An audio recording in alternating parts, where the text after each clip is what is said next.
Yo, yo. Welcome, welcome. Welcome, welcome. Classic. YouTube chat doesn't work. Classic, classic, classic.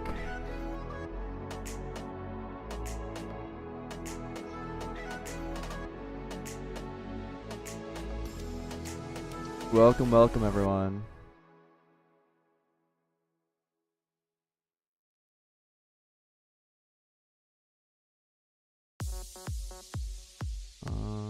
Let's see if I can fix this. This happens like every other time. It's actually so annoying. Properties.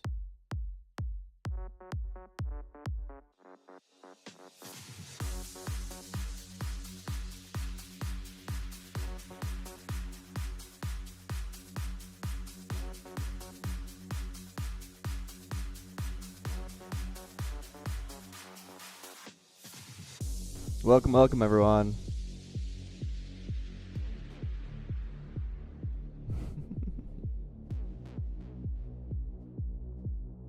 Testing out yet? If things go well today, then we will open up testing. Probably like at near the end of the stream.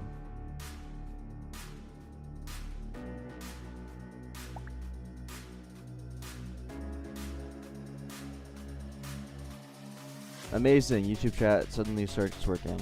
Great. Dude, I don't get it. Streamlabs, weird. Alrighty. So we have a ton of things to do. A lot of small things.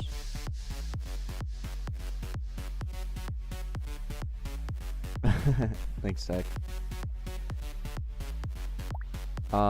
First off, we need to fix this because currently it doesn't work. We need to make energy actually matter because currently energy, it just is ignored. We need to fix fusing, make fusing actually cost currency. So a bunch of like smaller things that we just need to like basically like finish up or fix because they broke at some point. So let me write down make energy work. Yeah, of course, Tech. Yeah, Mattis, you can be a tester. How's everyone's 4th of July?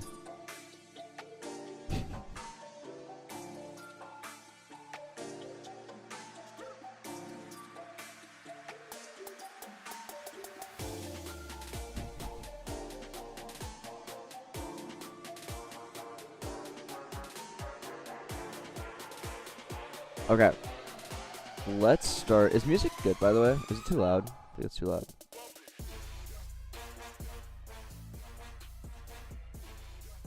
It's also like kind of too much for me.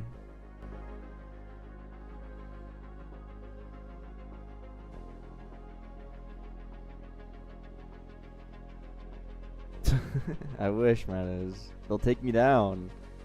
So annoying. Okay, so we're gonna start by making energy work. Also, if you haven't seen it already, the newest devlog is out. It's a long one, like 30 minutes, because the tutorial took so long.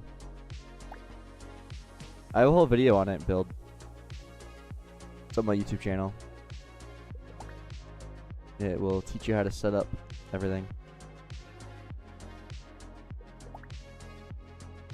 Alright, so we need to add the stats up here, make that actually work. You like the longer vids? Yeah, that one had a lot in it.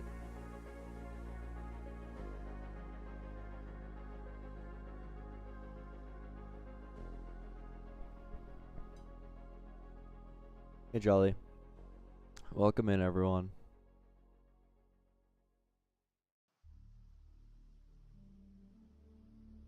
Yeah, Potato. Yeah, I plan on doing some more tutorial videos. I have one in the works right now that I was actually working on a bit recently, so I made some more progress on that.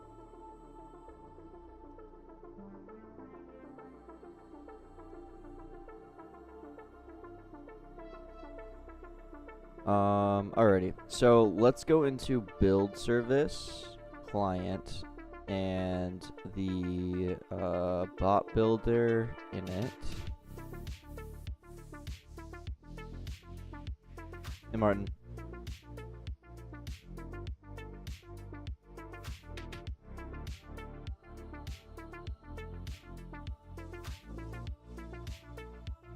And essentially we need to listen to... Did I read your message? What message?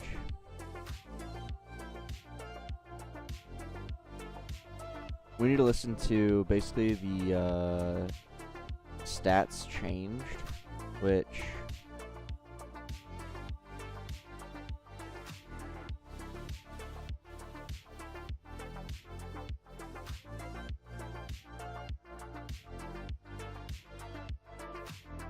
will probably happen each time that something has changed.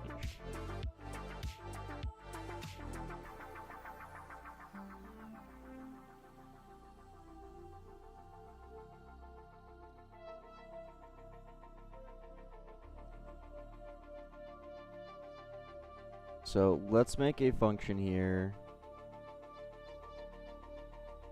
that is function bot builder calc stats.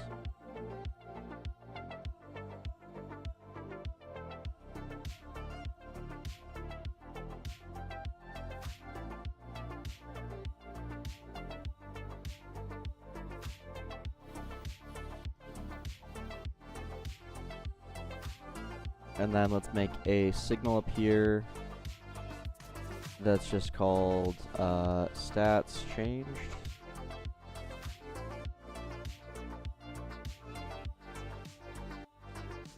Oh, I'm good, NJ.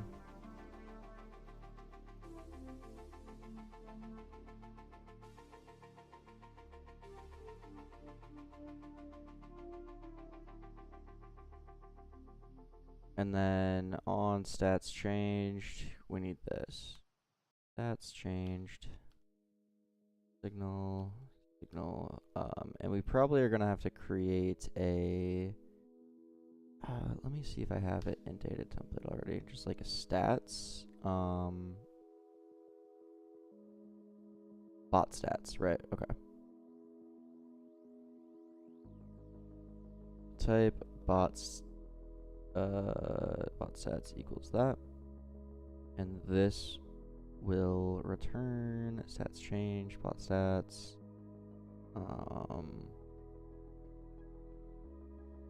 stats change, yada yada yada, and this will,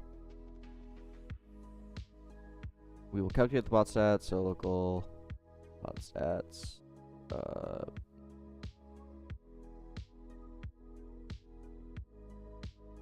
health,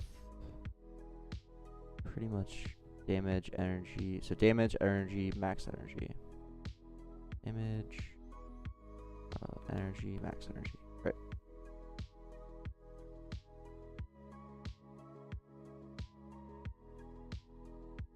Hey, Wetrix.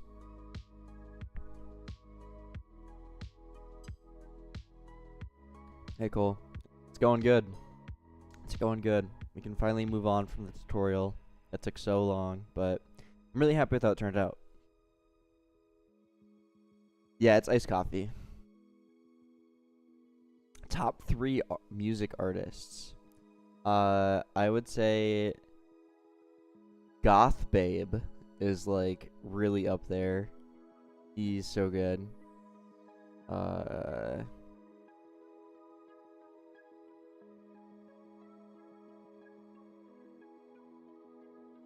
I used to absolutely love anything Juice WRLD, but I don't really listen to him anymore. Let me check my YouTube music. I don't know. I kind of like switched up a lot.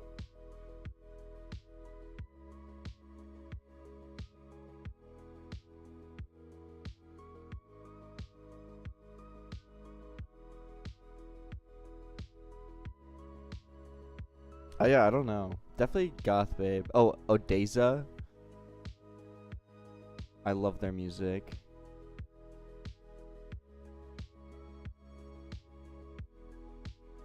But that's more like, it's not necessarily like, you know, a specific artist. I don't know.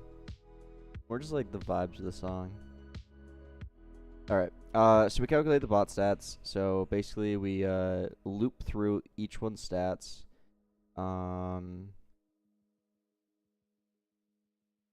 Let me do if self dot,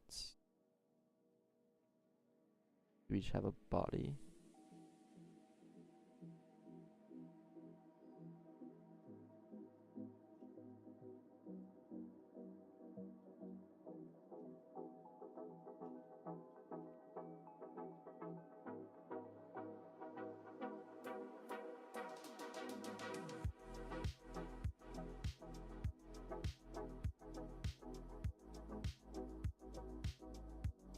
So if we don't have a body, we need to just return bot stats.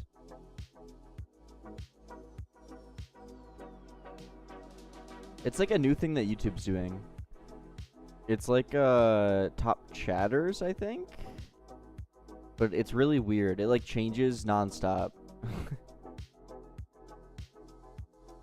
I don't know. I think they're trying to like copy Twitch or something like that. But it seems a little buggy. I don't know. You can be like at number 3, and then the next message you're number 1, and then the next message you're in last. I don't know.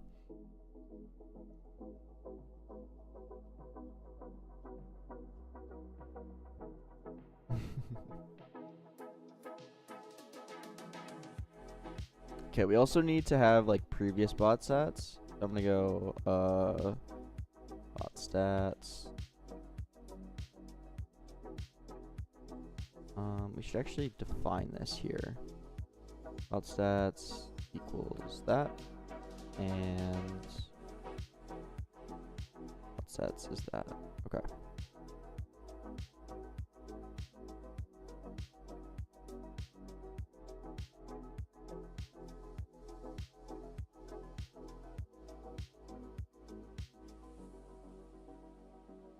Don't trust the Studio memory usage. Studio has to run the server and the client at the same time. So the memory usage in Studio isn't accurate because it has the entire server on it as well. So to actually get like a good idea of what your memory usage is, you have to go into like actual game. Yeah, exactly. It is really annoying. That's actually something that I know a lot of people have been asking for years.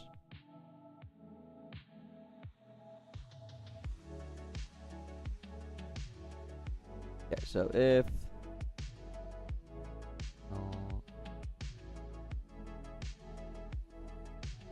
I guess we need like a different calc stats and update stats. Calc stats. This would return bot stats. Return bot stats, and then we need to essentially do function bot builder updates stats, and then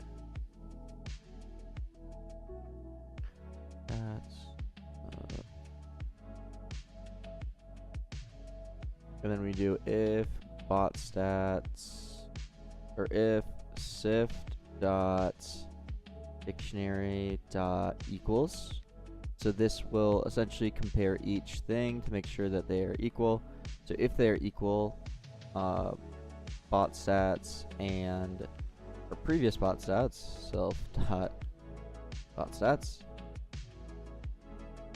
then we do nothing. Otherwise, we say self.bot stats equals our new bot stats, and we fire the signal so that things can listen to it. Stats changed.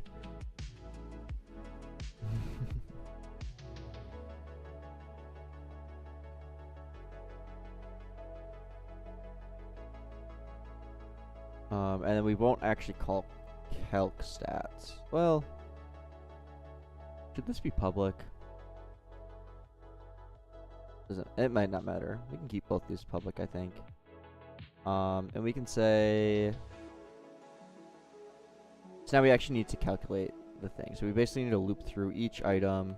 So for I always forget how it works.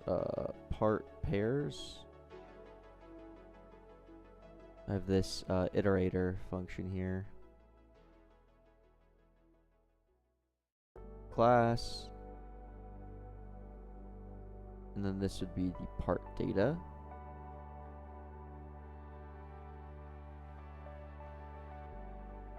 Part data.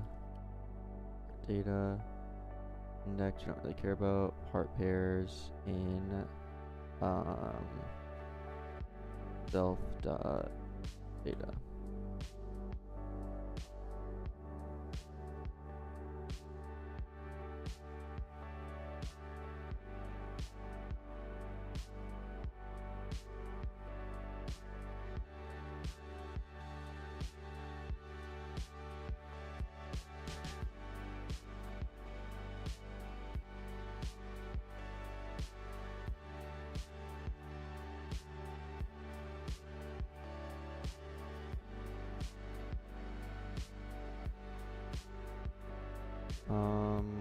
So when we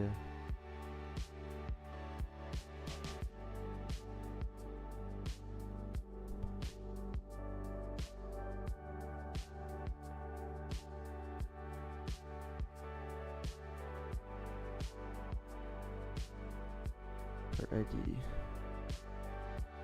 Hey Ace.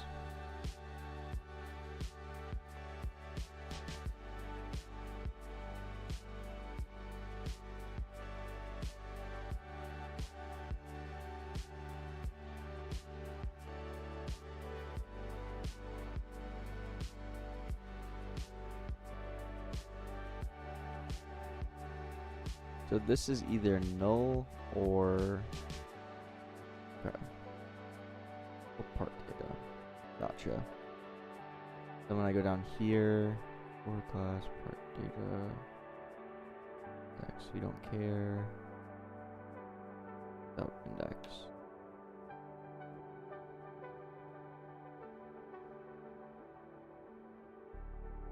We really don't care about class either. We only care about part data. So basically we say we can loop through the stats. The stats.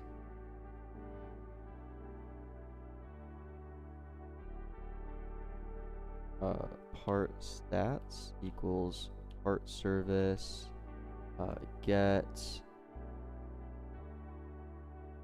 Wait, I just have a get bot stats function. Oh. I've already done all this. Okay. When did I do this? Cool. Well, that makes my life a little bit easier.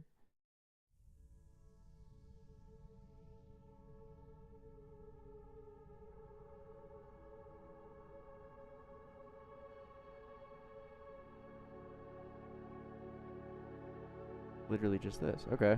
Cool.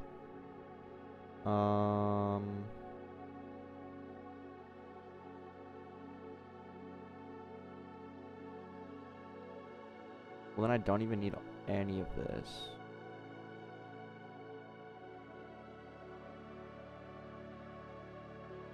Just that. Okay, cool.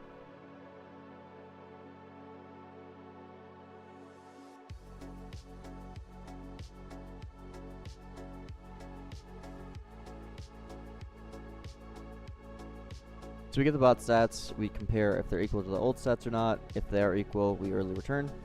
Otherwise, we set our bot stats to the new bot stats, and then we say stats change, and we fire bot stats that things can listen to this and be like, okay, cool, it's changed. And then what we can do is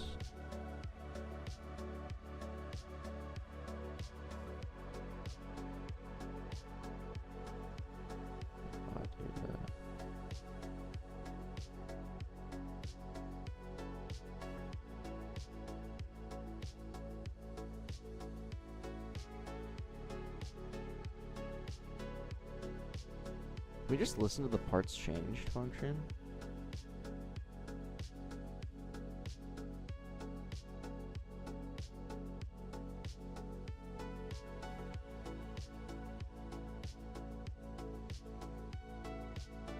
I think we can. We can just say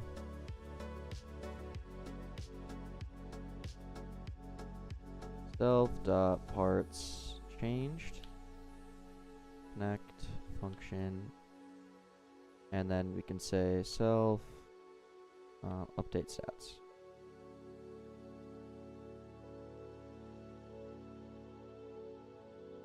No, I just stick to Roblox.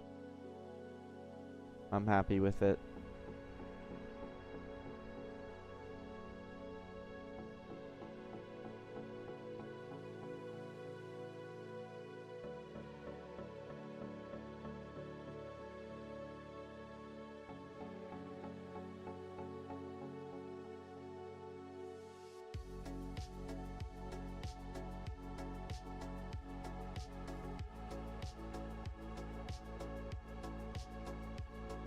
Okay. Let's change fire. Let's actually make this private. I don't think we should be calling this outside of this.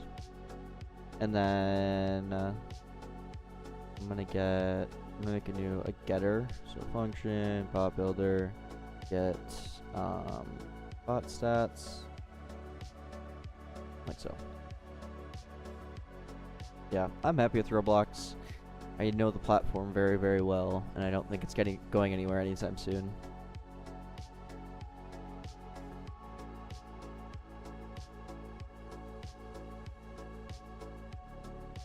Cool. And then what we'll do is listen to basically bot builder stats change. So in here, do bot builder dot oh, I never added this to the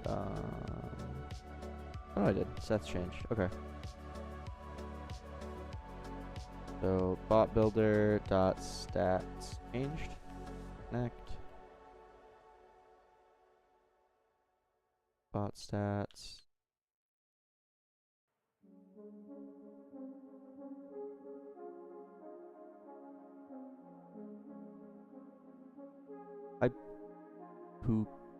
Puka?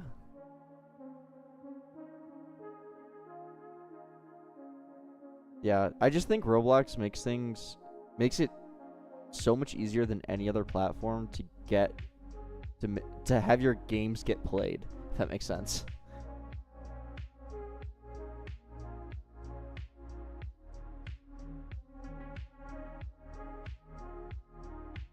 Did you finish the tutorial? The project setup tutorial? I made some progress on it. I was working on it obviously not yesterday because it was 4th of July, but the day before that. Made some good progress.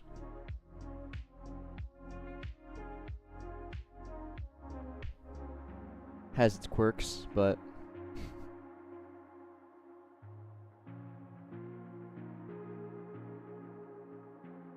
so when the stats change, we need to say build slice dot actions that bot stats there.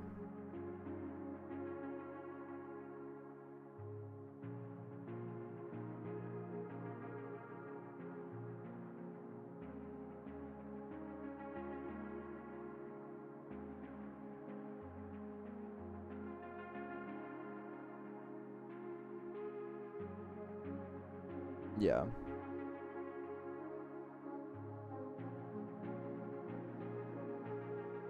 Yeah, the Roblox just barrier of entry is so much lower. You don't need to worry about buying servers and stuff like that. Hey, Solitary.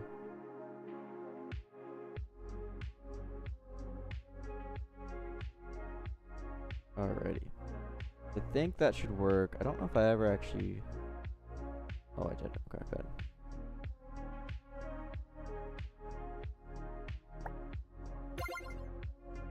Oh. C method update stats of table. Bot builder self update stats. Oh. I changed this. but it didn't change it here. I feel like that should error. I'm pretty sure it does if I go into strict mode, but I wish that would just error by default. Okay, cool. So now if I go to build, our stats actually show. Amazing. I realized this. The tutorial weapons don't have an energy cost to them. Oops. And then when our stats change, I want to have like some kind of animation. Like I don't want it to be so rigid. Like it just instantly goes. I want it to say like +6 or -10 or whatever. Also currently we can get, it doesn't care about energy. So like we could have, you could use 20 energy even though our max is 10. Hey Star. We're working on the bot stats because I kind of broke it, and then so I just fixed it, and then we're also going to make it functional. Thanks, teaching how to flip images. That's a little known fact, I feel like, in Roblox. The mirror functionality. Also, okay, hear me out. Do we like the basic style here? I actually think it's fine. Like how this just has a black background.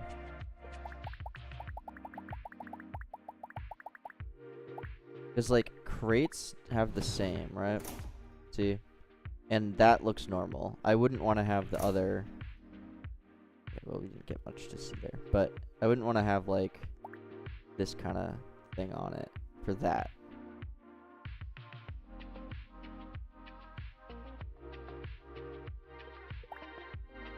I would go to the Roblox docs, and they have lots of tutorials on there.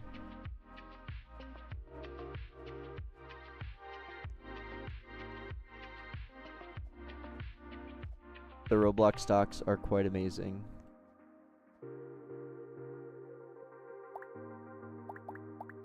Yeah, they have a whole tutorial section, and you can kind of like pick what you want to learn on there.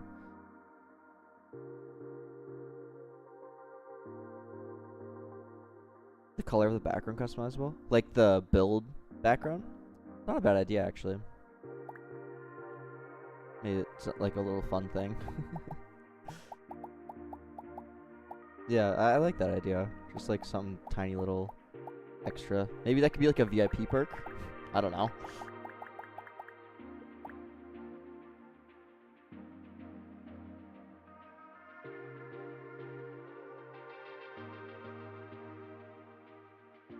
Okay, so that works. So let me commit that. Bot stats and build. Beautiful. So then the bot stats. I actually don't think we have it. We have a. If I go to the UI features, builds, components, HUD, build HUD, building stats. Let's make this an actual component. Building bot stats. What? Where'd it go? What?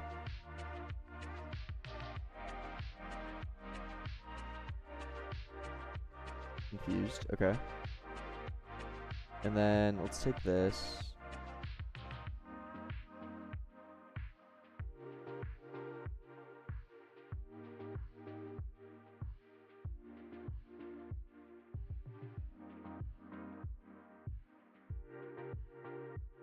Take this.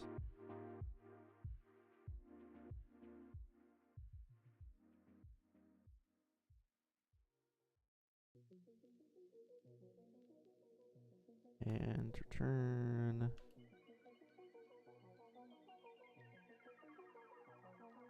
Type.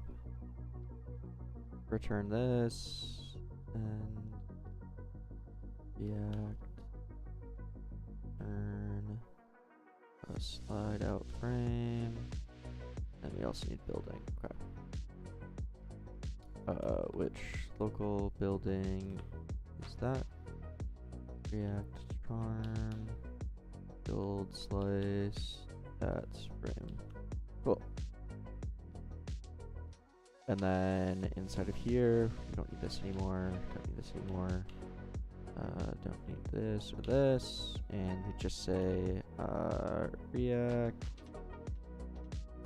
create elements building bot stats.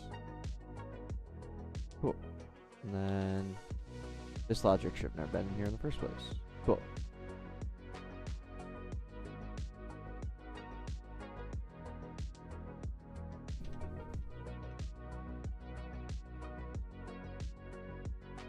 I've been a full-time Roblox dev for like 4 years, but I've been on the platform forever.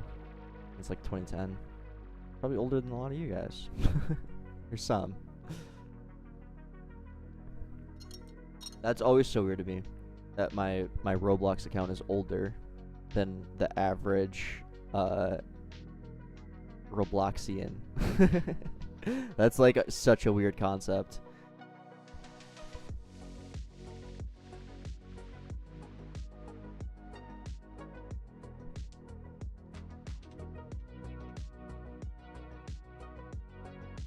My Roblox account will know how to drive pretty soon, have their license.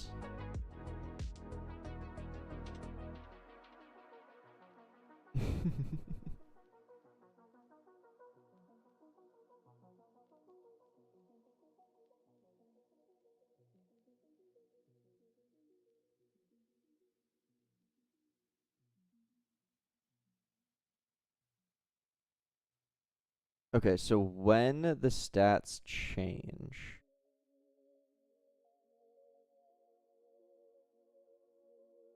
yeah, it's 16 in the US.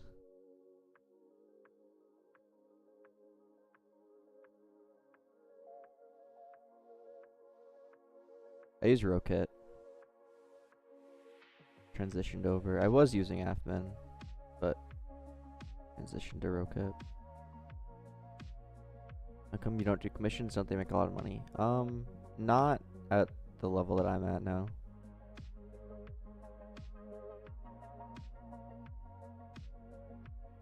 It's much more worthwhile for me to make games. It's just not worth my time to do commissions.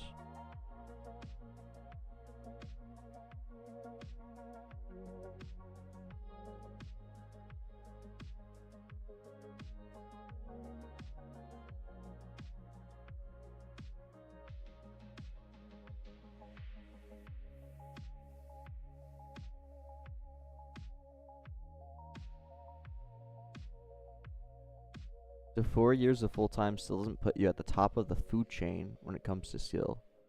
I would say I'm pretty high up there when it comes to the Roblox dev skill level.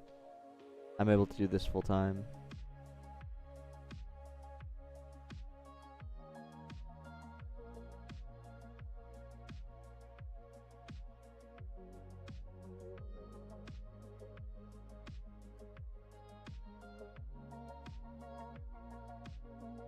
So have you made a CI/CD pipeline? I was looking at SlightNick's advanced project setup. I don't do anything that's like enforcing like before you can merge or whatever on like GitHub. Like I don't do anything like that. I'm not that strict when it comes to it. But in a previous project that I worked on for a company, we did have that kind of stuff. So I don't really have much of that, but yeah, I also do have a tutorial video on how to set that stuff up, but SlightNick does go more into like the nitty-gritty of that kind of stuff. But mine is more beginner friendly, but it kind of sounds like you know what you're talking about, so but SlightNick's is definitely outdated. That's the kind of the annoying part.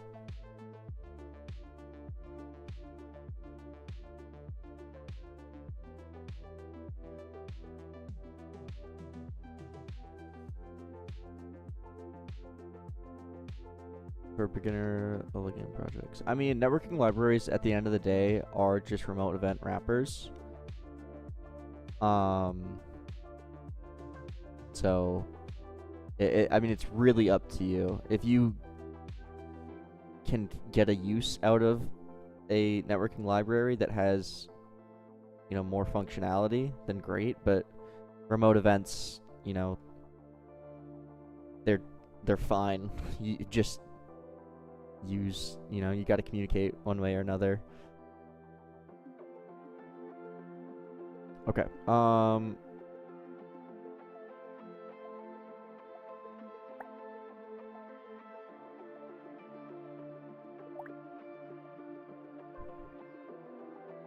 So when your health changes, like let's say I equip this wheel.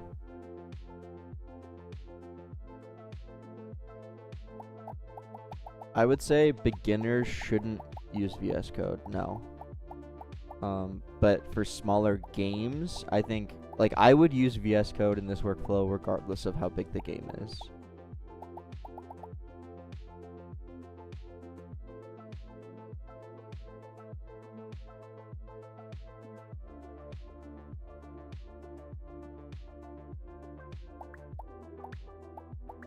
So if I were to equip this wheel, it would be 12 more health. So if I go here, it instantly changes the health. But I want it to, like, say, like, plus 12. Kind of like, whatever.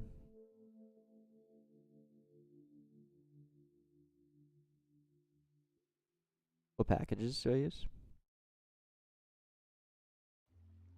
That's what I have right now. Good project setup in general. Yeah, I love my project setup. And that's actually what my next video is on. Like, the whole tutorial. My next tutorial video is on project setup. Because I think that's something that a lot of people struggle with.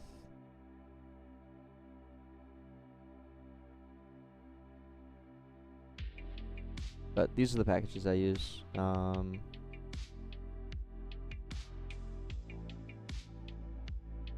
can say I don't actually use this one. I very rarely use Promise. I don't use Ripple. Oh no, I do use Ripple. I don't use Flipper. I could actually take this out of my project. I don't think anything I use. I think I was experimenting with this.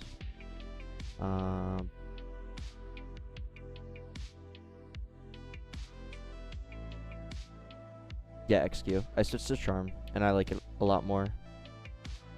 I tried out Reflex, and I was using Rodux before, but I switched to Charm, and I really like Charm.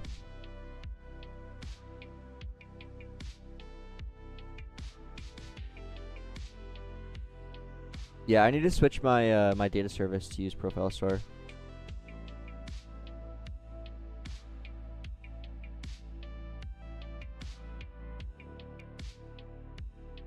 Yeah, Knit is outdated. You shouldn't use Knit anymore.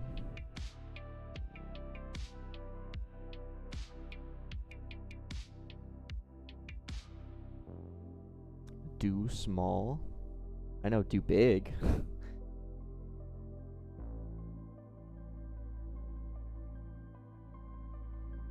Yeah, you shouldn't use Knit anymore.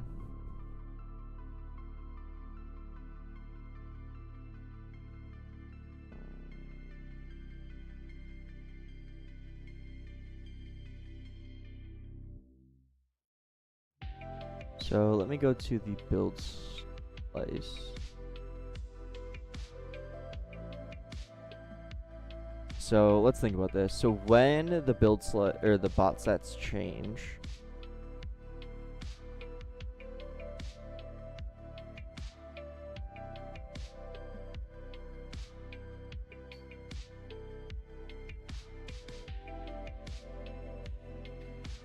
the COO of Do Big Studios and the owner of Steal a Brain Rot, I showed him your Rojo tutorial, and he said in his company he looks down upon Rojo and Knit and some other stuff. Those are two very different things, but it's funny. That's all I'll say. I mean, I've said this before, but like, it's not like using VS Code and Git is like some absurd Roblox thing. This is like the bare minimum standard in any like production level code base in the world. You know, it's not like this is just some absurd Roblox workflow that some random guy tried to make super complicated. This is the real world, which I think is important because for a lot of people, Roblox is a stepping stone. So teaching those good practices early on can make a huge difference.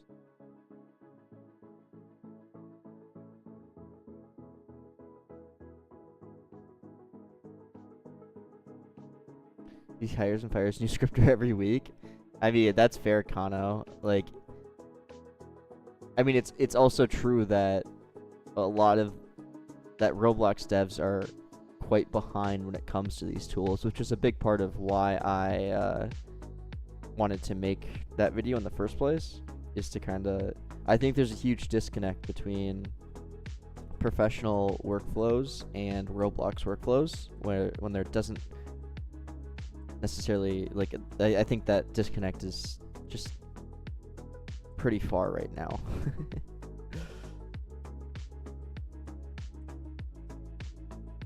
But I mean, it's true that you're gonna have a harder time finding more quality developers. Like, that's true. It's just facts.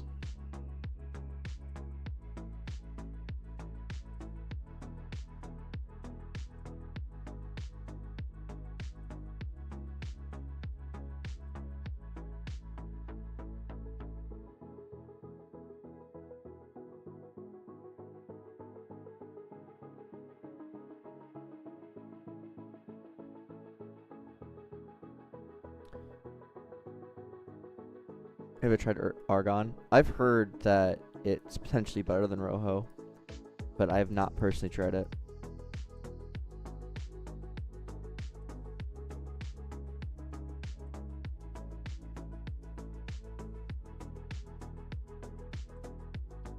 Discord server's in the description, I think. I hope.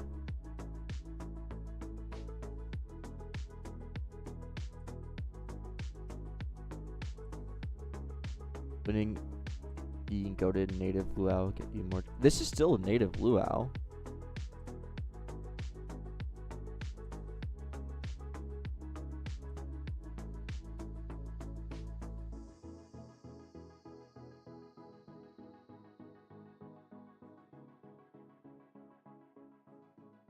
Native luau is an actual studio. I mean, I would say the opposite.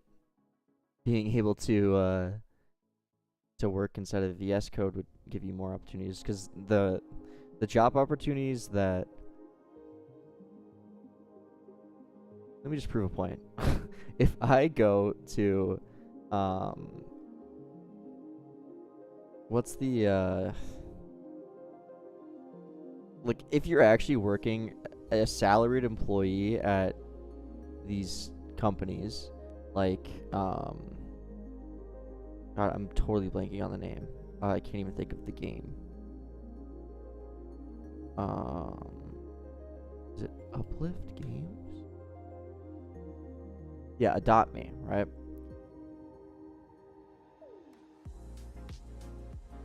Bruh. Okay, they don't have any job openings right now, I guess. General application.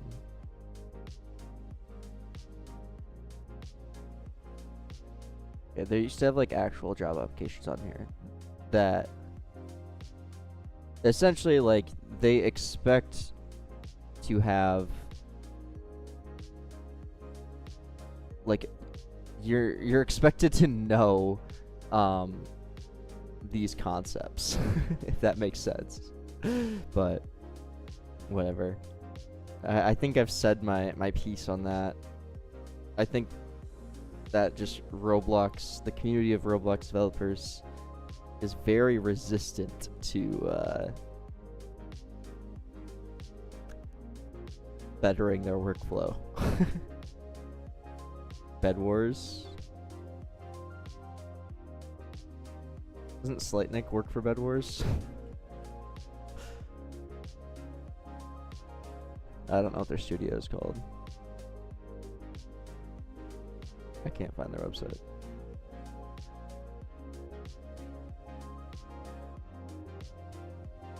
Hey, Nolan.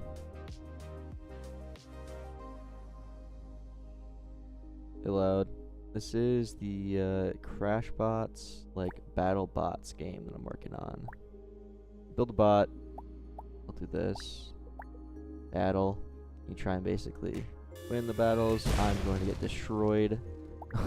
It's all like physics-based classes, or physics-based bots and battles, and it's a lot of fun. You can like upgrade stuff. Should win this? Yeah, his bot's trash. It's based off the mobile game Cats.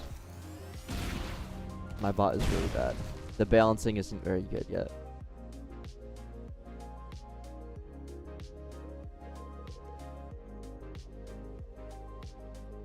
YouTube doesn't allow you to post links, so it didn't work.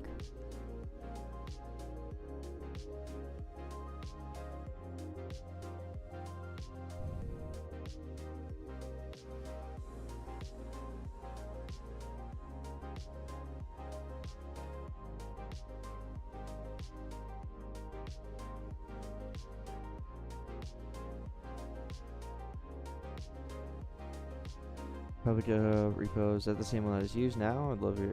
Yeah, the Gen Rojo tree. That repository is exactly how I have this stuff set up, like with the services and the whatever. And then I have my data service that I use, like everything that's publicly available on my GitHub, I'm using in this project. Show the stats. Hey Wispy. Yeah, they're publicly available. You're more than welcome to clone it into yours. And they're available on Wally as well.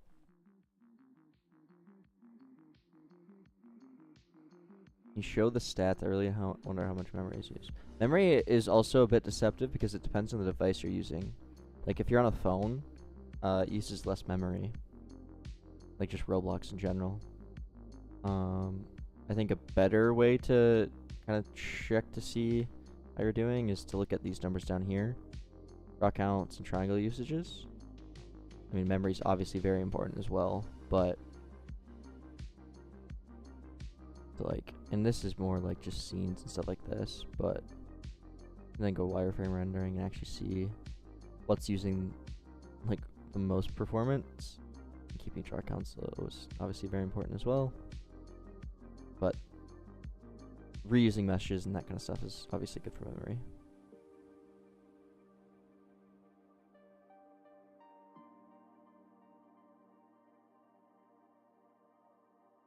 Yeah, I know that Bed Wars uses TypeScript, which... Okay. When is weightlifting stream happening?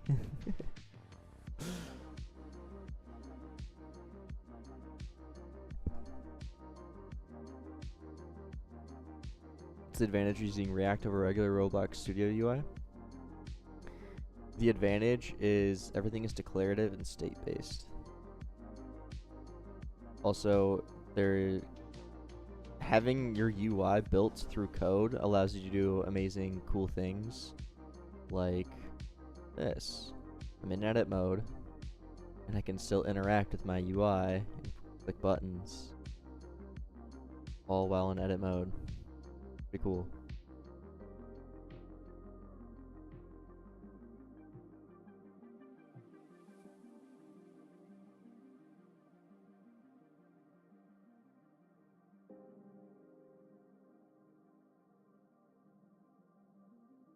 Yes, Jack. The results are deterministic. It's essentially just solving an equation.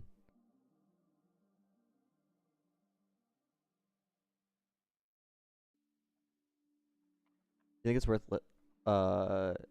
learning? I think so.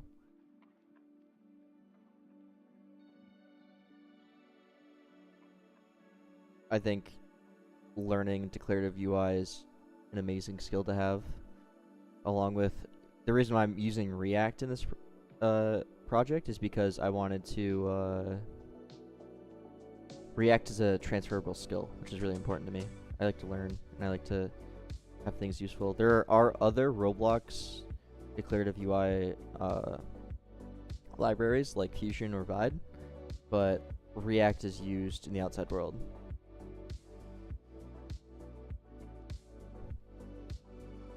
Hey, Animated Arts. It's the way you interact, the way you collaborate using Roho is typically all the collaboration is done through Git. Each person is working in their own branch, and you then merge your branch to main, and you pull their changes to main when needed.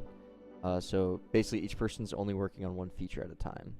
You're not both in the same place, and also that's another thing. Typically, inside of like your places, each person will have a place. So like if I go and look into experiences, group experiences, not Code Studio, and then I look in Tower Defense RNG, we have dev, me. So this is where I always work. There's different dev place for Viggy, VGUI. This was me making a feature branch essentially for the hatch. So then whatever we are working on, we then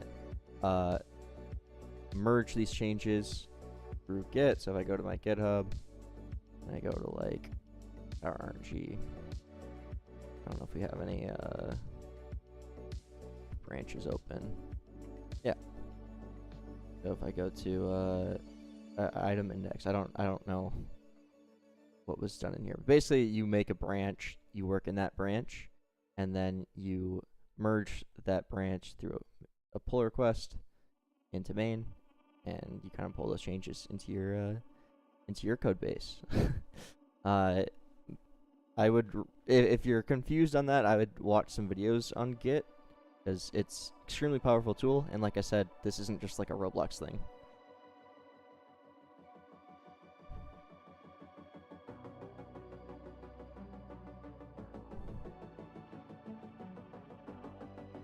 No, React is a library. How much money did I put into ads for Tower Defense RNG? Not that much. Like, I only ran ads for the first week, and then it got an algo.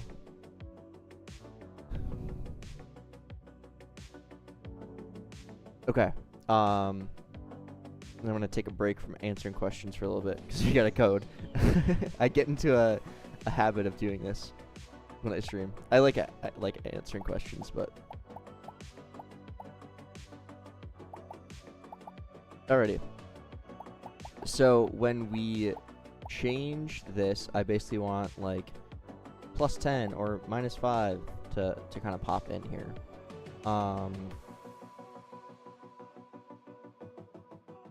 So to do that, what I'm gonna do is I think track each stat.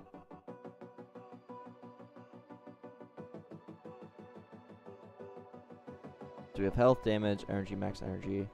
I think I'm gonna track each one, and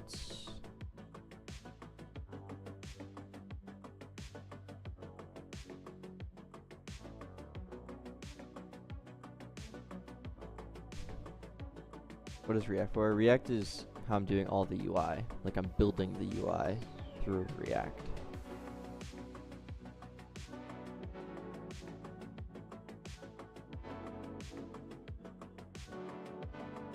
So if we had just like a, if we have bot sets here, we are listening to when it changes.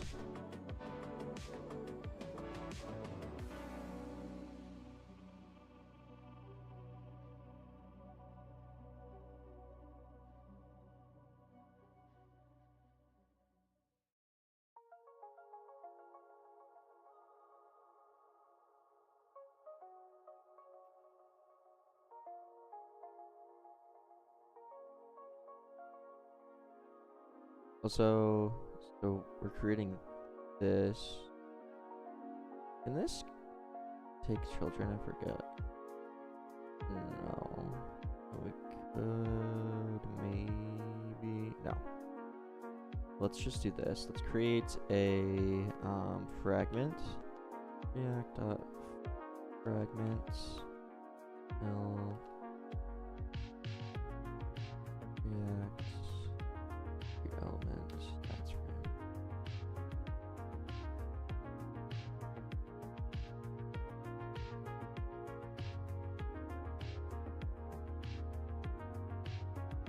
Okay. And then we'll also have the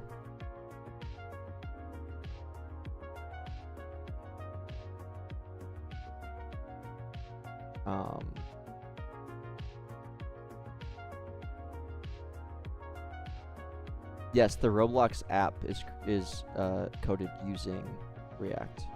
All the core UI, all the settings, all like the legitimate app that you use is coded using React. Yeah, I used Fusion in a previous project. I've never tried Pied though. Isn't React for websites? Yes. It was ported over to Lua. So learning it here is a transferable skill.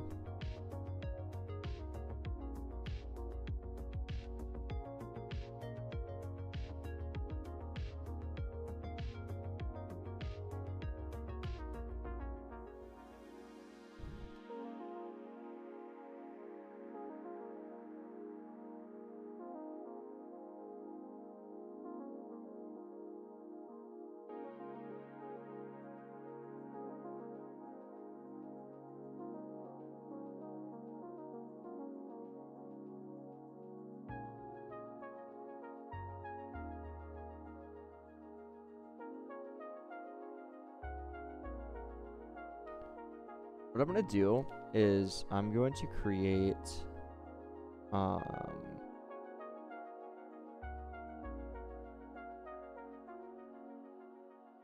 think 4 different, probably not star.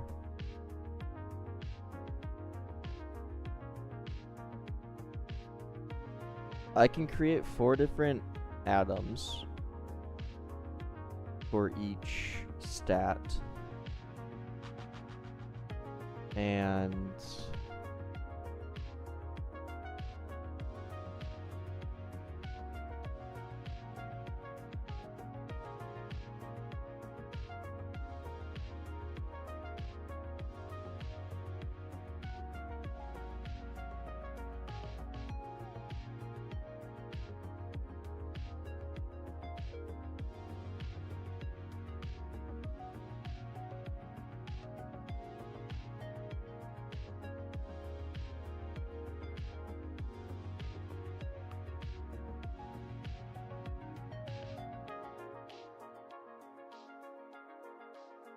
like I could essentially do this.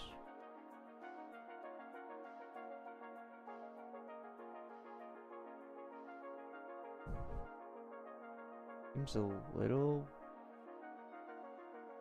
strange to be breaking it apart like that, but maybe it's fine.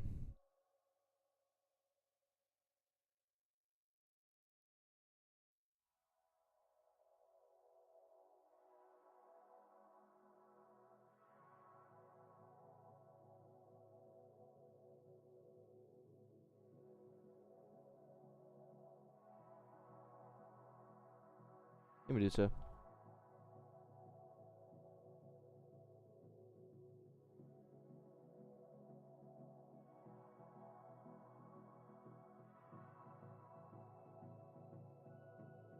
Did bro end? What does that mean?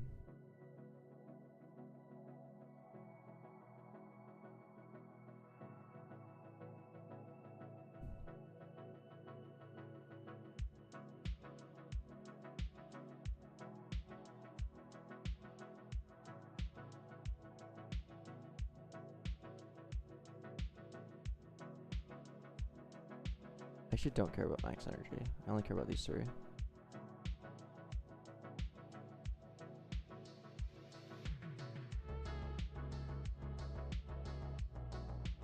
So basically, when any of these have changed,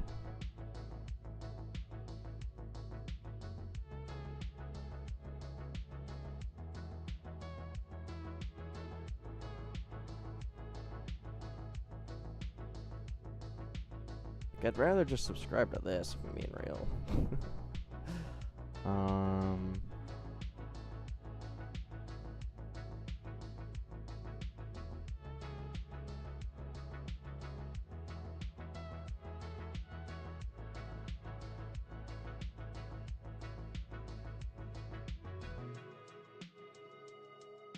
This was a bad idea. I don't like that.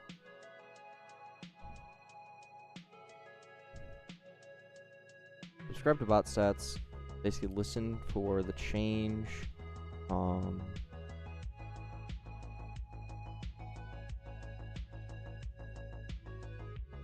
mean, the thing is, like, inside of here, we need to have, like, the health. Oops.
How should I do this?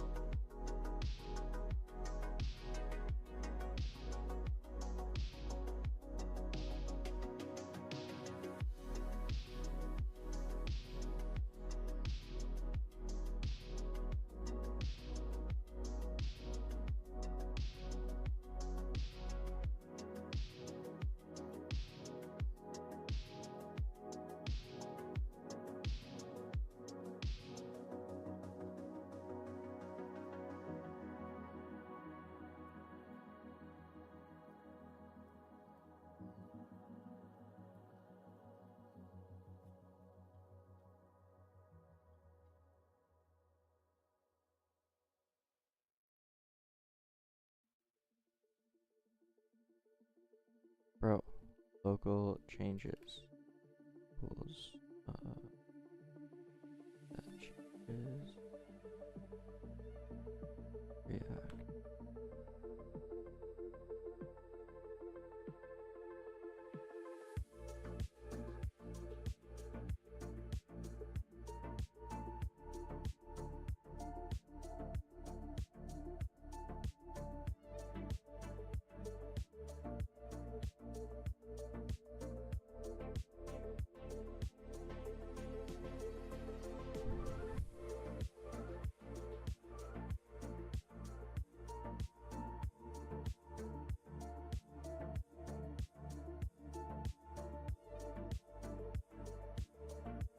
Wait, what?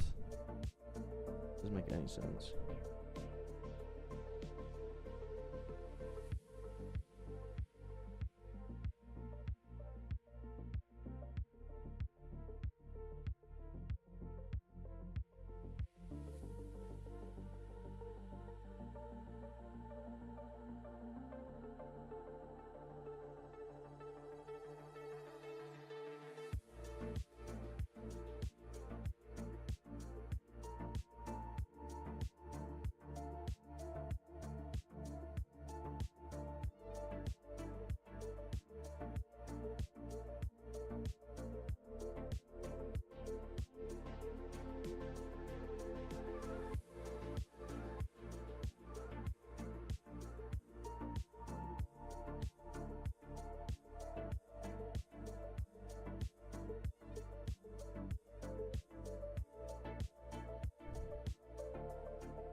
One sec.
Yeah, I think we need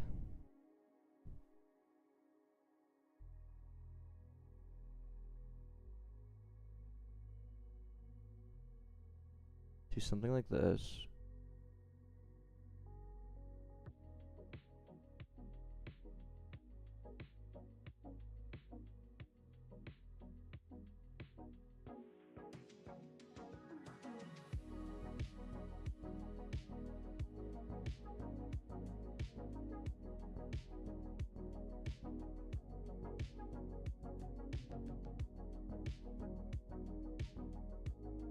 And then for each change,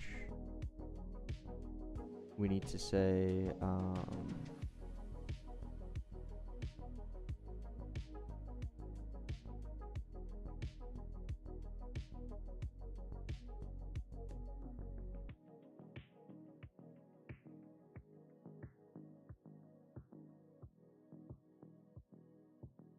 we need to say this, react use effect.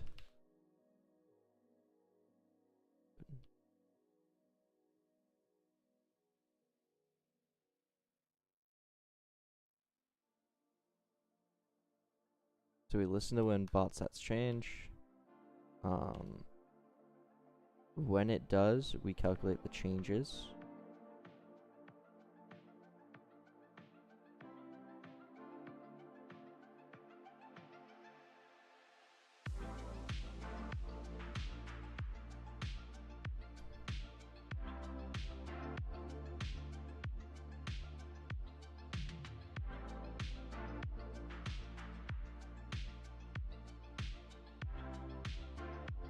Then we loop through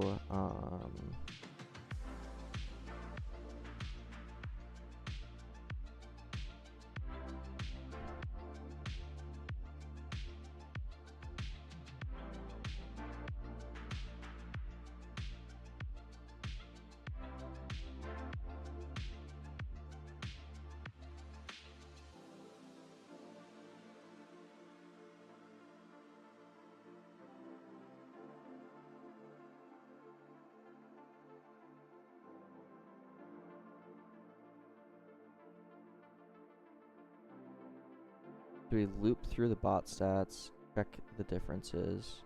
So we would then do. Actually, I think this is a lot cleaner just to manually do it. Health bot stats minus bot stats. Image. Yep.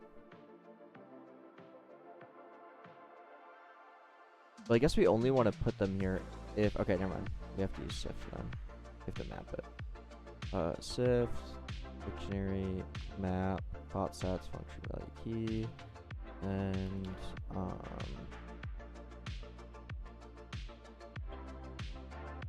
if key equals max energy, return no. Local delta equals value minus pref stats key. If delta equals 0, return 0 or return nil. Otherwise, we return delta. Wait, I think we need to return.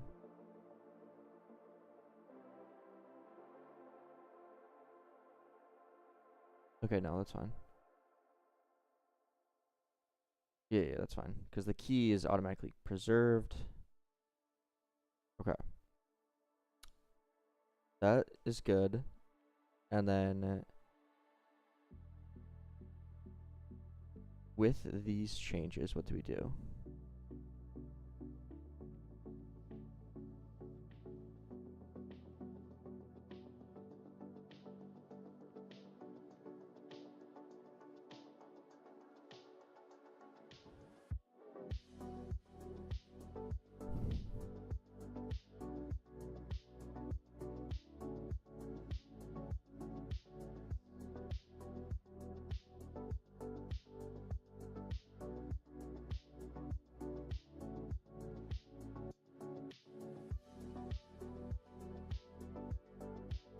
Because, oh, it's kind of tricky because we need this to,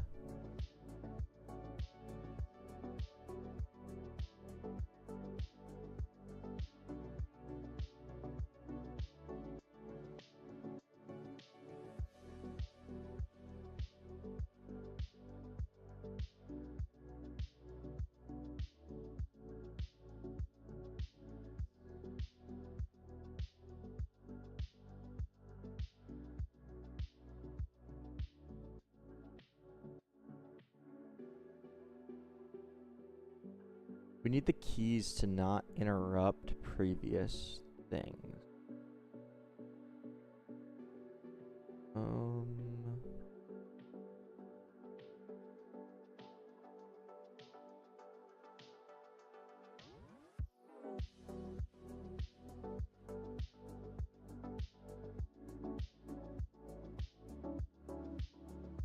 I mean, we could just have like a,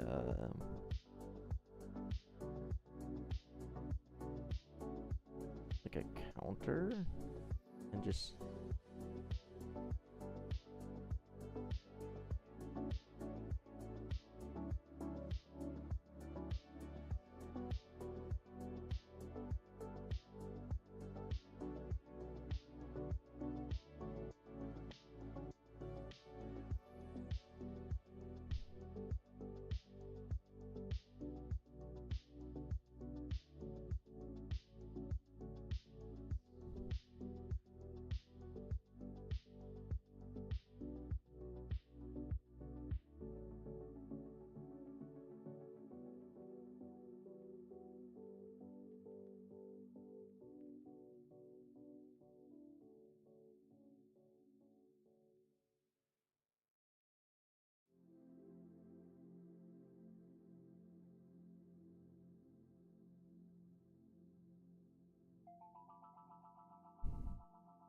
Does this make sense?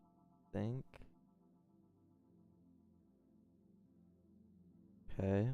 And then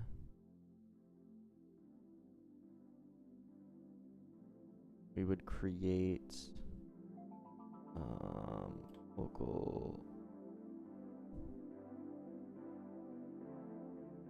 change labels.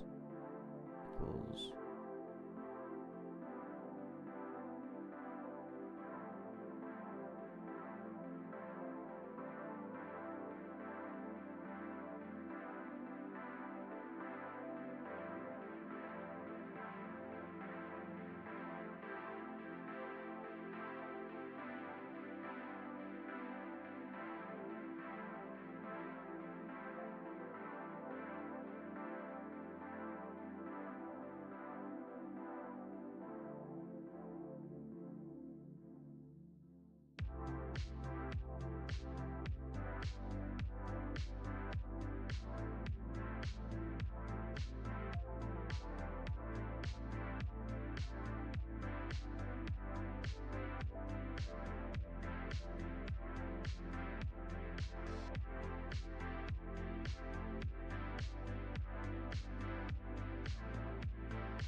Something like this.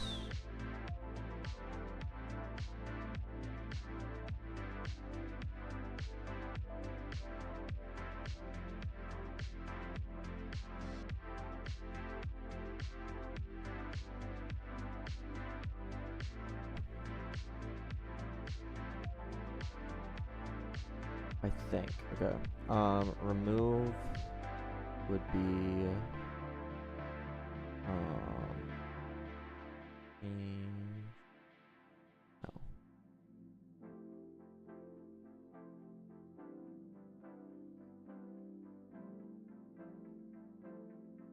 It would just be local new changes equals sift dictionary oh, we need to remove on remove equals function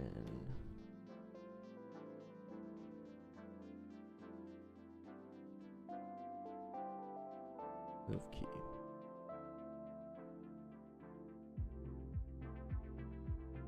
Sift dictionary, remove key, changes key, set changes, new changes.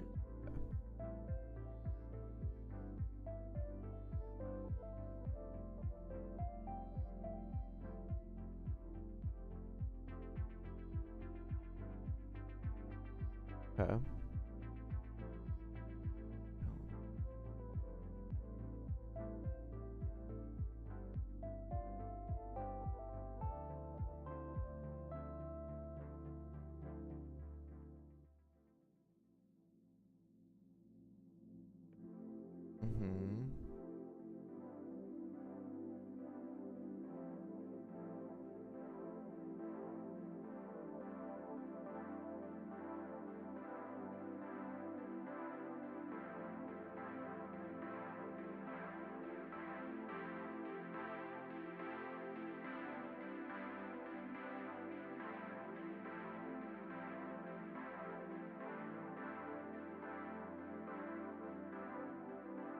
Okay, I think that works. We then obviously need to create these.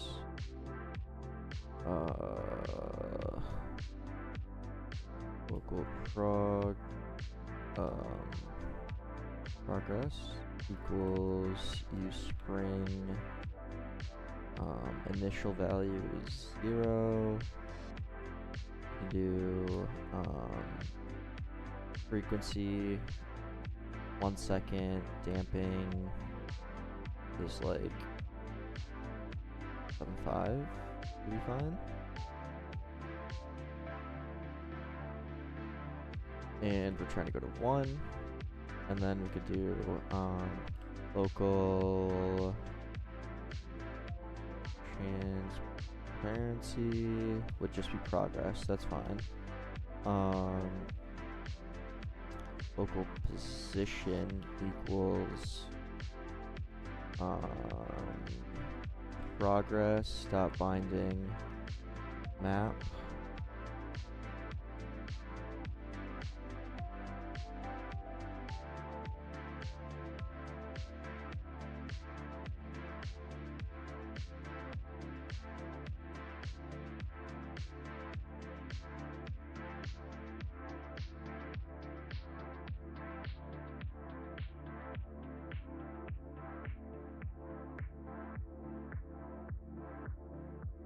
n times 1.5. The x will be based off of this. So type bot. What am I doing? That change props.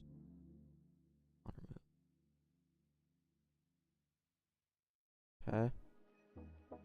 And then I can do React, use effect function and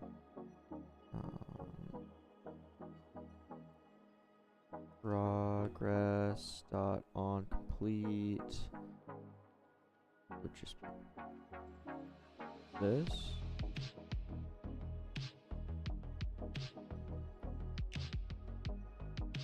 Would be that, okay.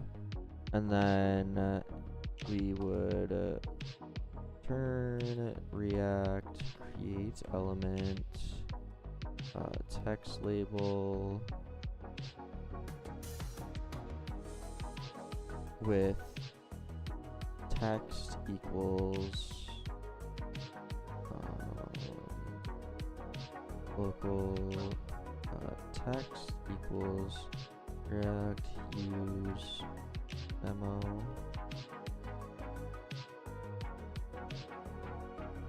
value.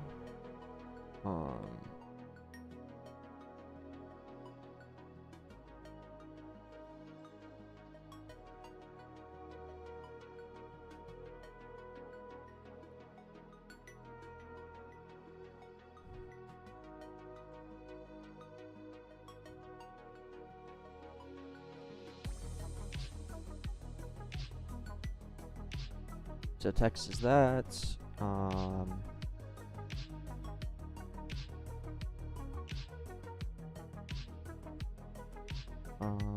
I guess actually we want the color.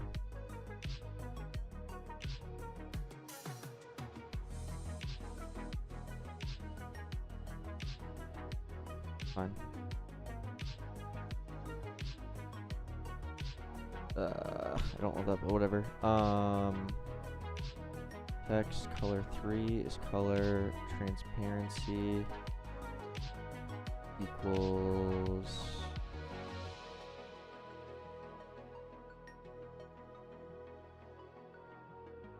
local trans. So it would be n. So I want it to start 0.5 plus. Yeah.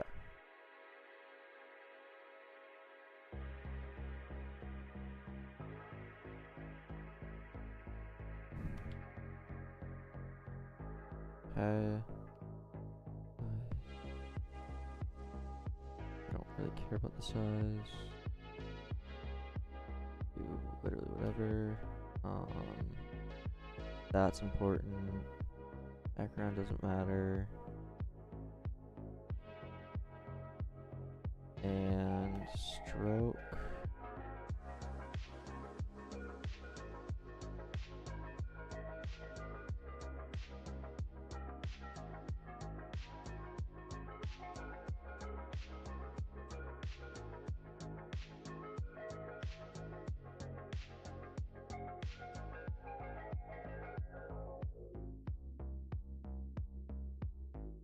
Darker stroke. Okay.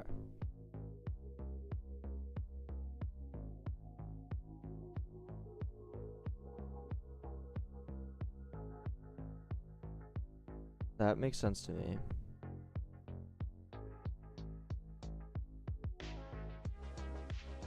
The only issue is we need to figure out what the X is. We need to pass X in here.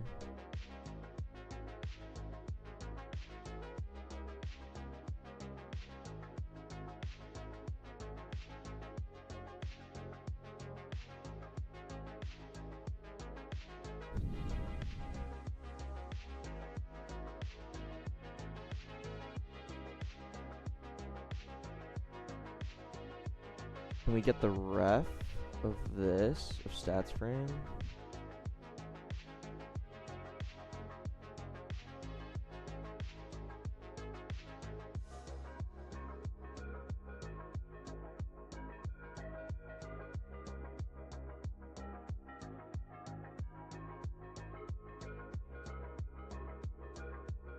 And from that,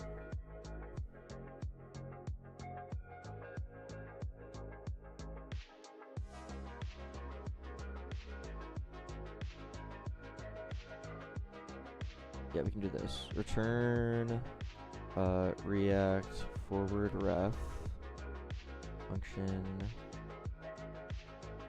ref.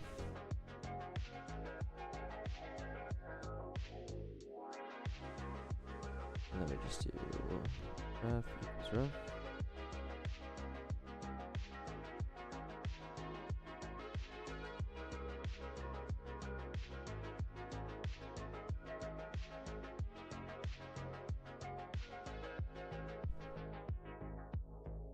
Okay. Then we go local set frame ref.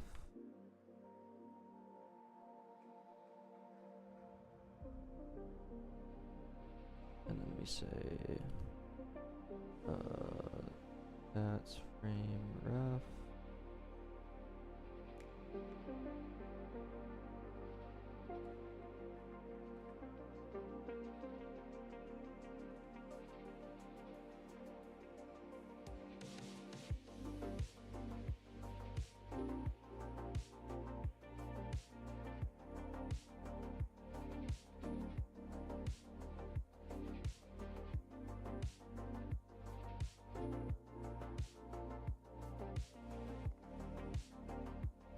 Yeah, that's fine. Okay.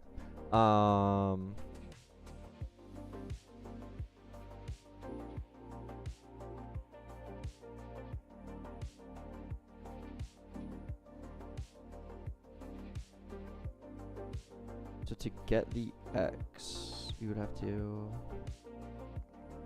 basically see where this is.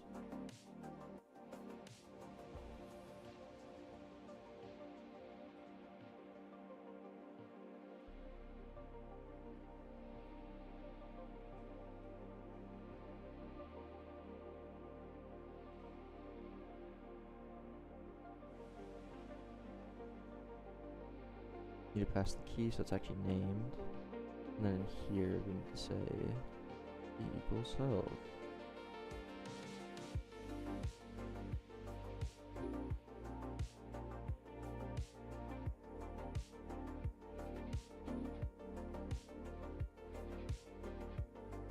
Okay.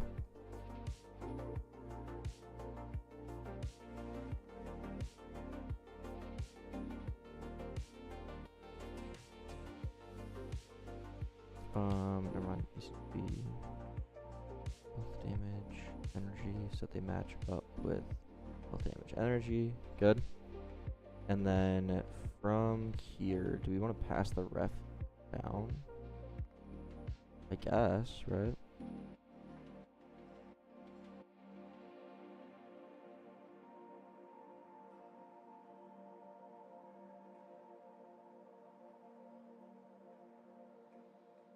Then in here, we have value. We need the actual, what's it called? Key, but we can't use key. React will remove that. So we need to do, just class is key. Class. And then we do this.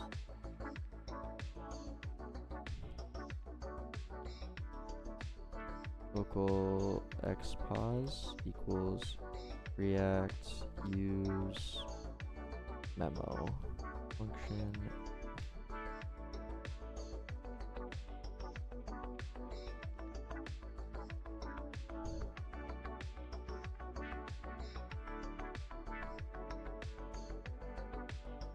If not,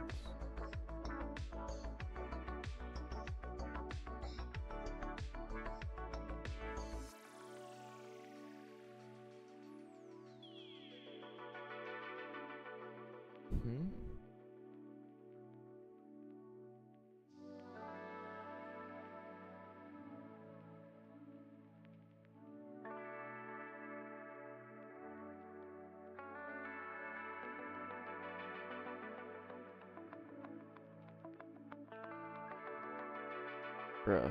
Okay, I don't care. You're gonna be type any.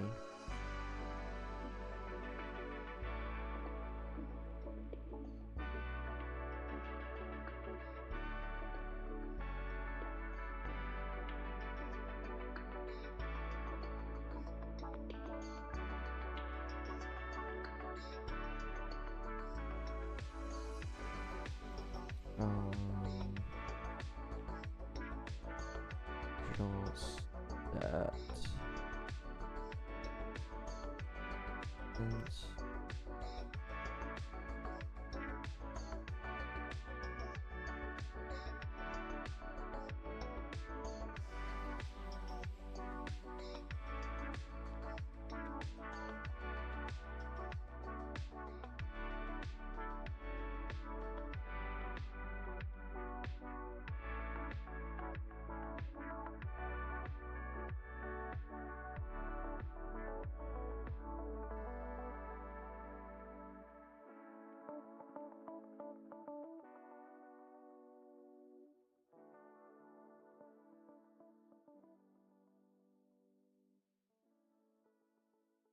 okay, so how does that work? Turn original vision.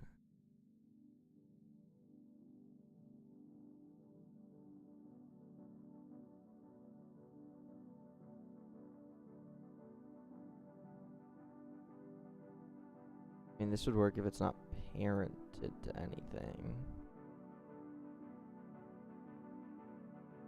I guess we could do.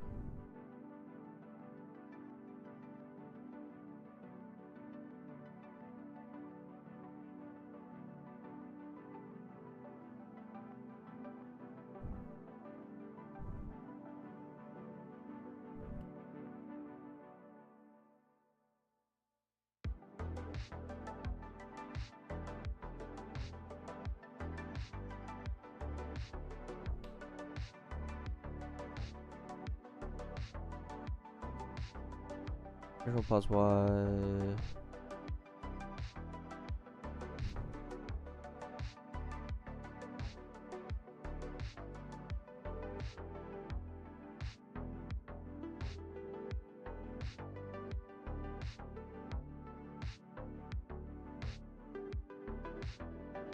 Maybe the middle of X.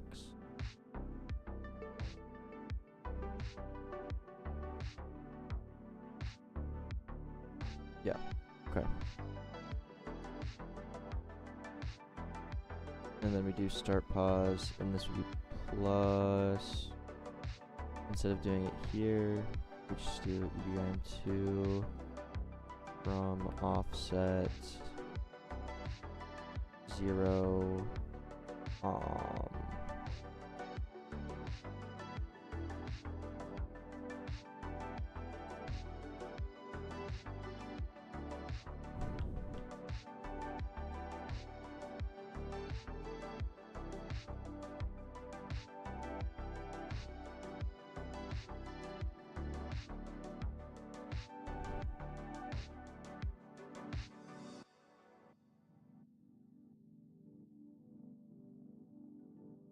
Oh shoot, that doesn't work. Ugh.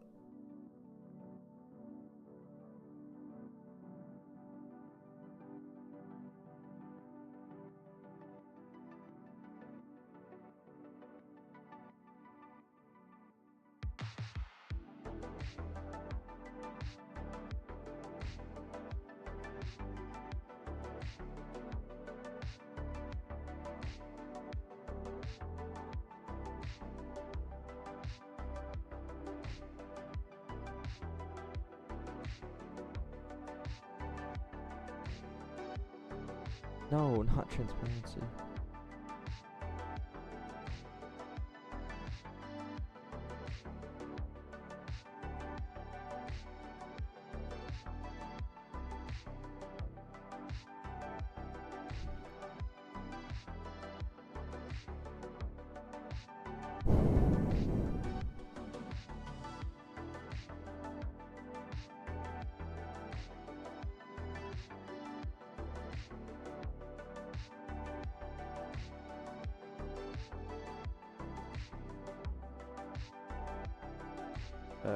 And then we just don't parent this.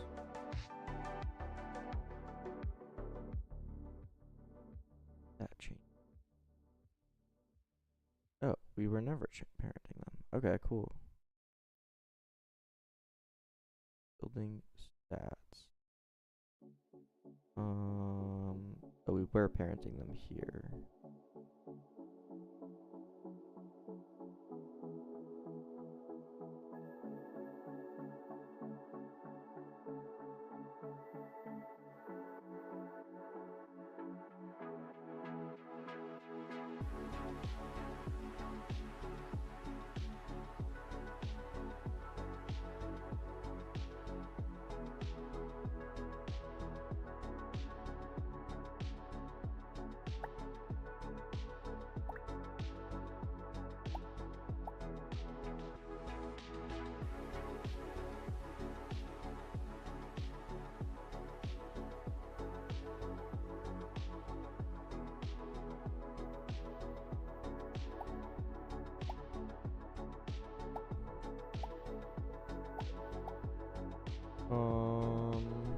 Nothing happened.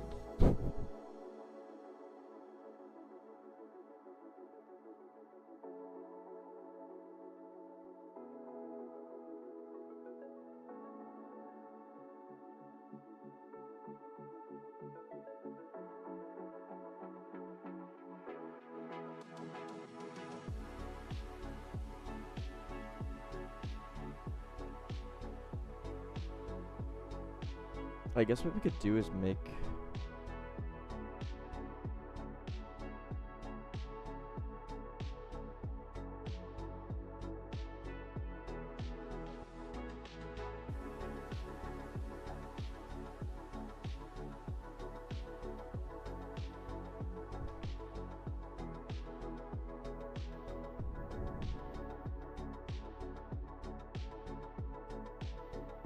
we could have refs for each one of these. That might be a lot better.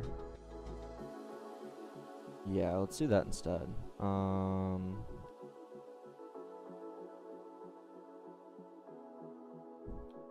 That refs.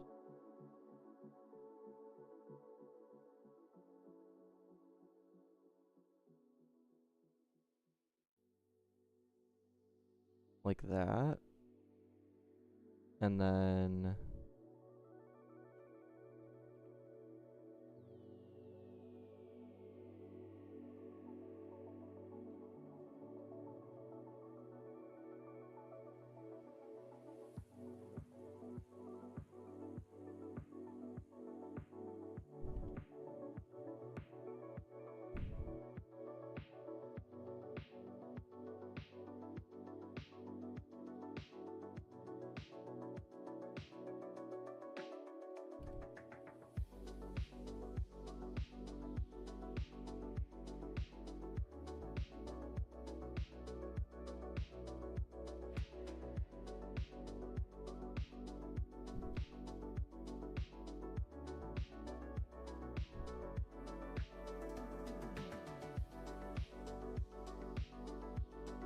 in here, we just do a ref.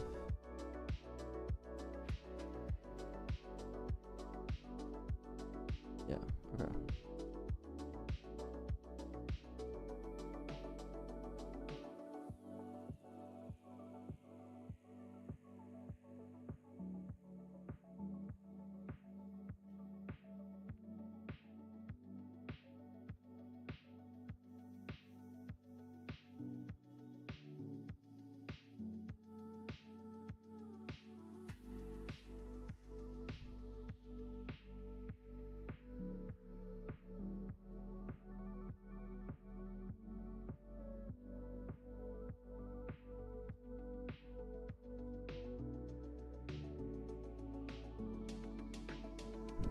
Is this legal?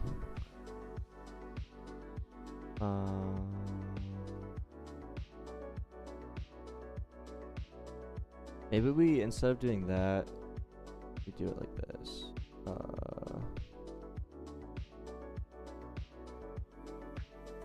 Health ref, damage ref, energy ref.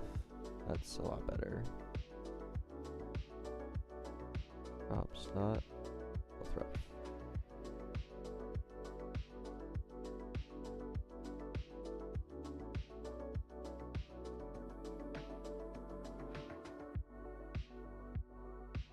Yeah, there we go. Okay.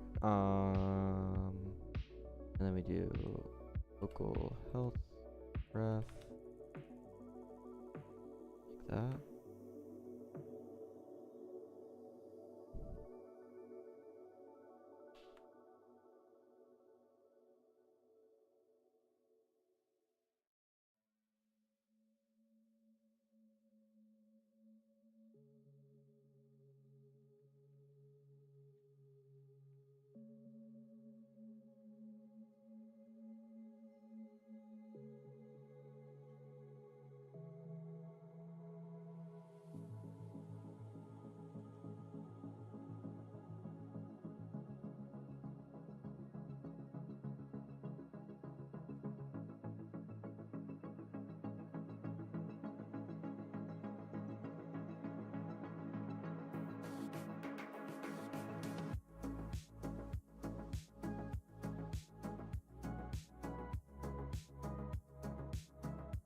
If keys health, then health ref.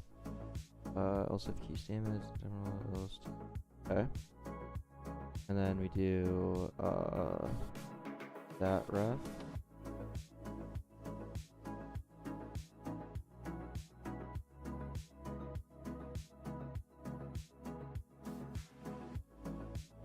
And then we parent this to the that ref. That makes a lot more sense. 25 position is IM2 5 plus N.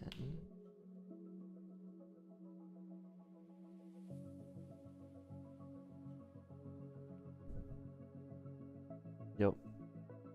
Okay. And then we return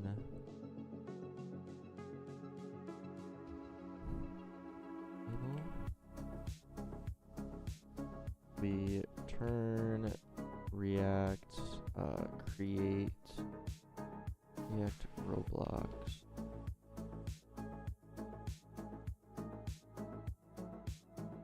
Wait.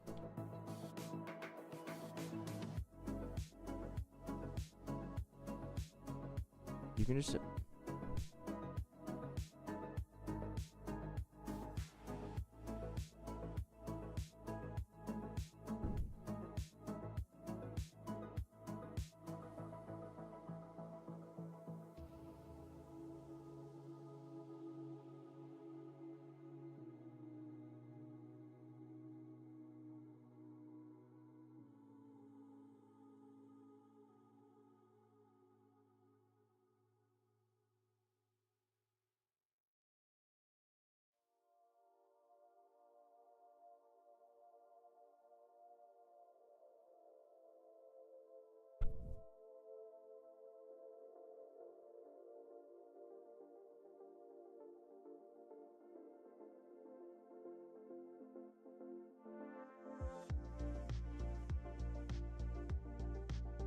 okay.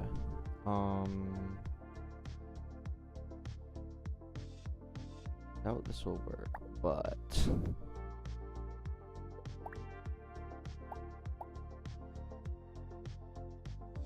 I don't think I'm like understanding.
Does this not...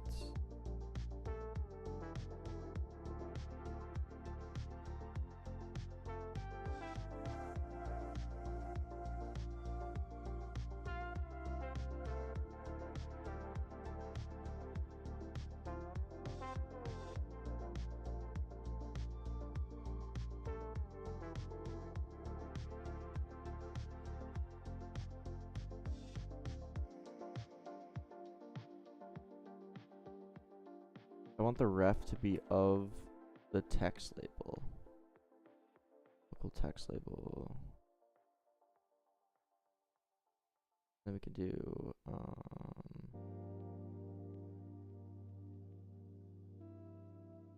text label props. Yeah, okay. We do text label props dot ref equals ref. I don't think we were ever actually setting the ref. Hey, sorry, I'm not reading chat very much. I haven't for like the last 5 minutes. A lot longer than 5 minutes. Just kind of like trying to grind. But welcome everyone. And I'll read chat in a bit. Just trying to work through this. Yeah, I'm locked in right now. Hey, Robo.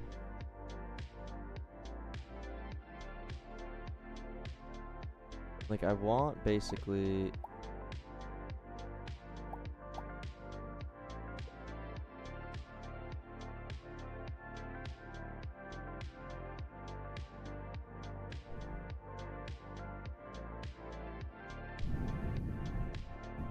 I noticed that, Nubix.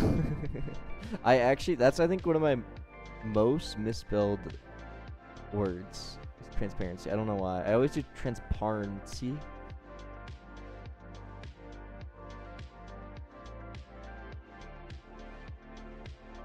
Yeah. Oh, I did do it here. Transparent. Bruh.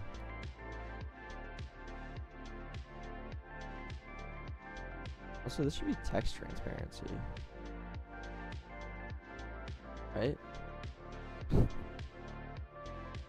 Oops. Weird.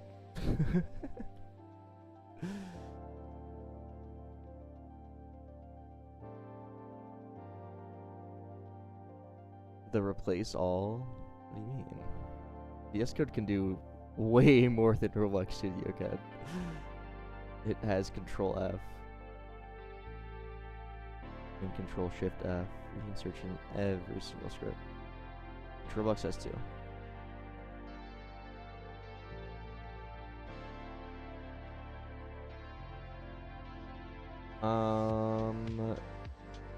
I think we're like not getting somewhere.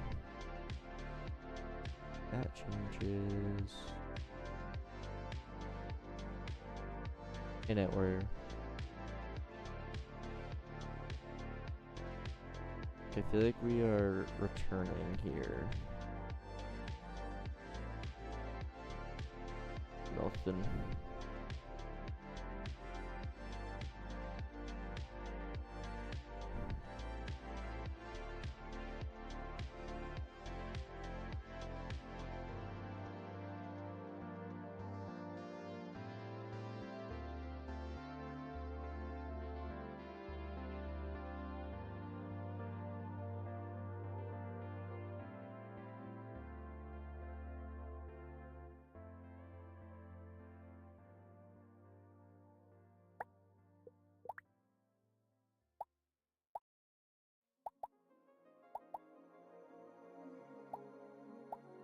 Okay, so our changes just aren't working. Link if I'm in danger. I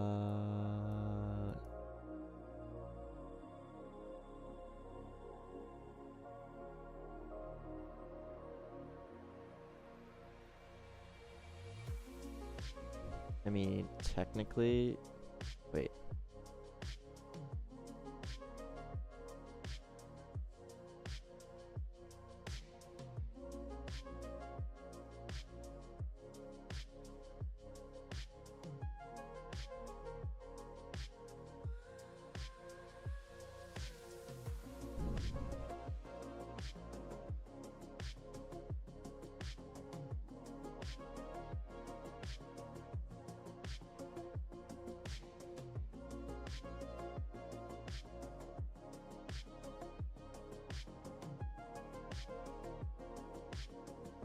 Yeah, I think that's what's happening.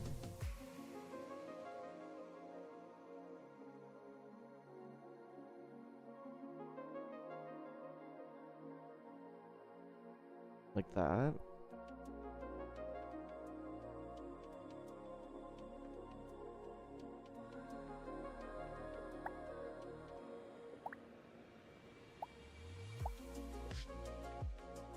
There we go. Okay. Now we're actually getting changes. Yeah.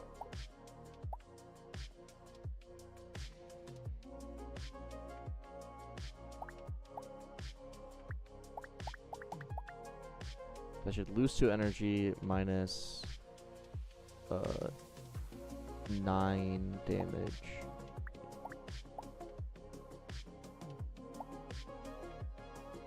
Minus 9 damage.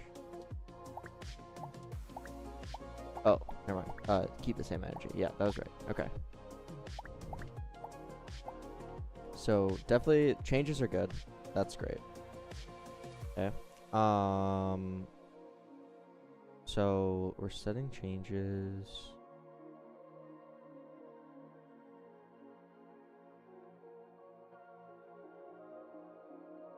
Are we ever even creating these? Let's change. Print. Change key value.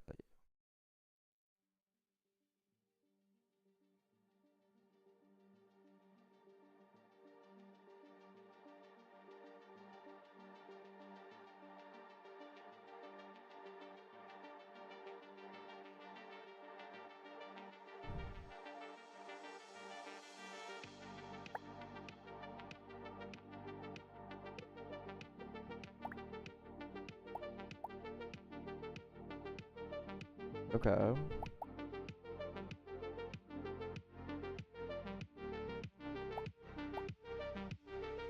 So that's actually working. So where are we going wrong? Is it actually creating it now and I just don't see it, or something else? Let's change the damage. No, definitely don't see it. Let's make sure.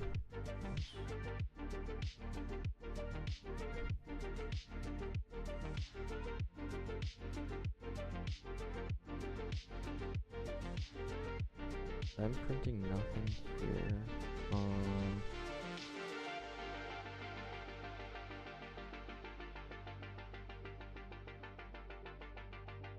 My portal messed up.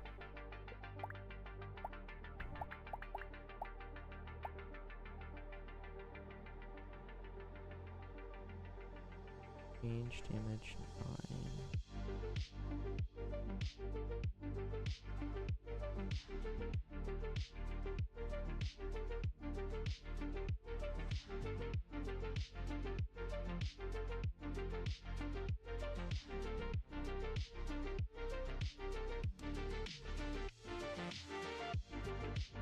Oh, there's not a return. What the hell? Why was there not a return there? Yeah, Robo, you just caught it at the same exact time I did. Why is there not a return there?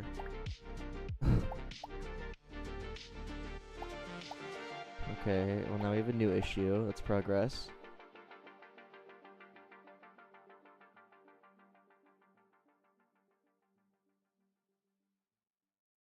The ref is nil.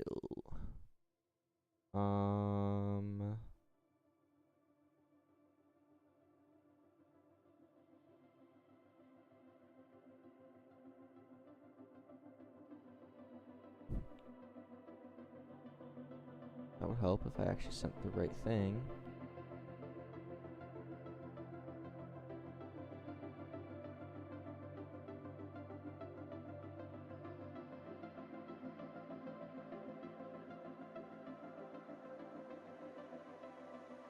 Shouldn't I also do that? And shouldn't this be... And shouldn't this be... Use memo?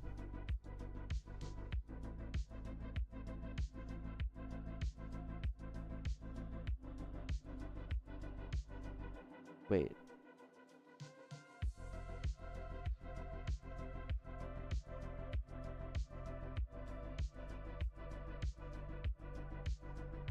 No, never mind.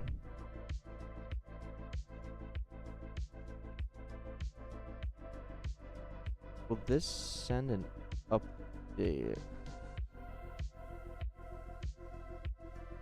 How am I doing it in my tutorial instructions?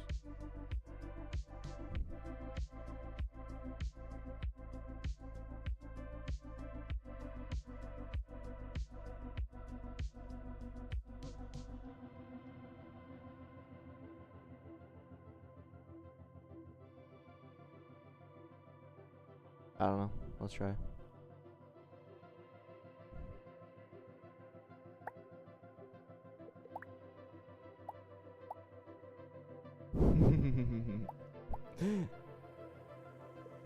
Okay, that's actually good progress though. Hell yeah.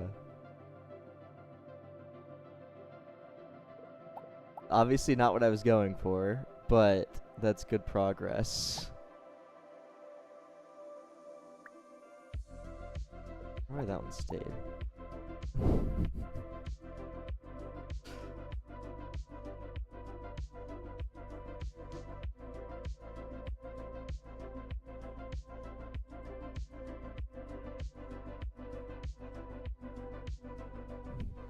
This, I want it to be parented to this.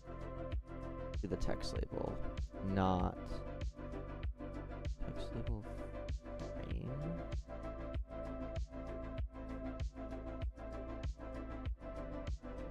Oh, that's just the default name for it.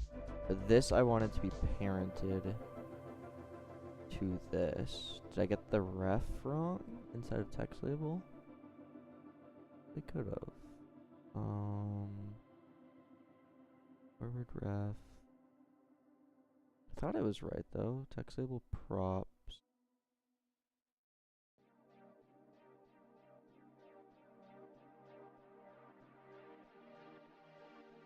This looks right to me.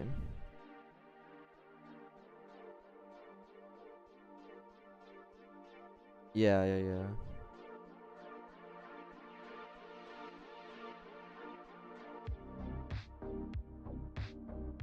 Text label props, ref is that text label.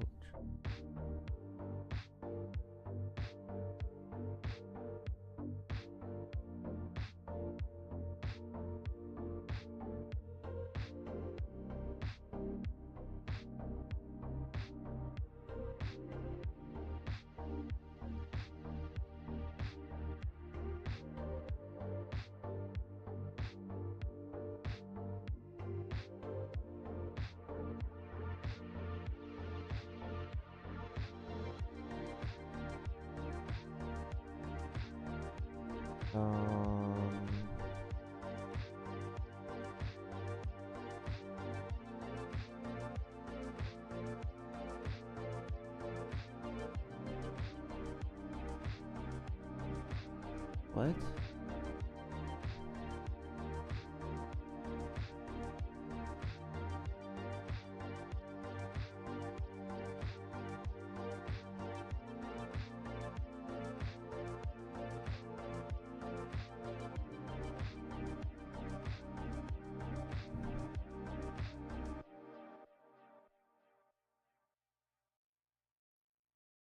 If I print this, it's gonna like.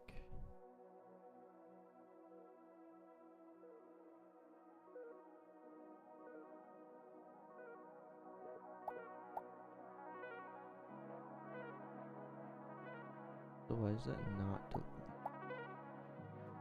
I'm deleting one of them, which is bizarre. Wait, there it deleted both.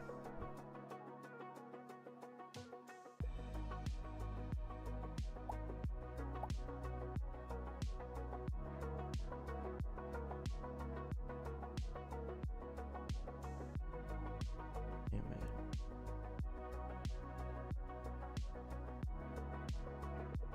Oh, am I not forwarding the ref inside of here?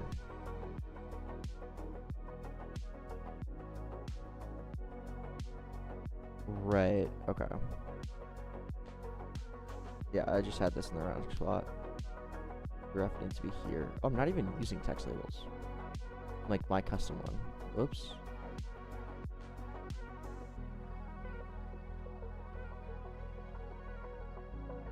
I don't know why I'm not using my custom ones. There must be a good reason for that.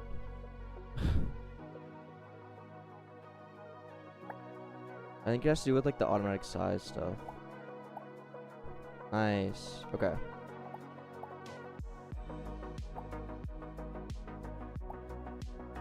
That's closer. We still have some issues, but that's closer. And it's impacting this, which is obviously not what I want.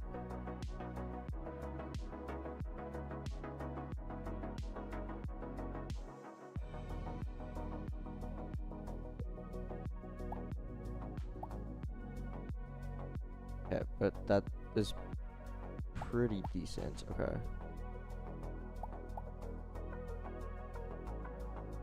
We need to also, inside here, we need to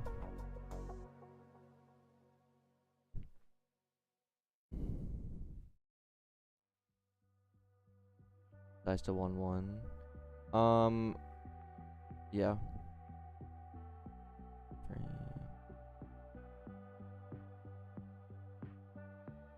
Position. What did I even set the size as?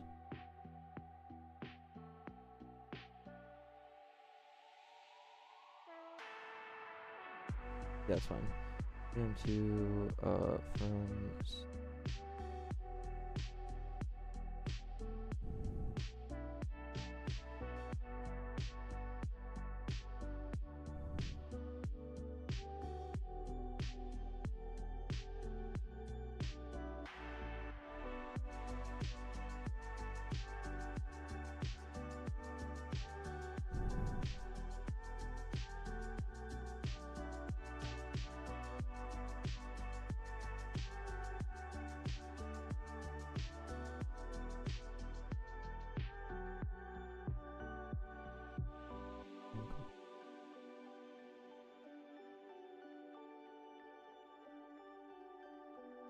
stroke, transparency is that. Okay.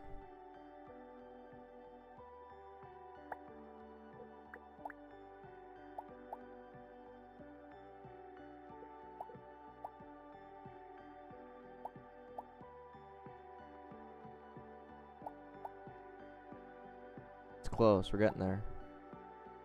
It is close. I don't know what's going on with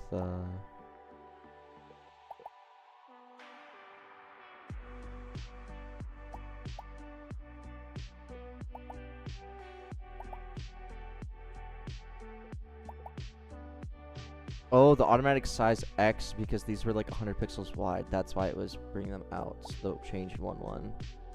Interesting. I didn't even realize that's what was happening.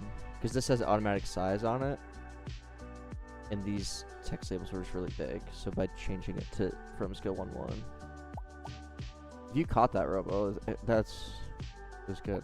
I know you said to change it to 1:1, but it was a good catch. Okay. The transparency, I think what's happening is it's going above 1. I need to do math clamp. And I think it's just like bugging out when it goes above 1. Because it's spring, so like technically it's barely going above 1. Yeah. Nice. Okay. Let's change it so that it's going transparent way too fast.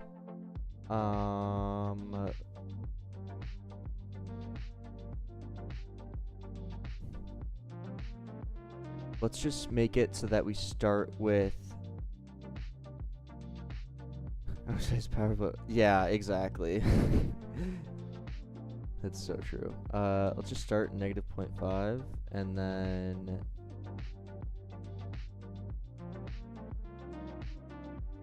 Hey Lua. Welcome back. We would have to end time 1.5.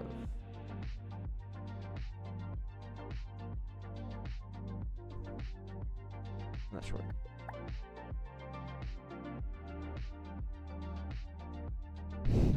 Yeah, cabbage. Nice.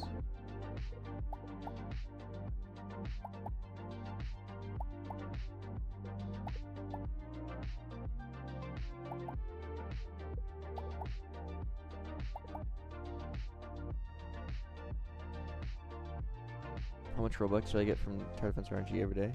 I mean, a lot less now that I'm not updating it actively.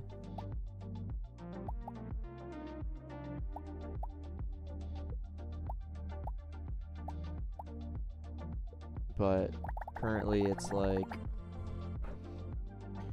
I think anywhere from like 120 to 150k. I used to be getting like over 1 million a day.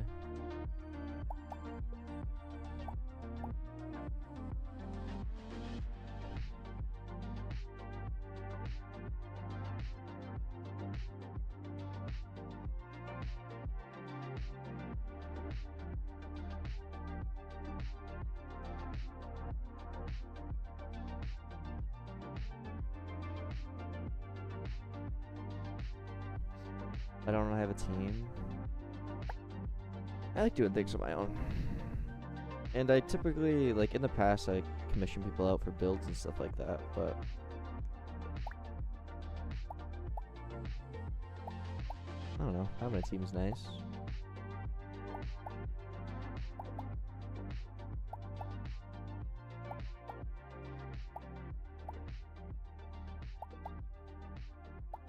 But yeah, having a team is nice, but like it's I don't know, it's a lot to manage, and I hate doing that stuff. Like I hate telling people like, hey, I need you to work on this. Like, I don't know. Having to pay them is not nice. That's another thing. Just for a plugin? What plugin was it?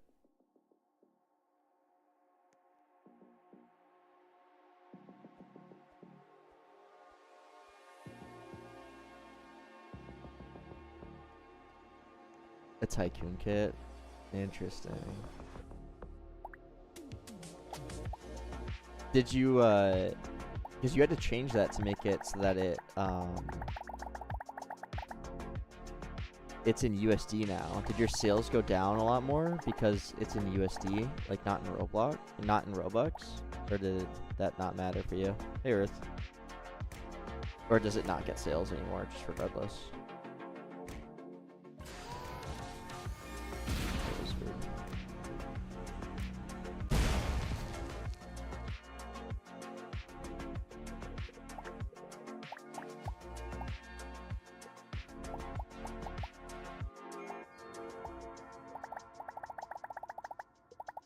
You're not selling it for USD.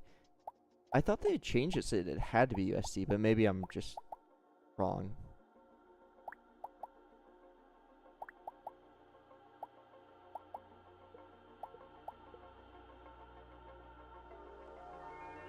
Seems a little fast, doesn't it? Let's slow that down a little.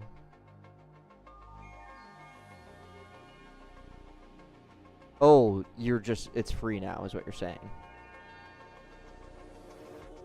Gotcha.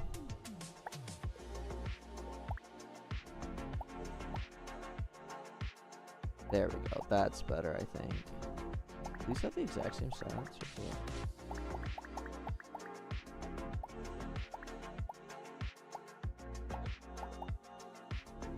Oh, I see what's happening.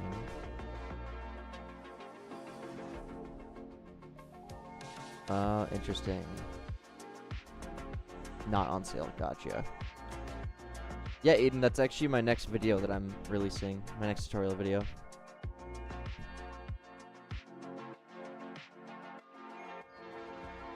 Yeah, it's in progress currently. I made more progress on it, actually. Like in coding for system recommendation is pretty cool to watch. I've been a full-time Roblox dev for the past 4 years, but I've been kind of coding my whole life. Been on Roblox since 2010. A long time on the platform, but finally done with the tutorial. Not done, but I made some more progress on it.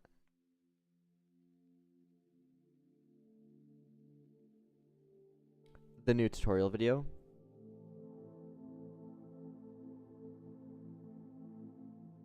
I don't know. I made some more solid progress on it. I think I have a good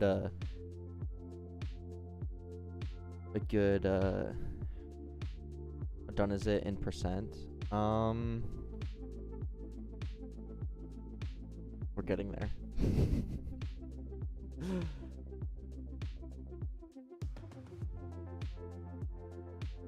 I feel like the hardest part's like the beginning though. Like the good hook and like the overview section where I have to like animate a bunch of stuff. What packages? Here. I don't use Flipper. You can get rid of that. I don't actually use this. I just needed it for whatever a custom package, but everything else I use. I don't typically use Promise very much, but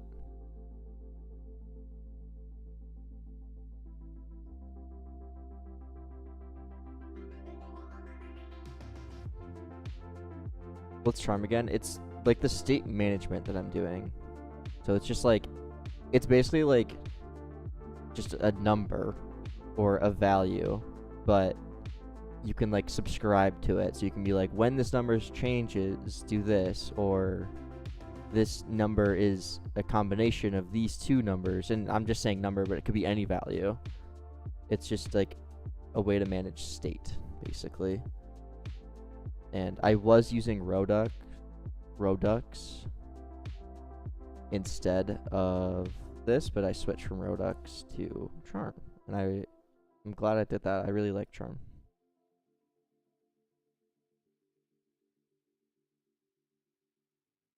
Yeah, it's for literally any value. You can put anything in it. By React instead of Fusion. I've used Fusion on previous projects, but I want to try React on this one because it's a good transferable skill. Like, React is used outside of Roblox development. And I wanted to learn it. And here we are.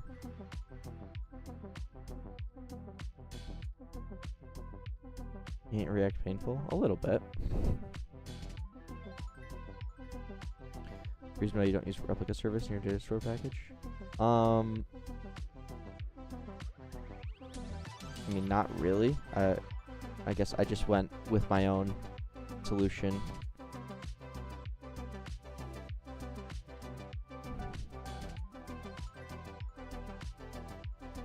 No specific reason, I suppose. I was gonna change something.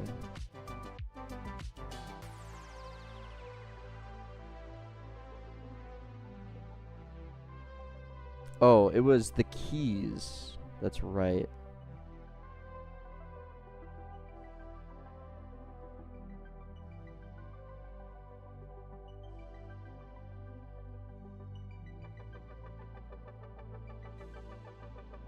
Like, if you do something quickly, okay.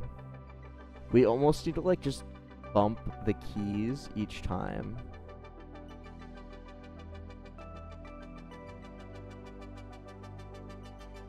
Like, this might be bad.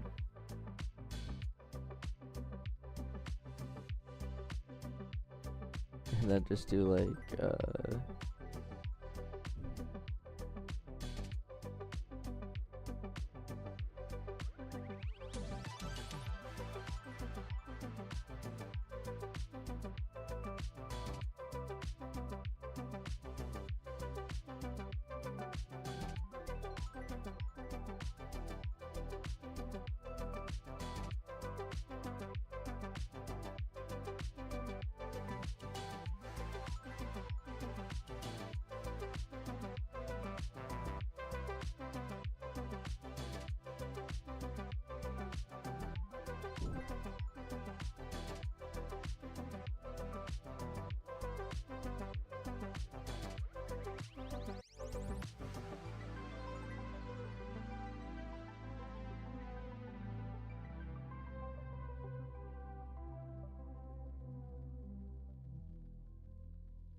Yes, Cairo.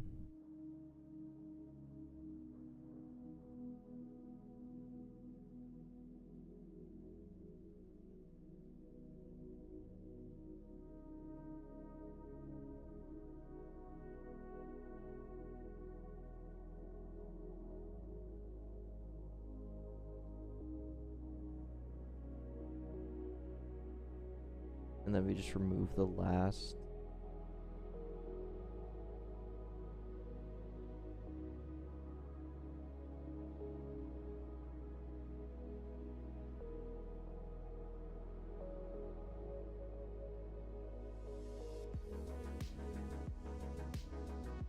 The last character. Oh no, we don't know. We can't trust that.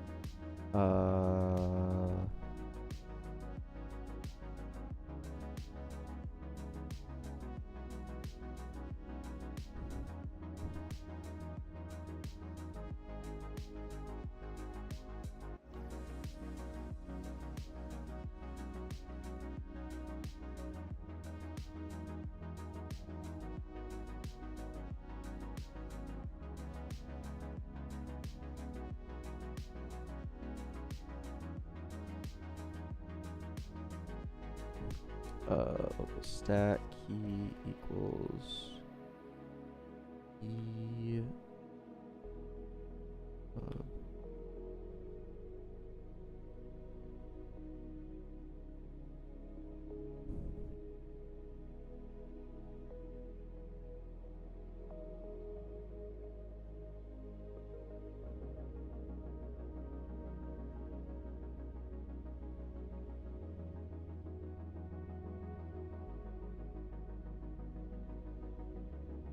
Okay.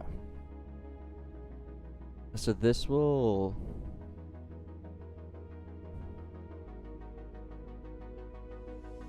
Yeah. I'm not very good at weird string library commands, but basically this will remove any trailing numbers from the key. I didn't know this off the top of my head. I'm not good at that kind of stuff. I asked AI. The more you know. I feel like anytime I need to manipulate strings like that, I just go straight to the a chat bot and ask it.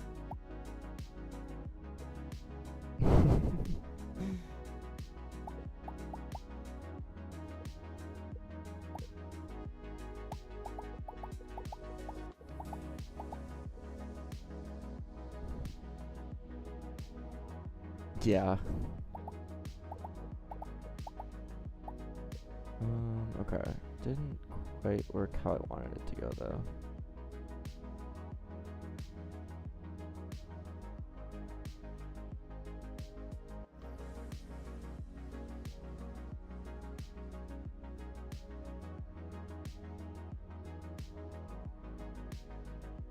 Okay, you know what? This doesn't matter. This doesn't matter. This doesn't matter at all. Let me just undo everything I just did, because I'm trying to fix an issue that is like the smallest little issue ever, and it doesn't matter at all.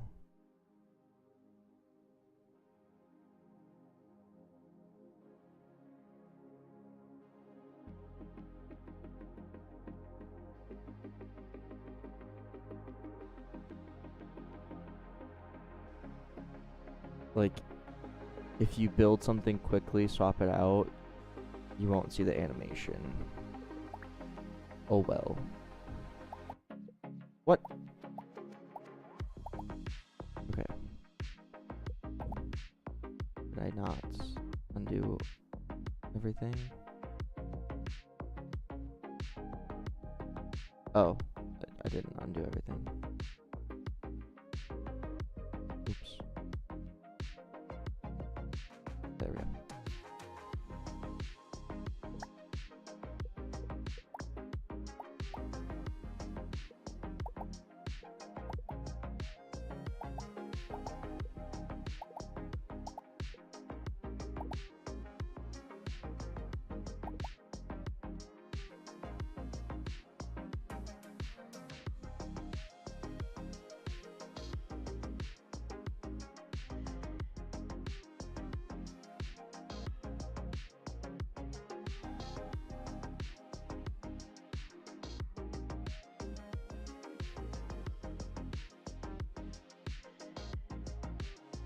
could also change this to, instead of it being on complete, we could do progress dot on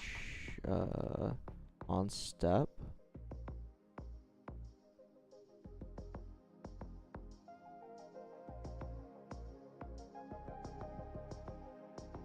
And do that instead. Because there's like a good portion there where the spring is like, it's like just sitting at 0 or sitting at basically completed but not completely completed, and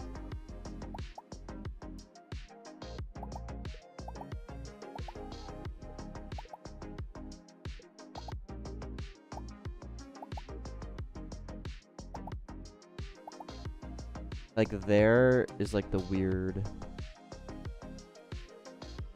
I guess. Wait, what I could do is when we change this,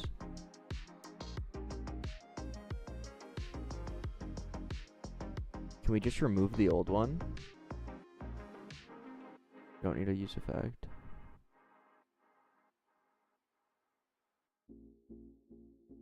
Here.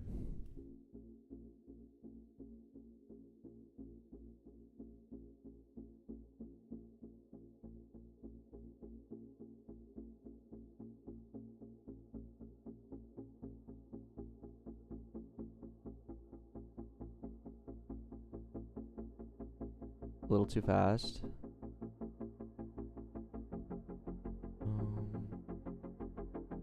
Okay, just hold on. I think we just need to remove the old ones.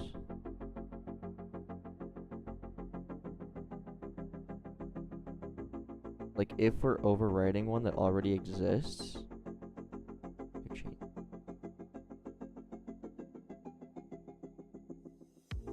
can we just destroy the old ones?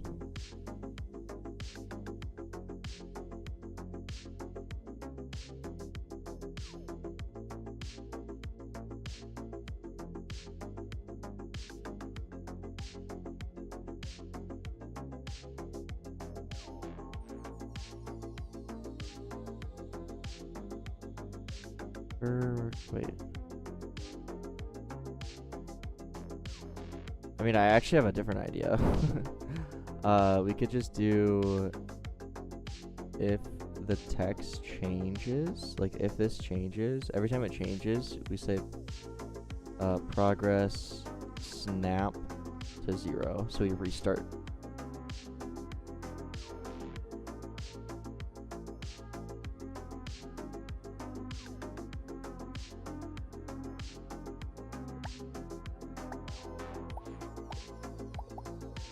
Yeah, see, there we go. That was actually, I feel like that's a good fix.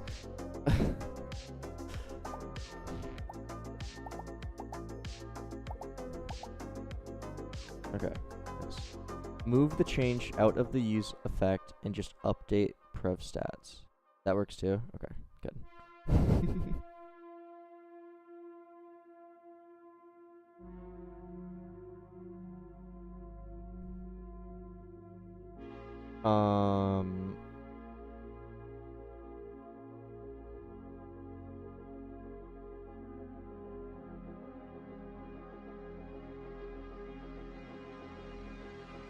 Okay, we can slow it down now. That doesn't need to be so quick either. We can do like this instead.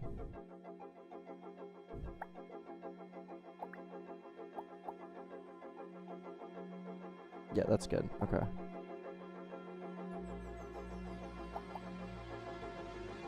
Hey, Juju.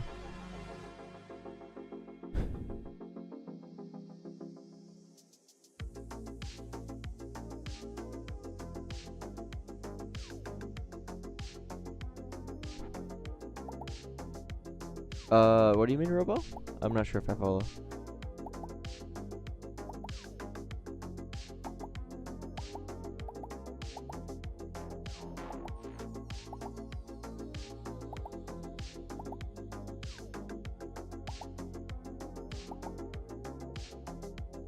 Move the change out of use effect and just update prev stats. You don't need to set changes. Just notice it. You're talking about this, right?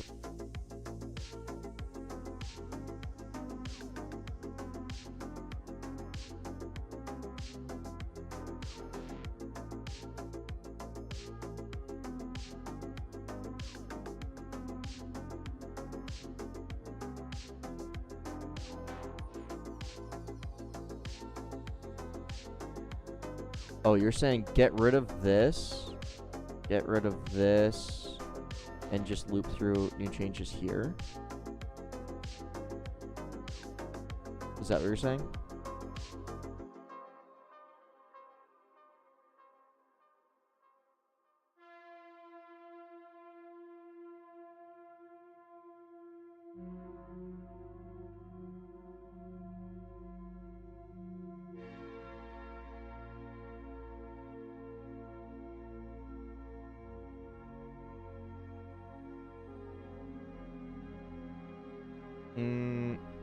It's whatever.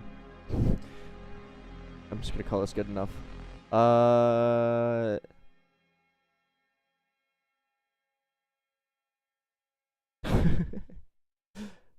I think I know what you mean, but this is fine. Build stats, changes, visualized. I actually have all my sound effects from the Roblox toolbox. Roblox toolbox has like all the sound effects you ever want. It just has horrible searching. You kind of have to like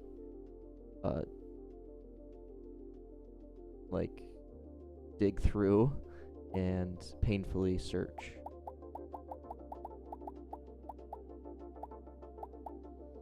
What happened to the rotate?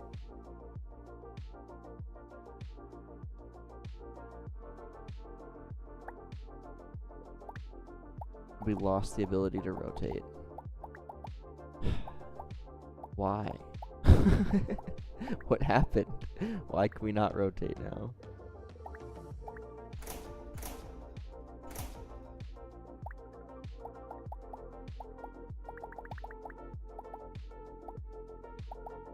Classic.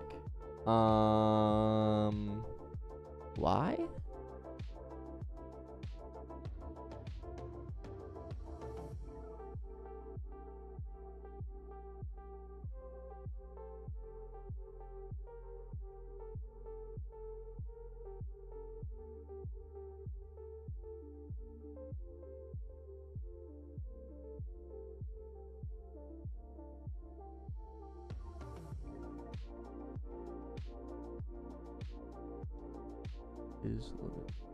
Wait, what?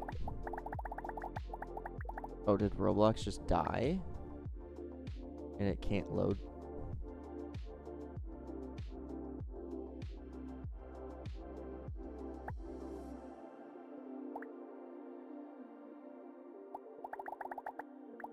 Interesting.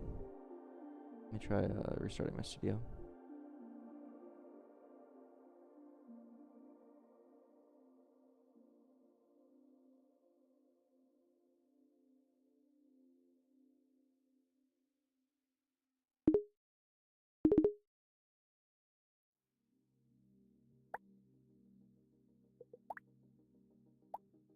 There we go.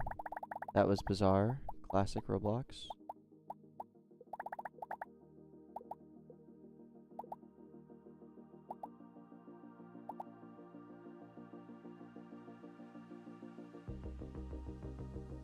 Alright, cool. Build set bots, good.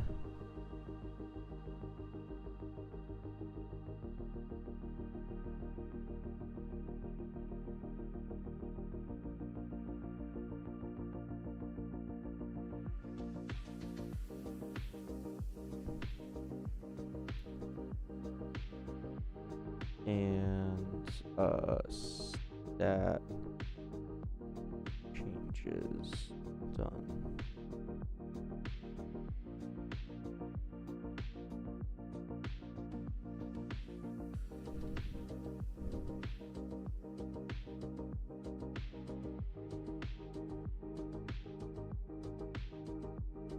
Cool. I'm happy with that.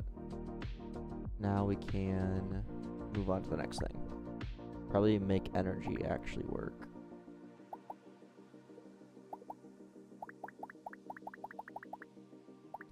Let's also think about putting the stats right on the part, so you don't need to like click on it to see the stats. I don't know. What we're gonna do after we make energy work is actually sort the inventory.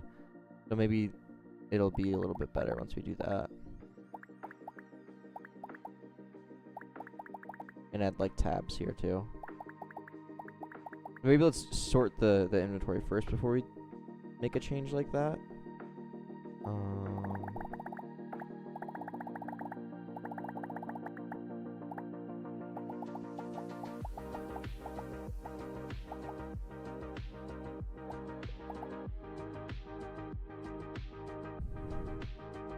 Stats on hover.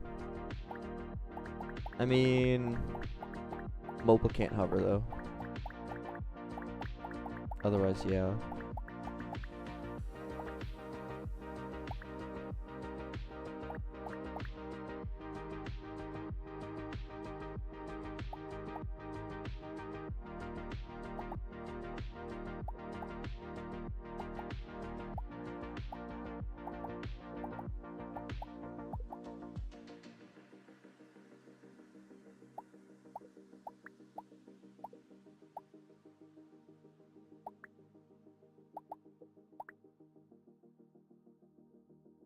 Why are the main bodies of the bots so randomly goofy? What do you mean? Like, these like the bodies? I'd say they're goofy because they need to be convex.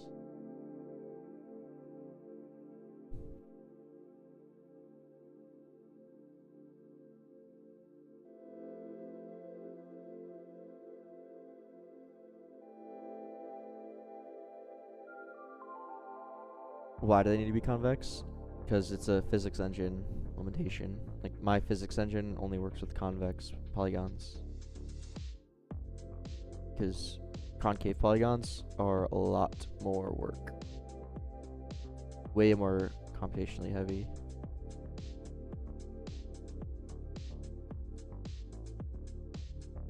No, they're not soft body. They're rigid bodies. Yeah, Lexi.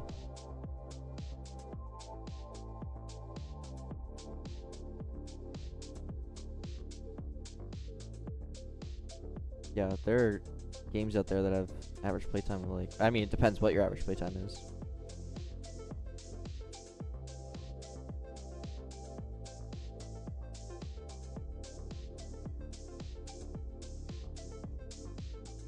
Okay, let's make energy matter. How many minutes?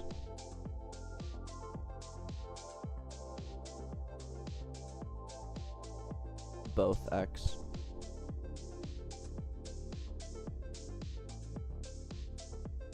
Oh, 10 average? That's fine. It's not, it's obviously not amazing or anything, but it's fine. As long as it's not like literally 2 minutes. And obviously it depends on the genre of the game. What's the genre? Because that can vary things a lot. Like tower defense typically has like much higher and also simulators typically have higher.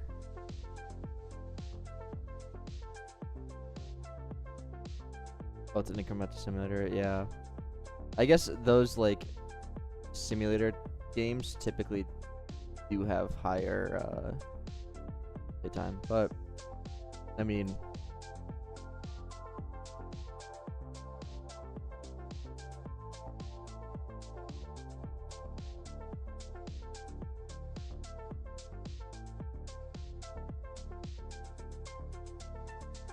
okay. What am I making? I'm making energy function. So to do that, we need to go to classes, bot builder, init, and we need to make a new function called can build part.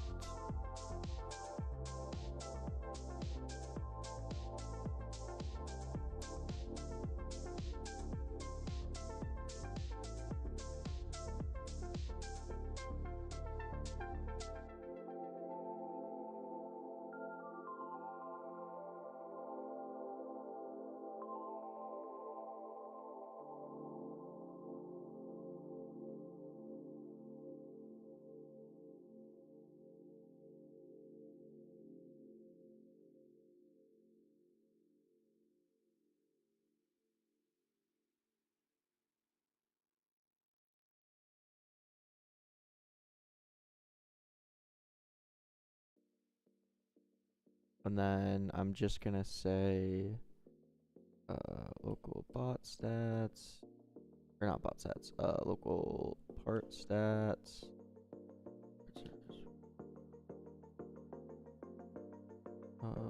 Get, I think it's calc stats. I don't know why I did that.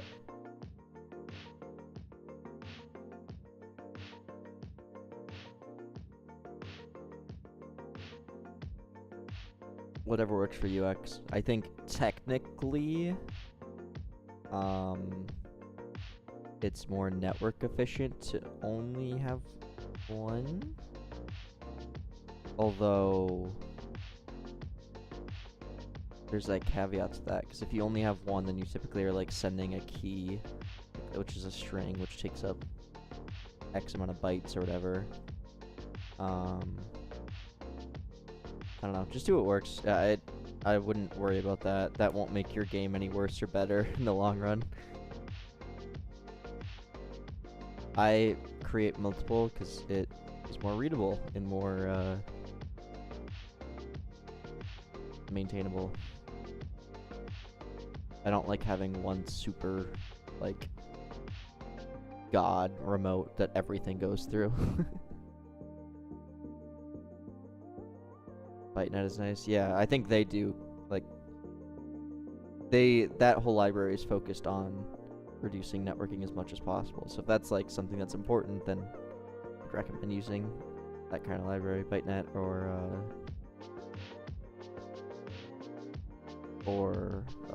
what's it called? Totally blanking. Whatever, doesn't matter.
So if the part doesn't use energy, or the energy, or the added energy plus our current energy is less than the max energy, less than or equal to, then we can build the part.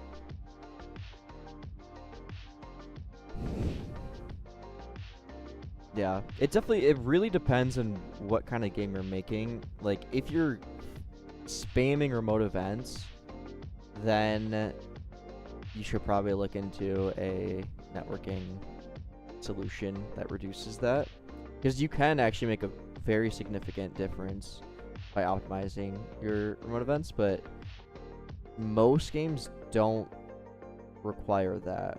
Like, I feel like there's very few games that do. Like, maybe like FPS games, because you're constantly like varying where you're looking and stuff like that. I mean, I've done some networking solutions for tower defense games. Yeah. Does this game require it? No.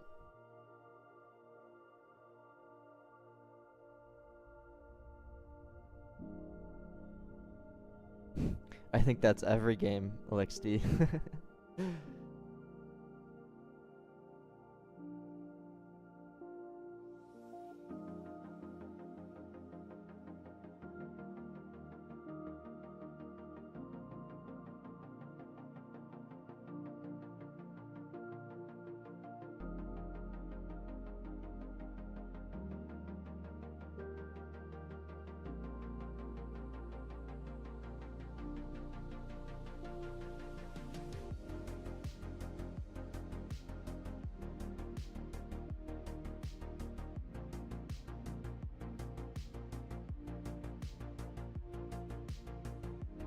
Yeah, tremendous. That's what you should do.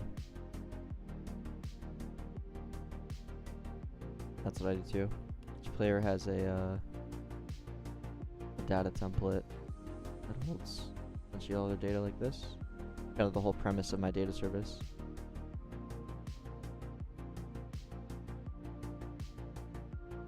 And any service can like access the player's data by using data service and modify it as needed, and then it automatically saves and replicates. No, Cloverist. So what's really cool about this system, and a big reason why I created my own physics engine for this game, is because think of it as essentially a math problem. We have two bots given some initial parameters, you know, what weapons are equipped, whatever. Essentially, we're just solving an equation. We wouldn't need to, if we were solving, let's say, 10 times 5, we only need to give the initial conditions 10 and 5. We don't need to like explain how to add the numbers and yada yada yada. We're just giving the initial conditions, and then the client can solve the equation. The same exact thing here. We give the initial conditions of the bots, and then the physics engine solves the equation. So we don't need to replicate anything except for the initial conditions, which is just what the bots have equipped. And that way, we're not replicating anything except for the initial conditions, and essentially the end result, the server obviously makes sure it's the one deciding what the end result is and not the client.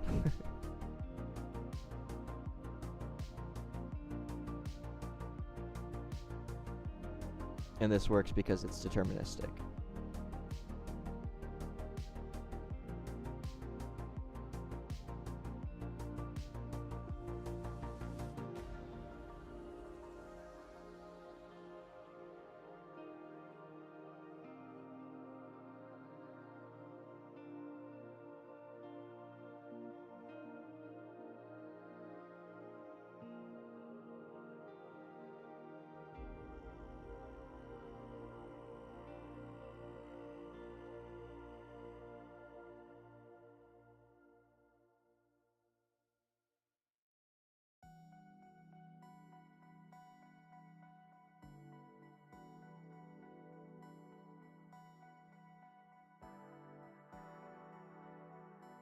We're working on energy actually working. So right now energy is just completely ignored, but it should be pretty easy. I'm just trying to figure out where I actually need to put this.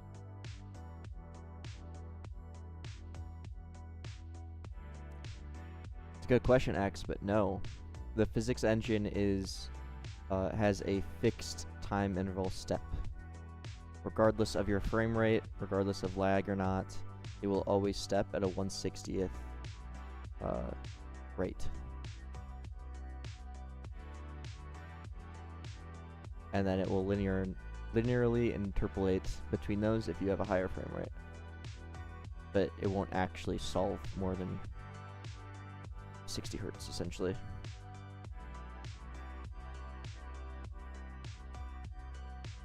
Exactly, Cloverus.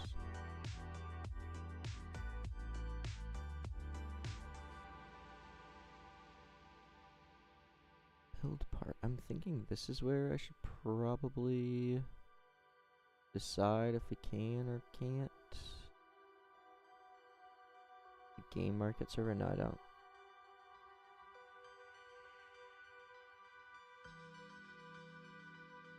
Where are we calling this?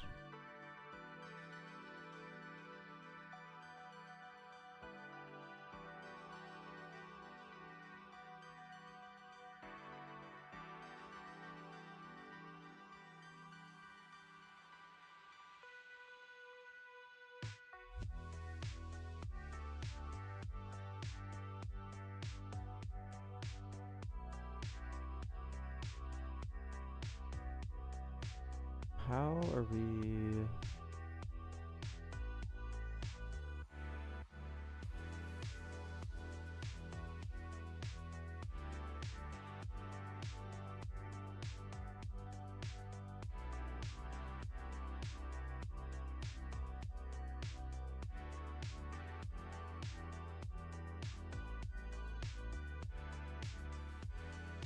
Start build.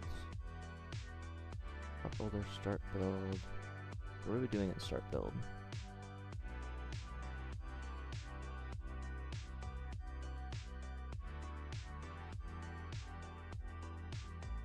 What do you need help with, Robo?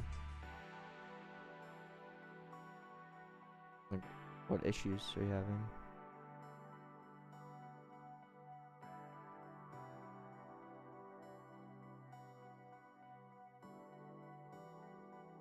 This build with part.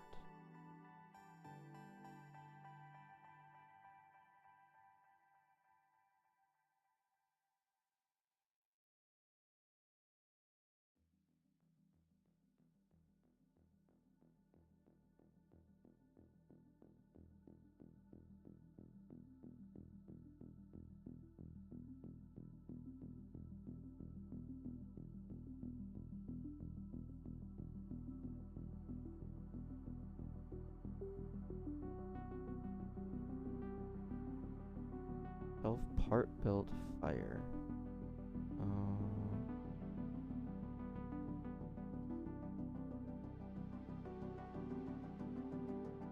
Builder. Part built. Part built. Part built.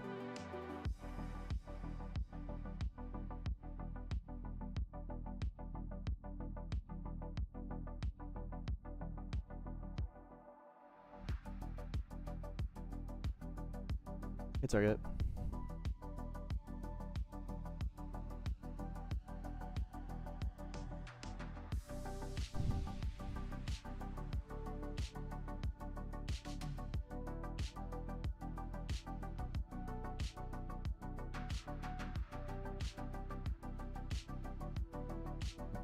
Parts changed fire.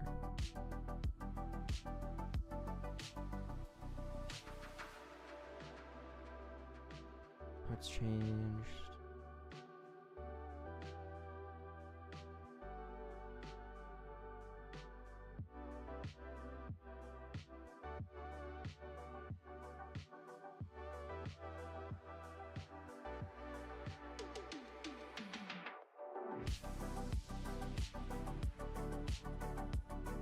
Part built. We listen to it here. Part built. Part.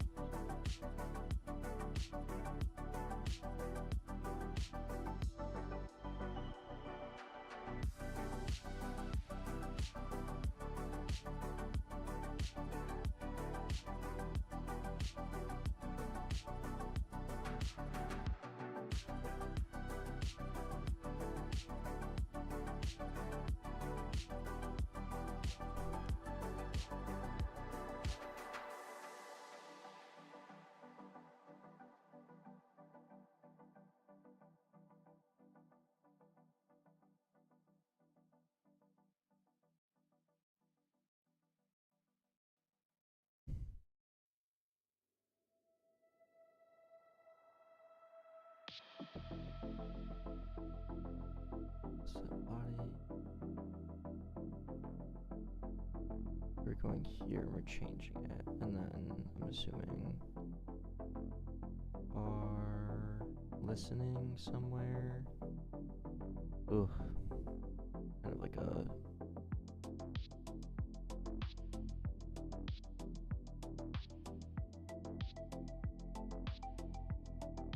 we're going up to bots. Then we're setting the bot data to that. So somewhere in there we need to check to see if we actually can do the thing we want to do.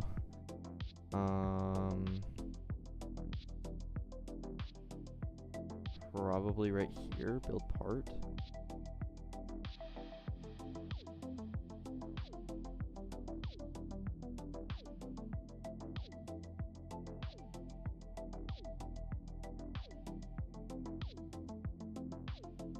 Can we just do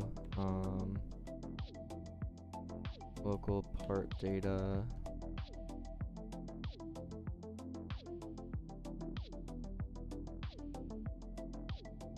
And then can we do if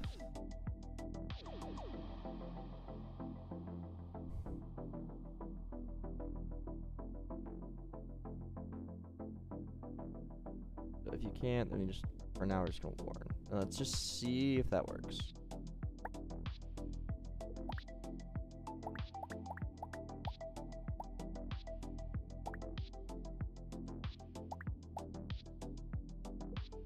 Enough energy build part. Nice. Oh, it's okay. Interesting.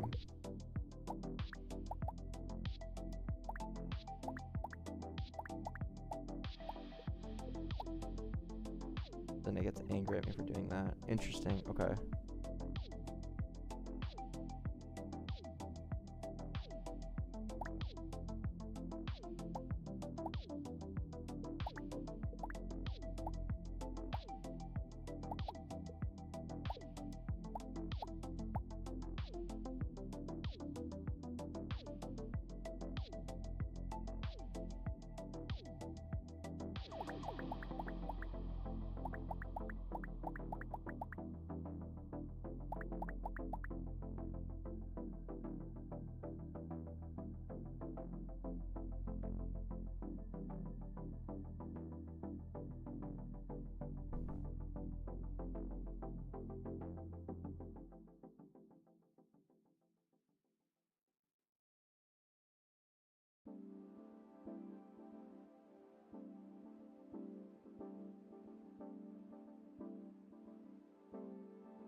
Move started.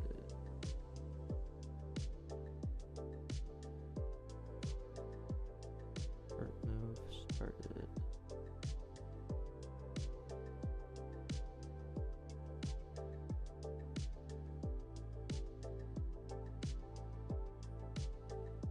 Builder start build.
on parts change. What are we doing?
I mean, the other thing we could do is just not allow you to not allow you to build with that thing. That'd be the easiest way to do it. Instead of allowing you to build with it and stopping you from placing it. Well, no, because that's bad, because you could be replacing something. And, okay, yeah, never mind. You don't want to do that.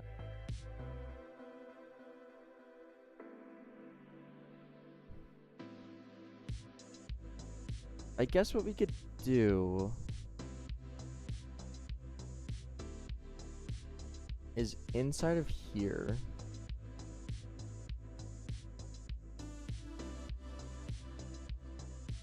the set bot data,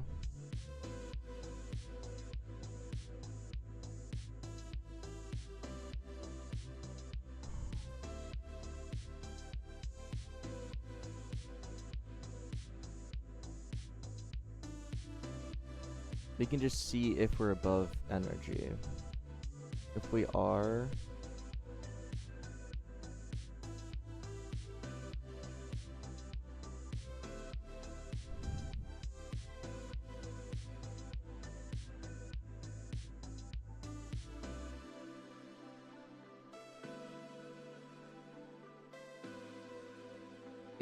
above energy, then we just go back to what we had before. Yeah. Okay. Is null nil? No. It's not actually nil.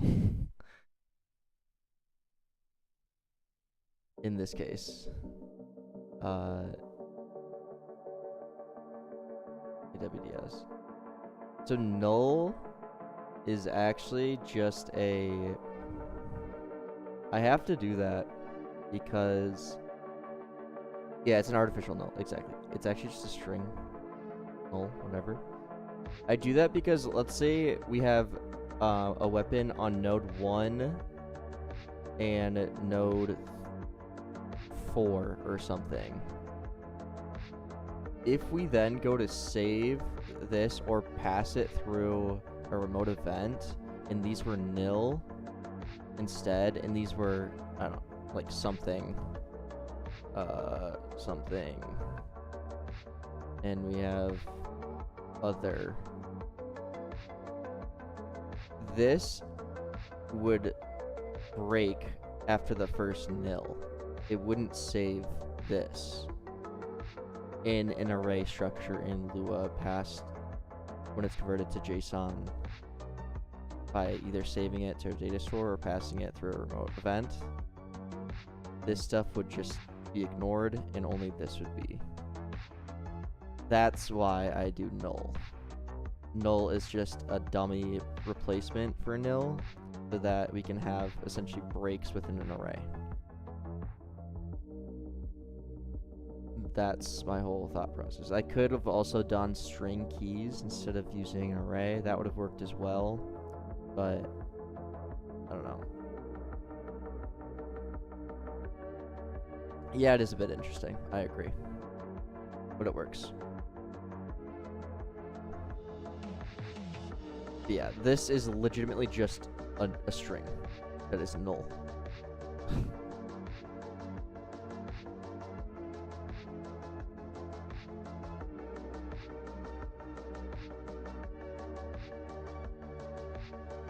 But yeah, it's really just to get around that weird hole in an array issue.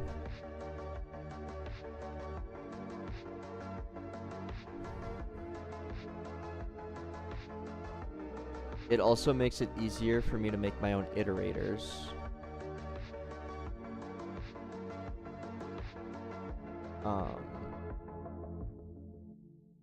Like in my part pairs iterator function, I can skip indices that are null, where I guess regular pairs does that. But whatever. Back to what I was doing. I think what I'm going to do here is we're going to construct the bot. We're then going to check to see if the energy is greater than max energy. And if it is, then we will go back to what we had in old, basically. And just set bot data to old. So if...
I split. So we almost need to like have changes here. And instead of immediately sending this,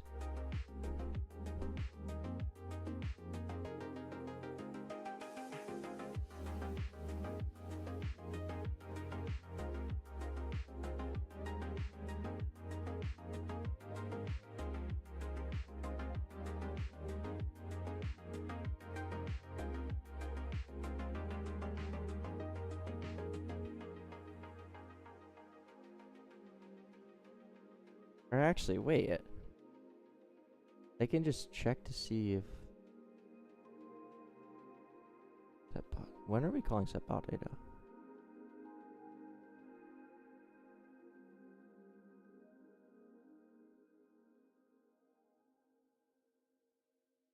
Whenever we update bot.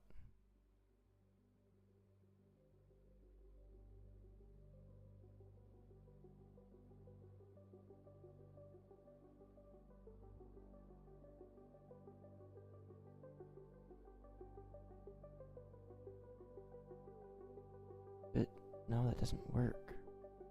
Like, we need to block them from placing it.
Ugh.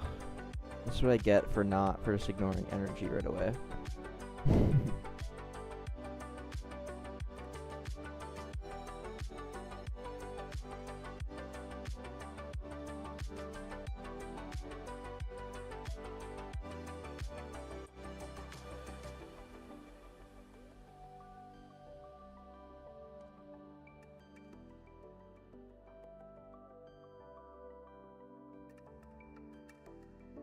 So if we move a part, it's guaranteed to always be fine.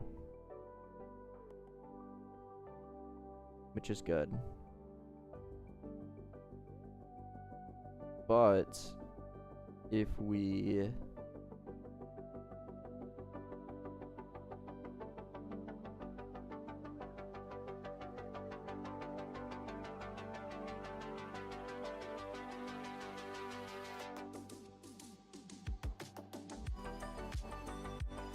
build with part,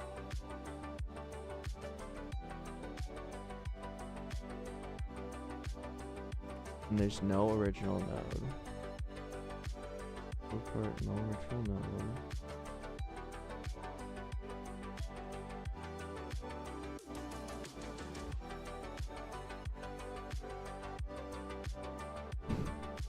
Next target.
This is what we really need to be listening to. This is when we try and build something.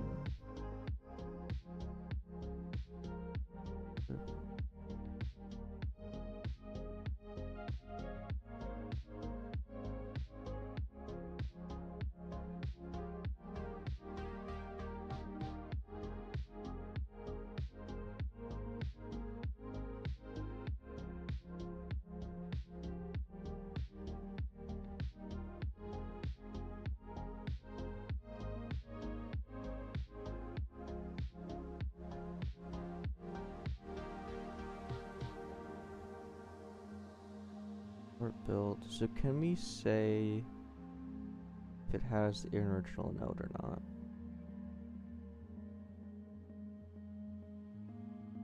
How about that?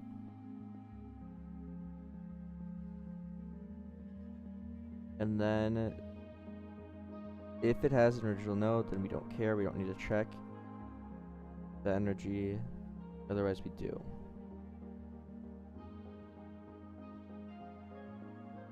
Right. Okay. That's fine. Part built. We need to define up here.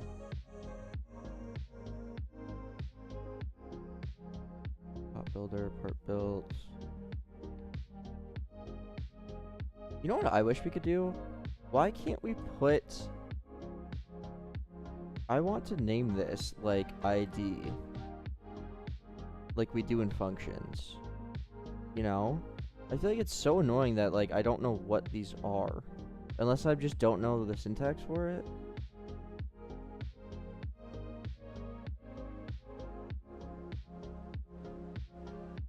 That's always bothered me.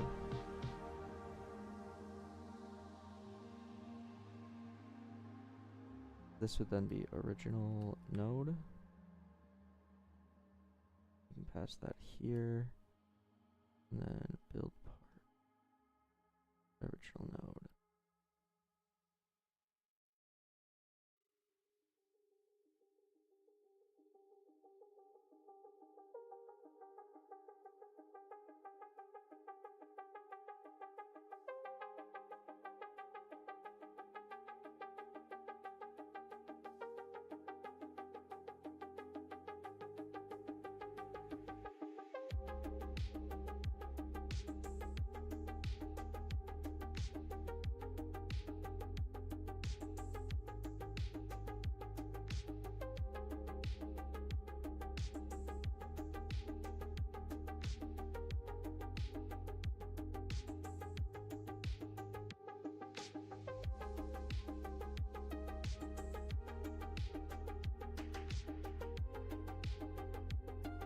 Hey, Celeste. Okay, so then we don't do this if original node. Alright, yeah.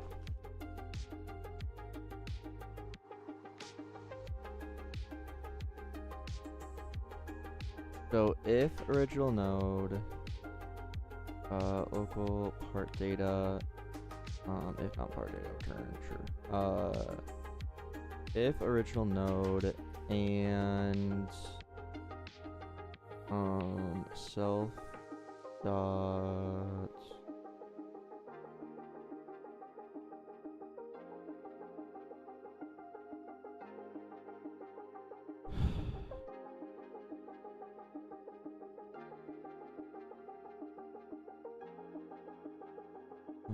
and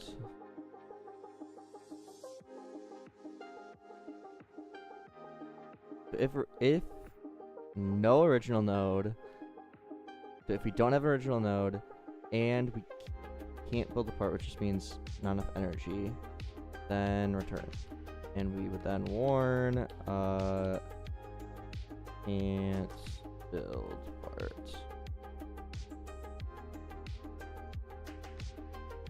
Okay, I think this is where we need it. I really hope so.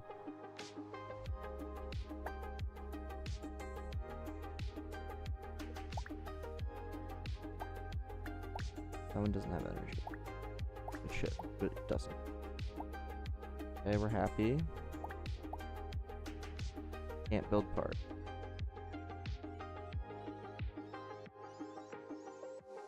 So why is it still grayed out then? Because we need to save this. Yeah, we regardless still need to say this. Okay. Whoops. Okay. Yep, that makes sense.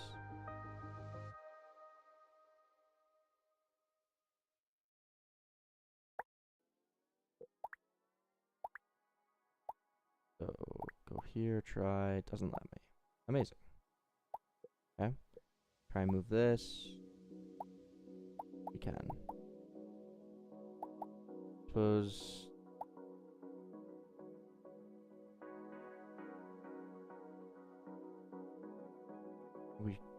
we can fix that. I think we just need a task defer the stat changes to the next invocation point to make sure we're basically what's happening is when we move something we remove it and then place it again, which causes the stat update to happen twice. But we just need to defer that to the next invocation point so that happens basically after that code. Okay. Can't build. Cool. Now this is the real tricky one. Can I build this here? Good. I can't. Great. But can I build this here? No, it doesn't let me. Okay. It's a part.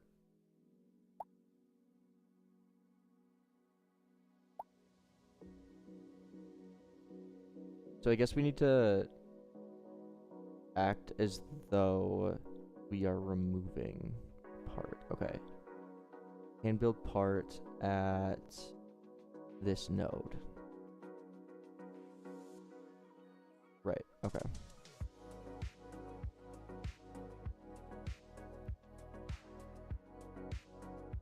Because we need to subtract the energy that's at that node. So we need to do local class. Local equipped part at node. Like that.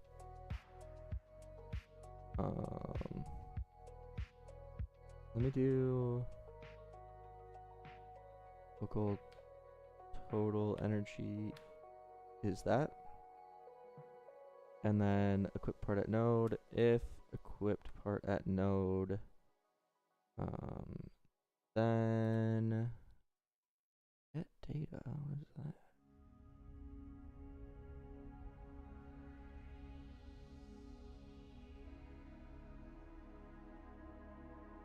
parts class.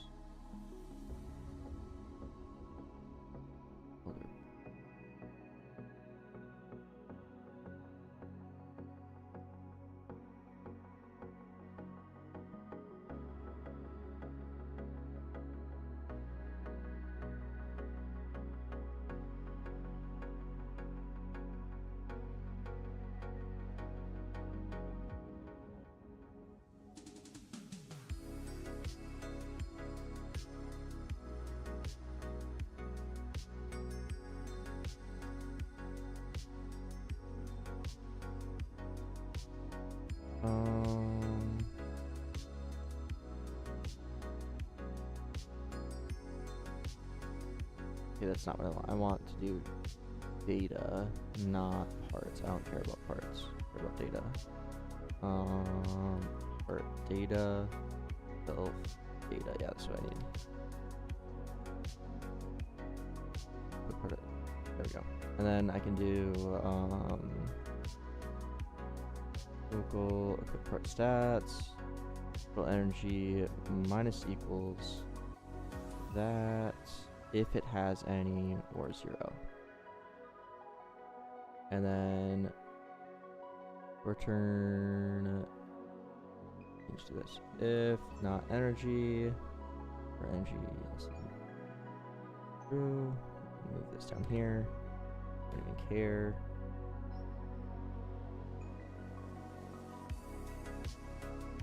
So if the part doesn't use energy or energy is less than or equal to 0, then we just return true. Otherwise, we need to basically calculate to make sure that our total energy is less than or equal to max energy. Yeah, okay. That makes sense. I have the paid version of Copilot.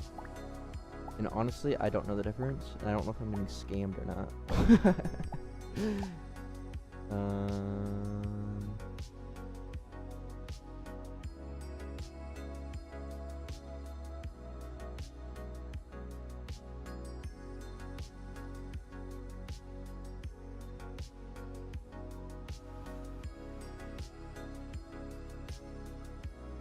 Filter 170 can build parts.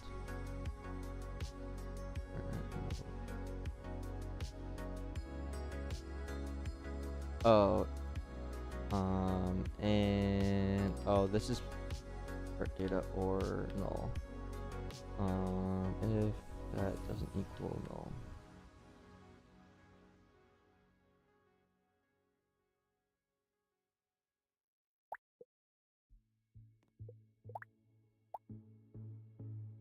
Can't build that part, can't build that part. Move this, fine. Still need to fix that, that's fine. But then if I try and equip this to here, we should be able to. Bruh. Why? Oh, because we literally can't.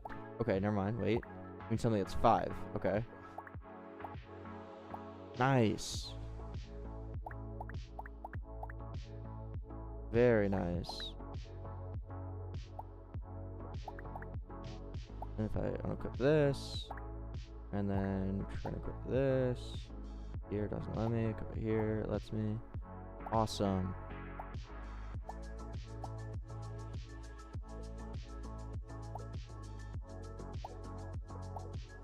Cool, cool, cool. Okay, so then we have the event for when we can't build the part. We'll signal something so that the UI makes it obvious.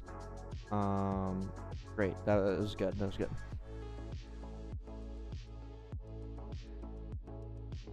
What GPU are you looking at? That's 6K. That's absurd.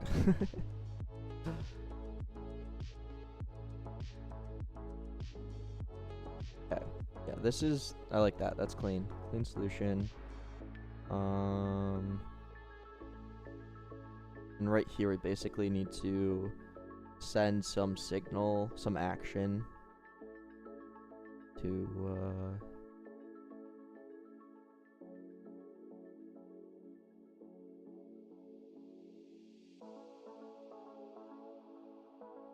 4090 is 6K? What? There's no way 4090s are 6K.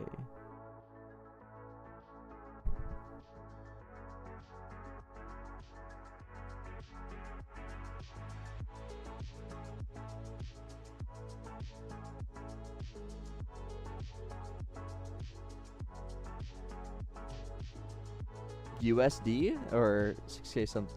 Oh, okay. Still. Is there like absurd like tariffs or something?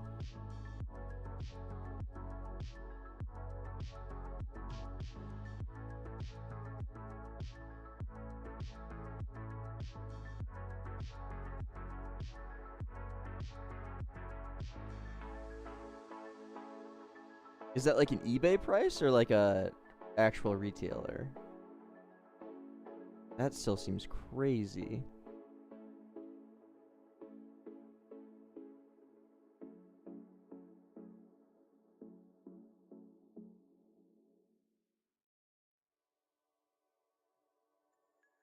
So basically when this happens, we want to send an action to build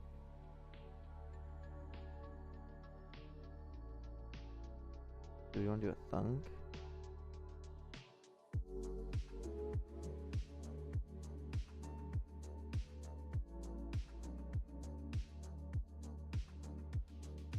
AUSS the monk the muck. You switch from YouTube to Twitch.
Of course. Oh, that's okay. Blech.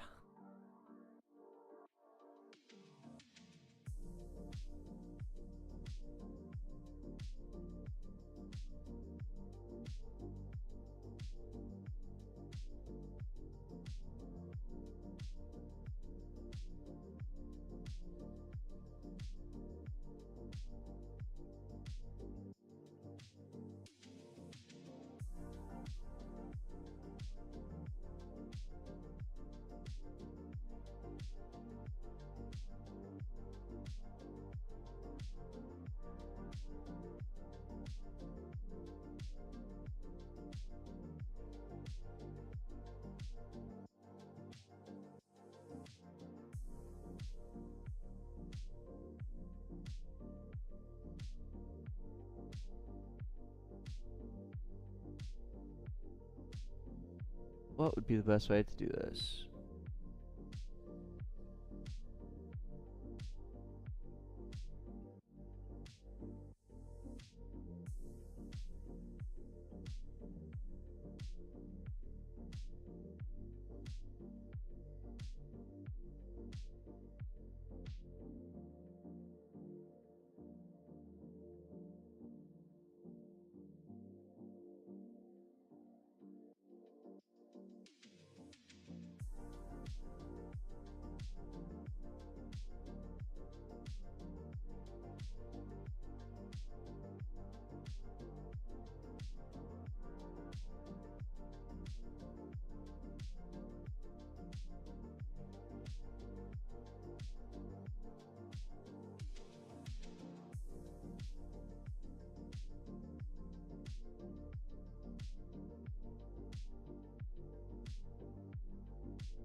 Do I support vibe coding?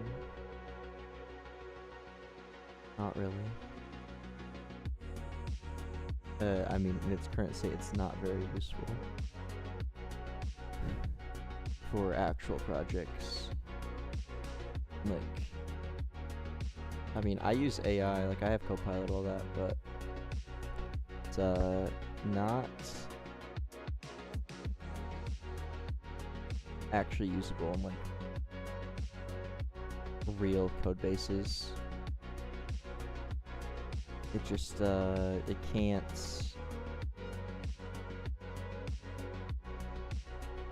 It doesn't have the full context, and that is kind of the issue with the current approach to AI. Especially with coding in general. One character that's off, and suddenly the game is unplayable. So I don't think we're gonna get to where a lot of the optimists feel for quite a while yet.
I saw.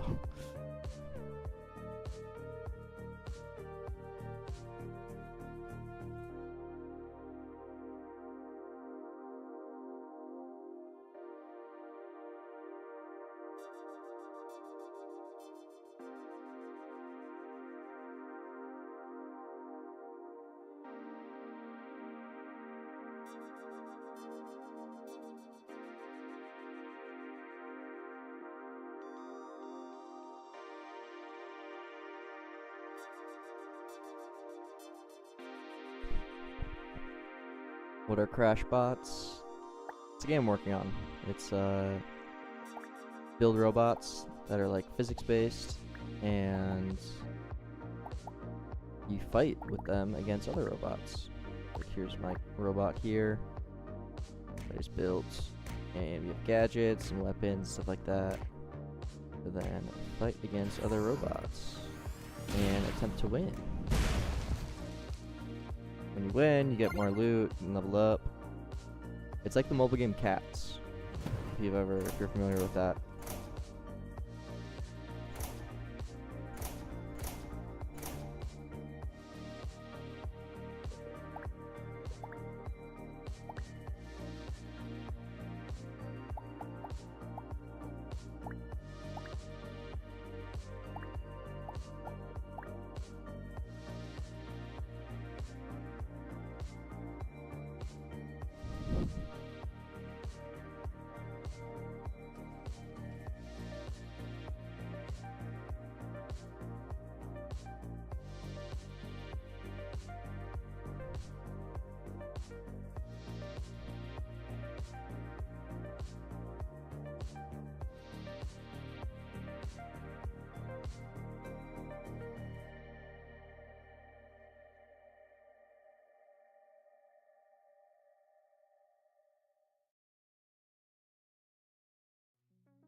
Okay.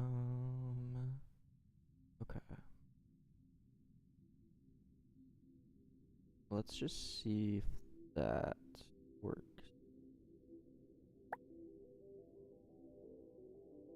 If Dubig buys this game, are you gonna sell it? Well, if they bought it, then I would have had to sell it.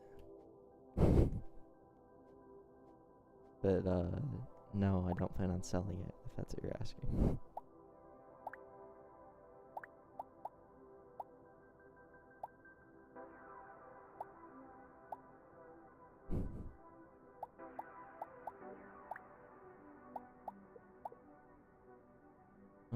So why aren't we getting that?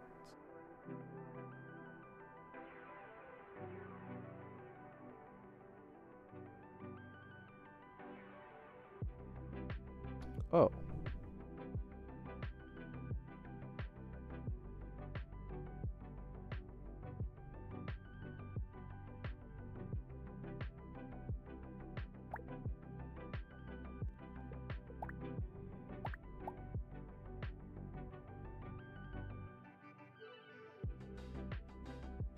I think, does this have to be from offset when using a slide out frame? I feel like it does.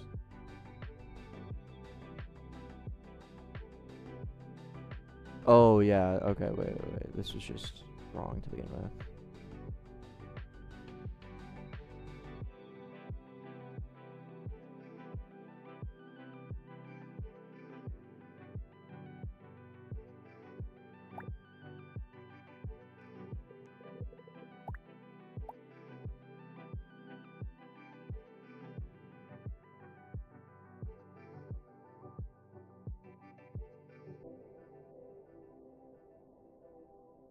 And it needs to go the opposite direction.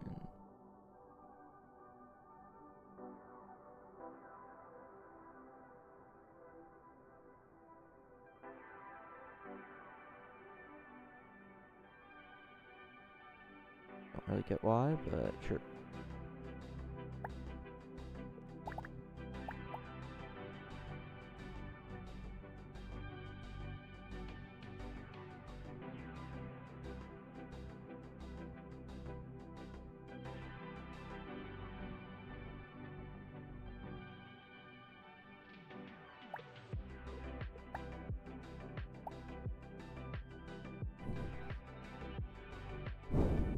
Okay.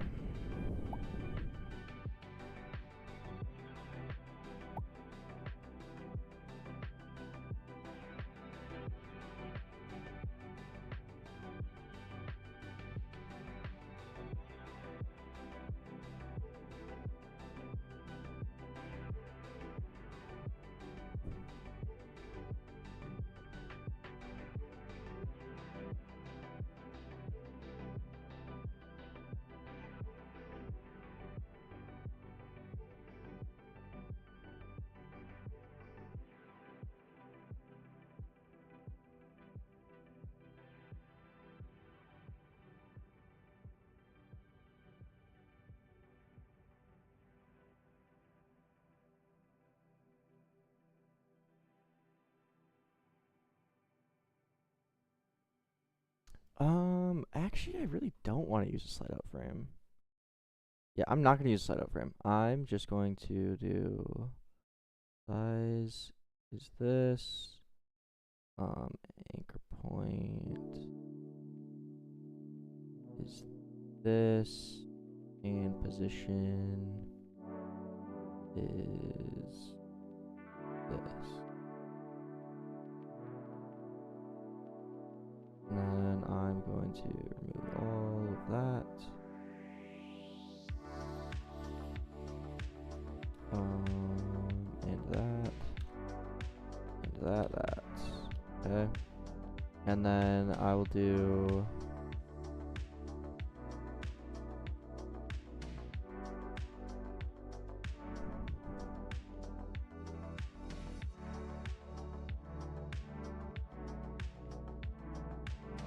I want the size to scale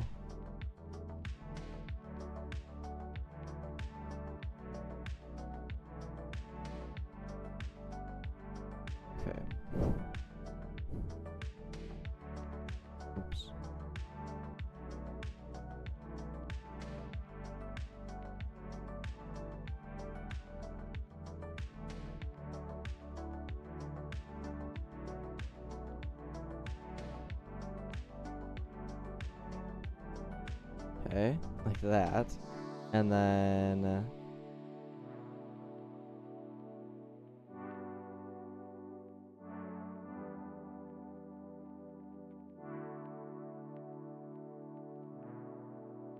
background transparency.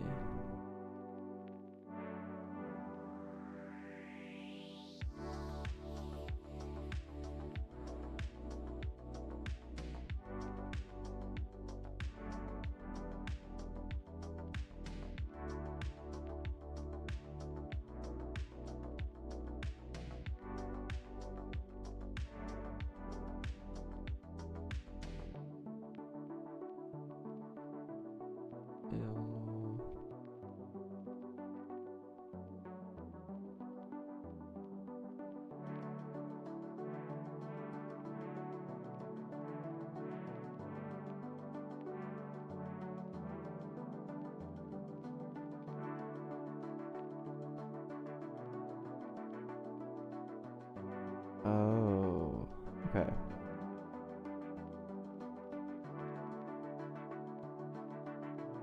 So this is a child of this. We really just need to set the size. I've done this like 3 times, but position.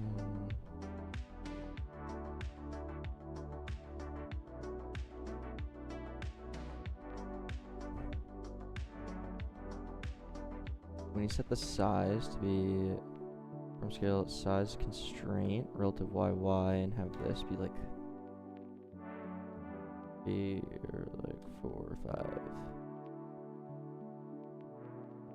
And then our UI scale.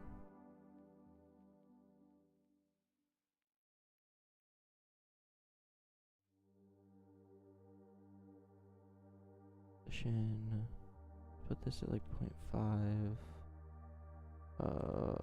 Local rotation equals U spring. We go -10. Frequency equals 1. Damping equals 0. And our goal is 0. Okay, and then we can do rotation. Is that rotation.binding?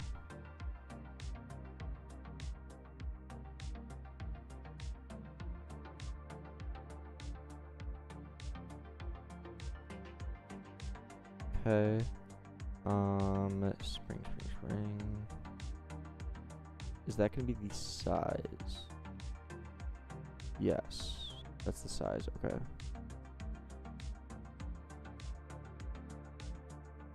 Okay, that makes sense. So we can say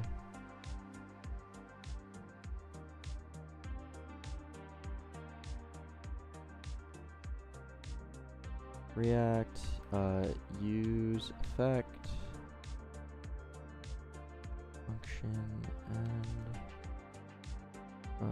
shown, and we can say if shown then spring set goal to 1, else spring set goal to 0. Boom.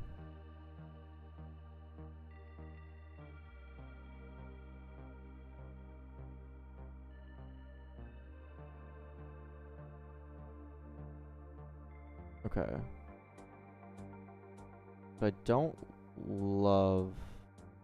Won't this always be... Oh no. It's kind of a waste.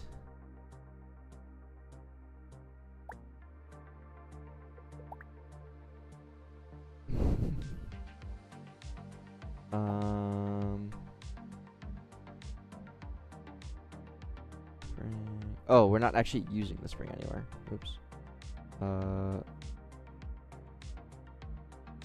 Local size equals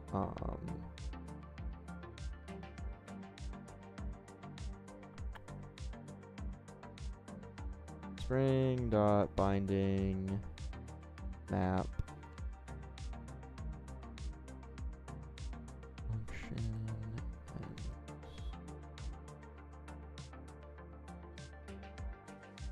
and just turn 5 n.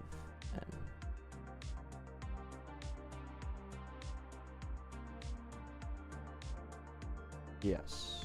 Okay.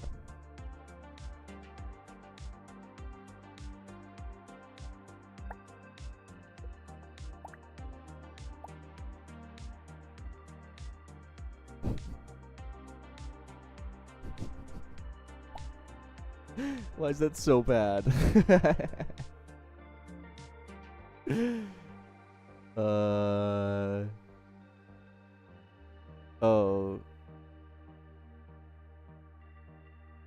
Is it because it took so long? That was so bad. UI stroke. I feel like it's just because it's... Let's actually give this, like, way less damping. Would rich text help this?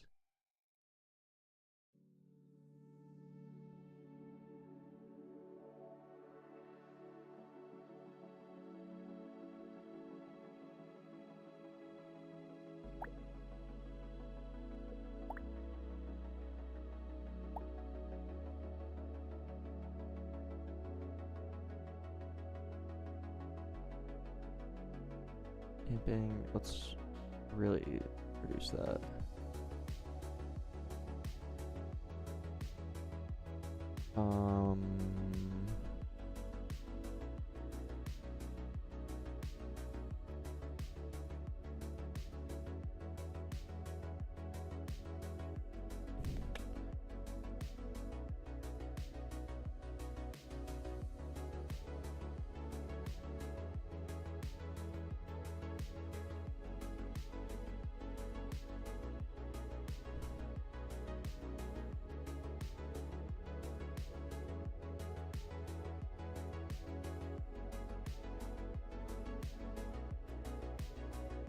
I guess we could make this just spring.binding times 2. That would work.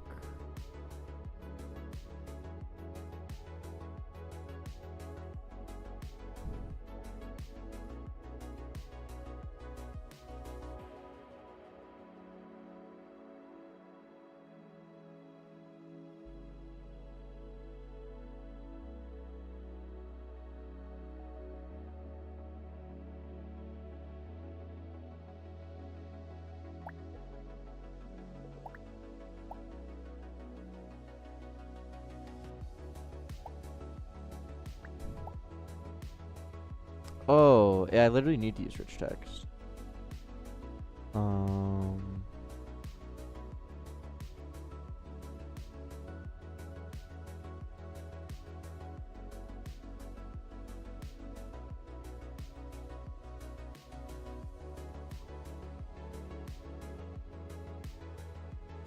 Okay, I never want the x with limiting factor.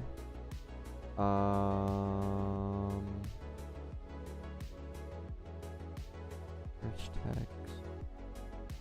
Does that mean, does this work now or no?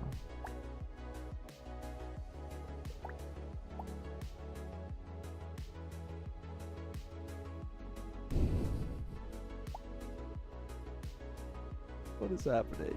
Why does it look so bad?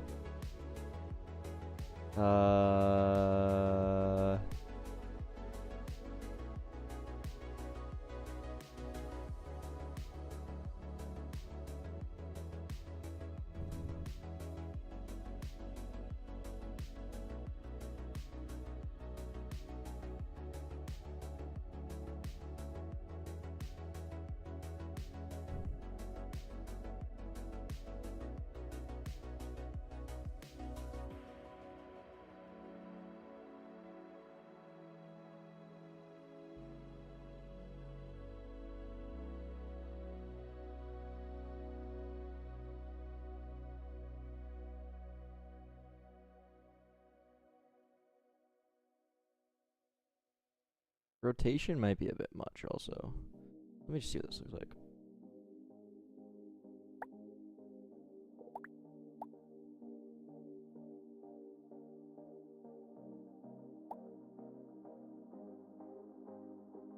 Okay, so we definitely need the stroke because it looks really bad without the stroke.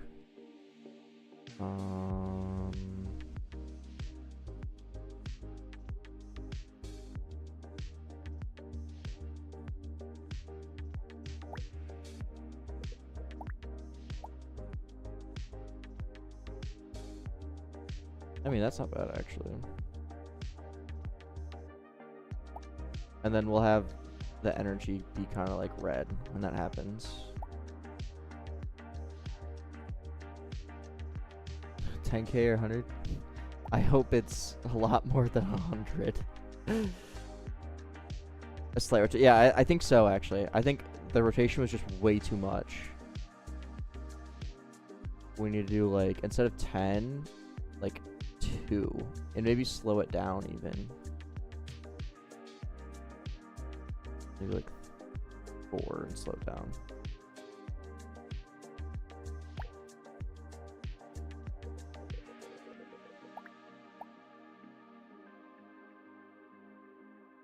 Okay, I think 3 would have been perfect. That does look nice.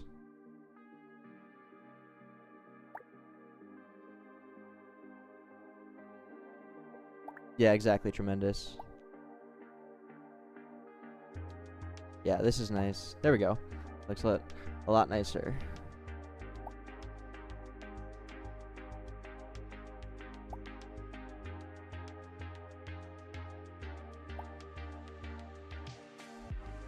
And then we'll have this like shake and the energy be red also. Oh, I wanted to do this. Yeah, so it'll keep it up if you continuously like refresh it basically. Is that a spring or something? Yes, it's a spring. It's a spring with 0 damping, which basically just means it oscillates forever back and forth without ever slowing down basically, but it never would overshoot other like it doesn't overshoot either. So you set like the initial value and then the goal value would be like the in between. So I'm going from -3 trying to get to 0, which means it goes that much past 0, so it goes -3 to 3 and just constantly oscillates. It's a neat little trick that is like perfect for that use case.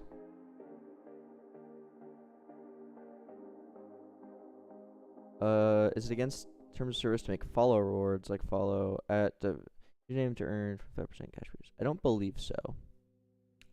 It might be against it if you tell them to follow you like on Twitter. That'd be directing off platform.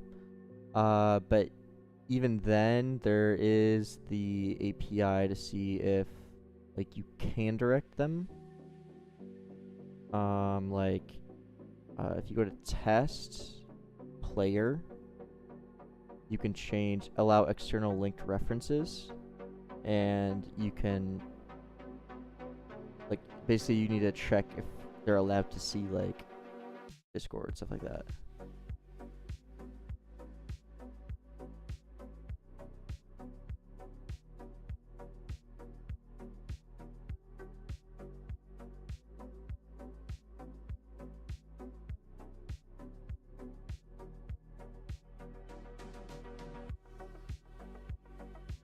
What does he elongate?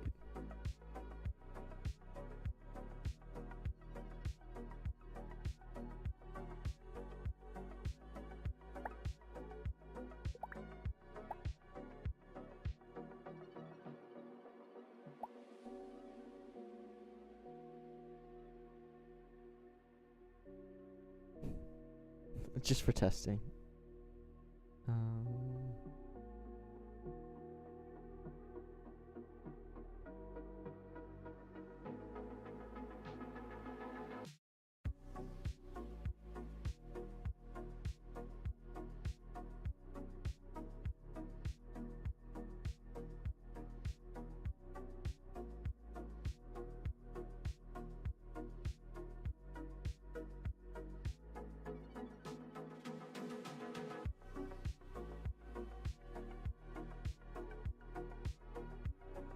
I have no idea, LXT.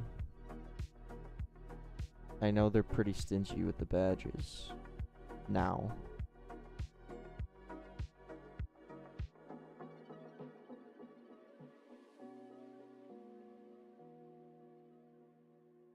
Well, I get like a cool thing in the hunt or the hatch. Is that what it's called?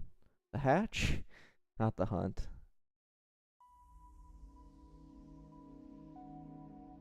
I get like this weapon.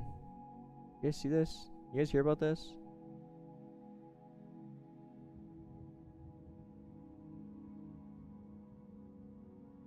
Let me in. I get this thing. Oink.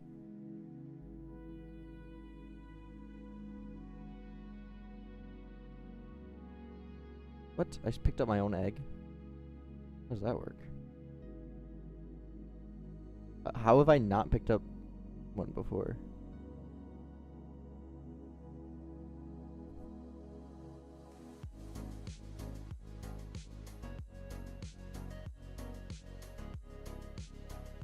I don't know if this is for me being in the hunt or for being verified.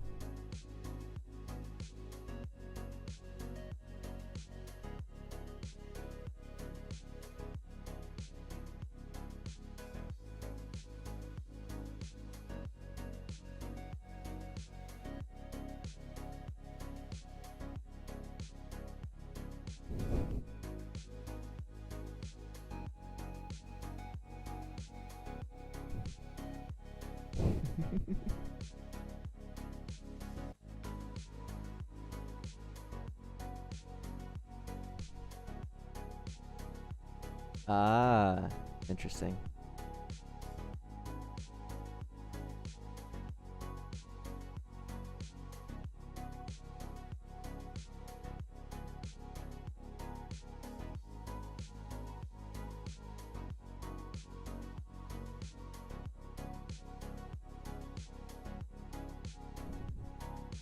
Interesting.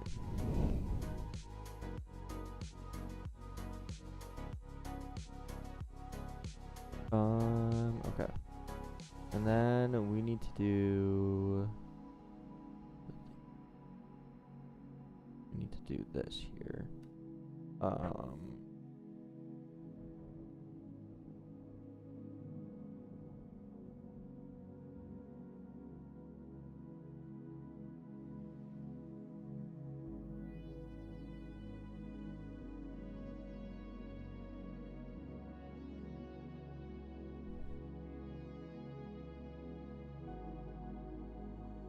I have a degree in computer engineering, computer and electrical engineering, so close to computer science.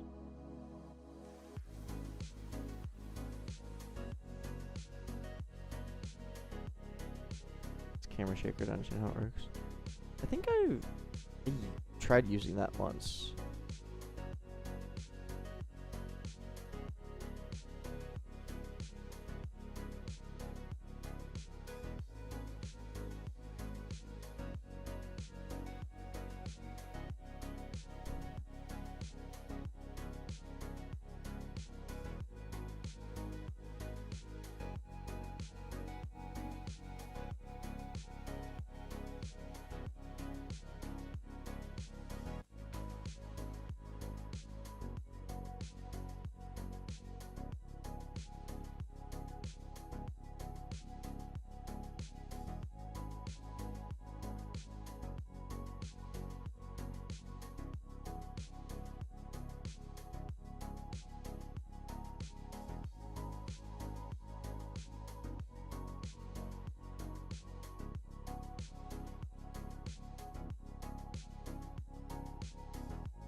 And then what I can do is do React, use effect, and then I can do if show energy error, then pause spring, then I have impulse. UDIM2 from scale.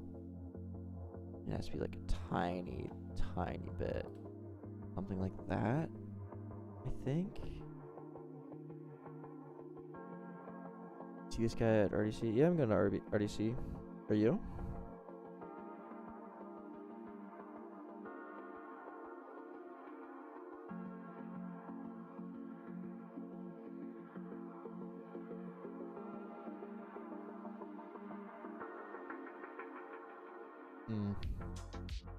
I forget if this impulse... Jesus. Needs to be...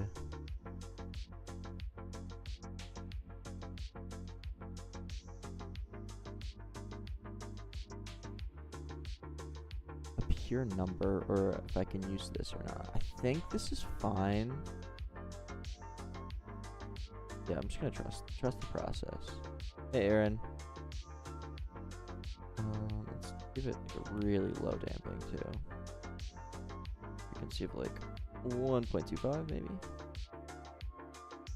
I think this is fine. And then we'll do pause spring and dot binding.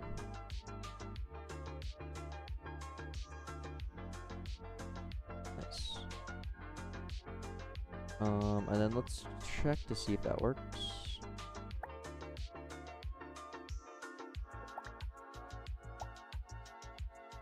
Does not. Okay.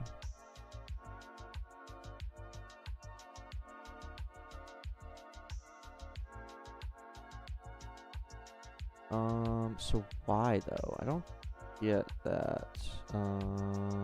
Pause spring, use spring, impulse.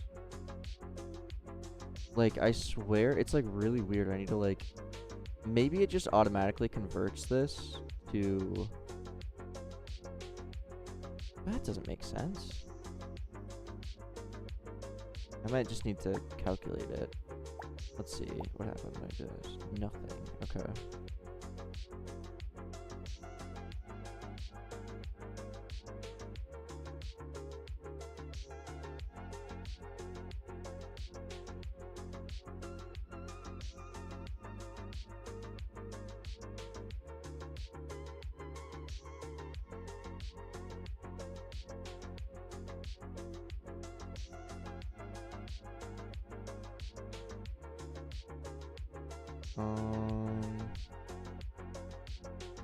I don't know, let me just try upping it. I honestly am not entirely sure how this impulse works. I don't think it like does work. Let me use spring impulse. I mean, I guess I could set the velocity instead. Would that work? I feel like it should be the same thing. Purple motion. Purple create motion.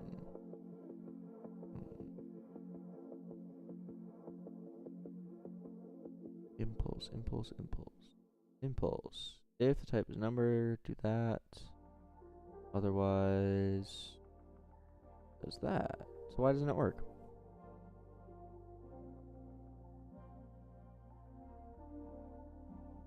I had this issue once before when I was trying to impulse UDIM2s. Maybe we just set the velocity then. And I'm pretty sure this works.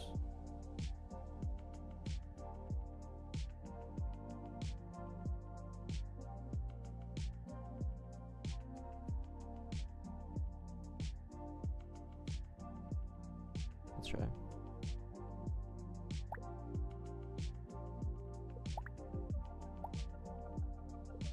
Bruh. What? Is this the right thing? Stats frame. Yeah, that should work. Okay, we're just gonna do it this way then.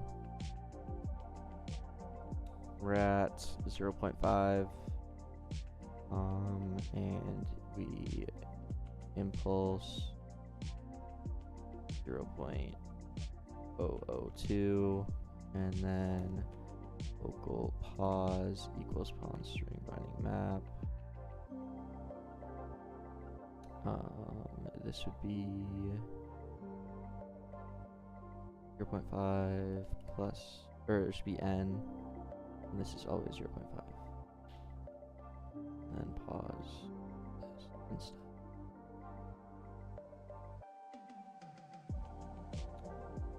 What library are you using for animations? It's the Ripple Spring library. And then have like some hooks with React. Okay, wait, what? What the hell is happening?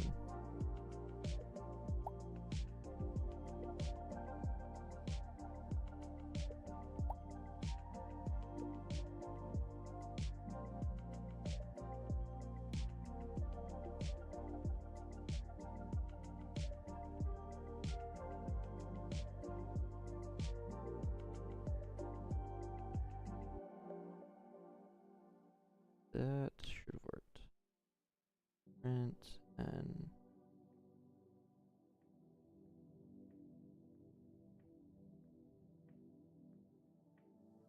hello, Epic Beats.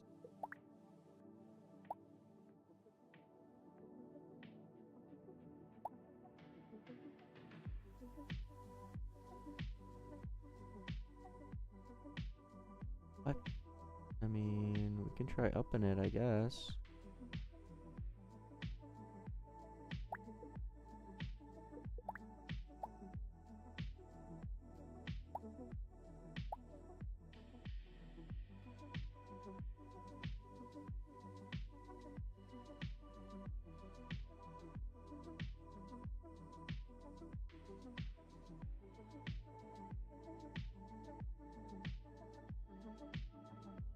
I never set the goal? Is that why?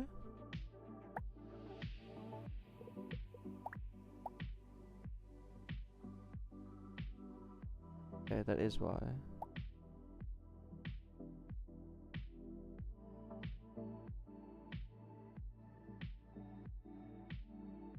It still wasn't moving.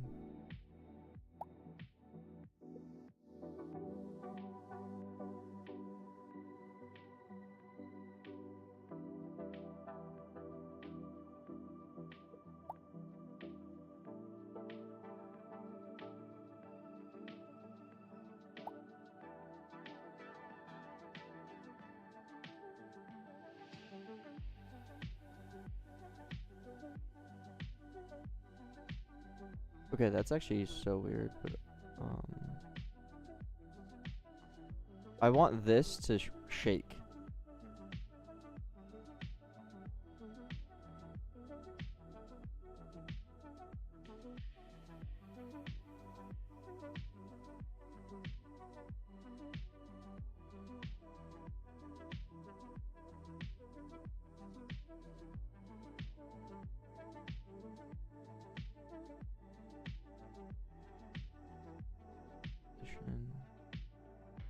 That's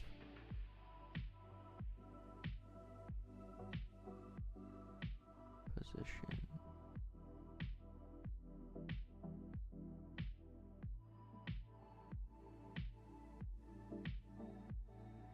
Yeah, I think Vide is a lot more user-friendly from what I've heard, and just like easier to learn. I would say React is honestly pretty dang difficult to learn. Clearly.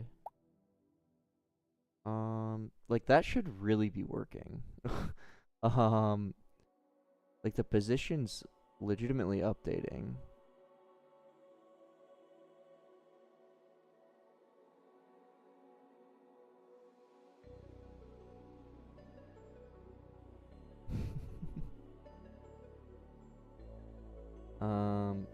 Like what? Position 0.5. I see it. It's updating, but it's not updating up here.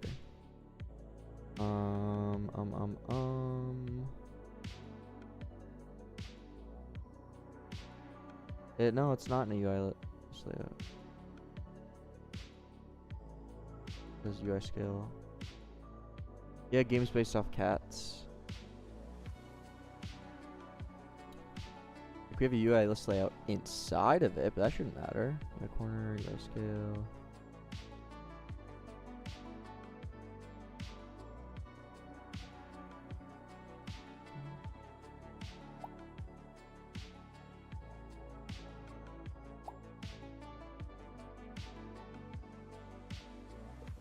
What?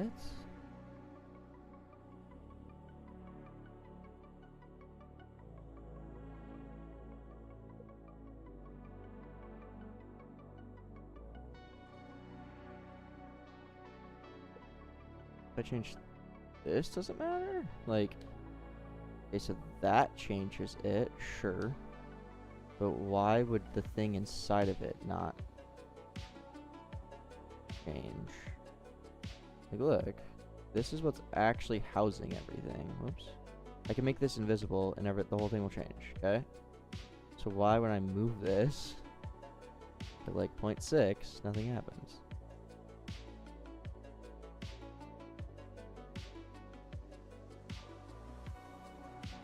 Like I'm manually... It doesn't have a UI list layout.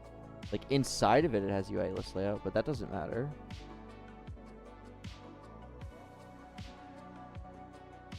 Like if I removed this, I'd be like, I should be able to change this.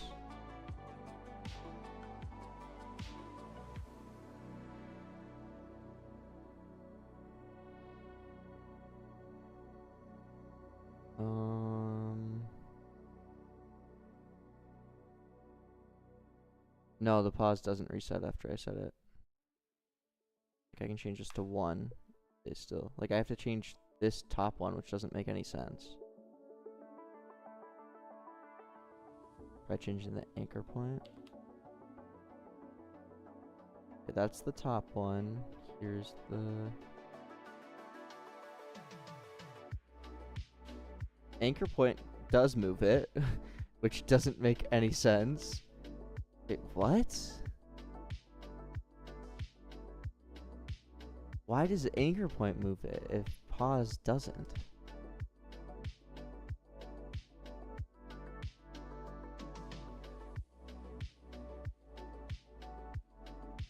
Oh, you know what it is? It's because the size of building stats is 0.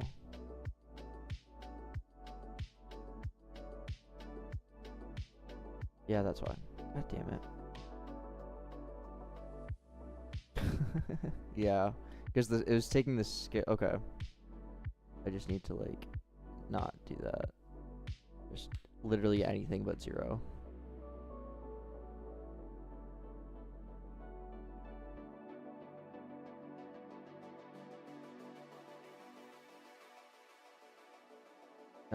And then it should work fine. Ah. Okay. Where are we? That's frame. Oh, you're setting that. Okay. Was there a good reason why I did that? Oh, because I have automatic size X on. So I just... Gotcha. Okay.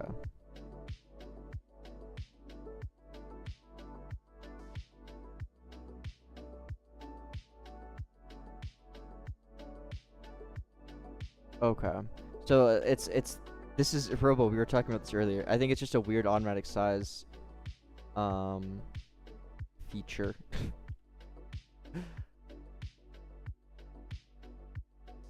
Yeah. I might have to wrap it inside of a frame. If this might work, but let's see.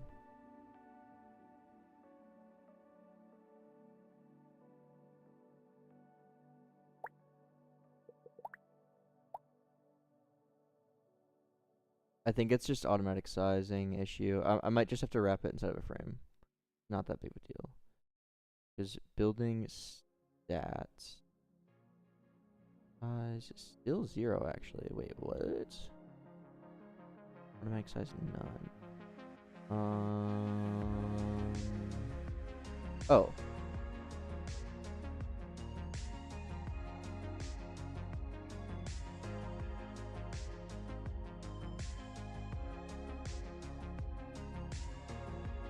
Oh, this doesn't matter. That can still be 0. This was a 0 for no reason. Okay, makes sense. Fit his morals? Oh no. There we go. And then we make this extra bouncy. We don't need to impulse that much. Do like that, but to the damping to like that. And let's impulse randomly, like left or right, so it's not the same every single time. If math.random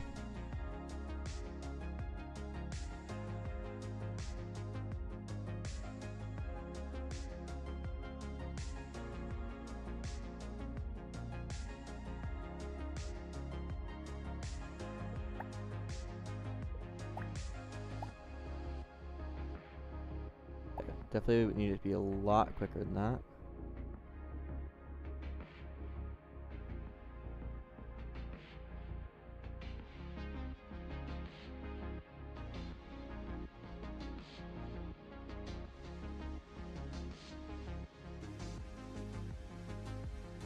Just like the Cats game? Yes.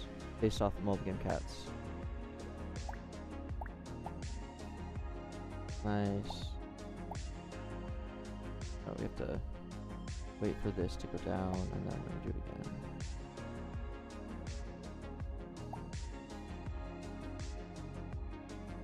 again. And then we need to make this red.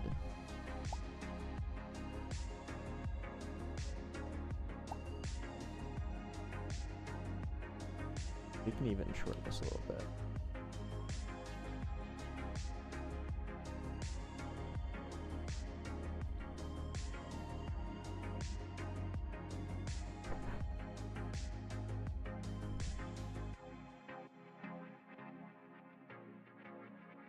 And then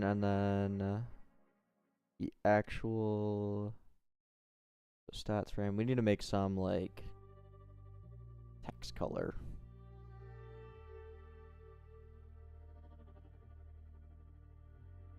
Energy text color. I know, kind of weird, whatever. Stat text.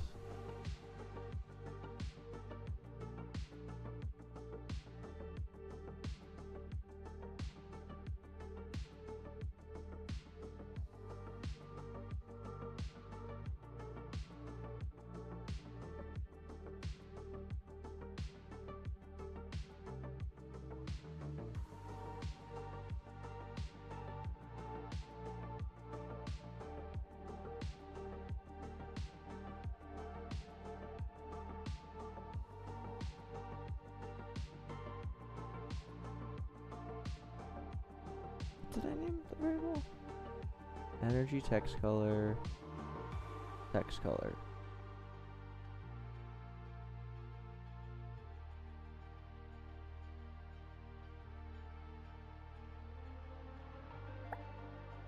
How did you learn what UDIMs go where? What do you mean?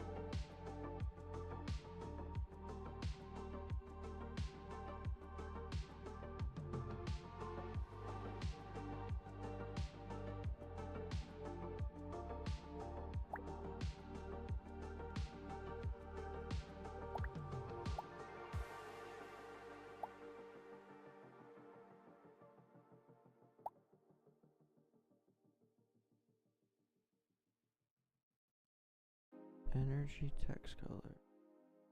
If shown, then that.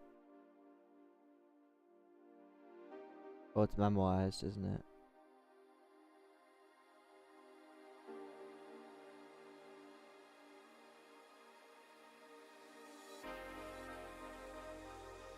Why do we memorize this? Was there actually a reason? Or did I just do it to do it?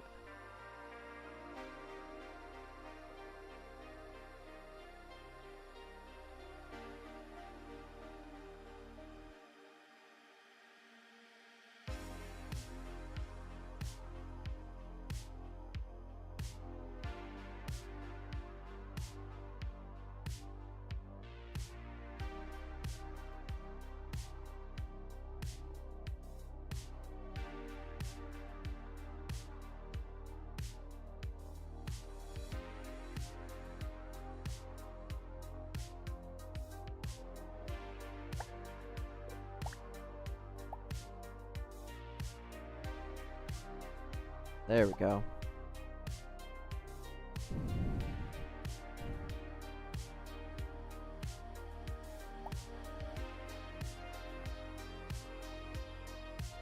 Hey, cool.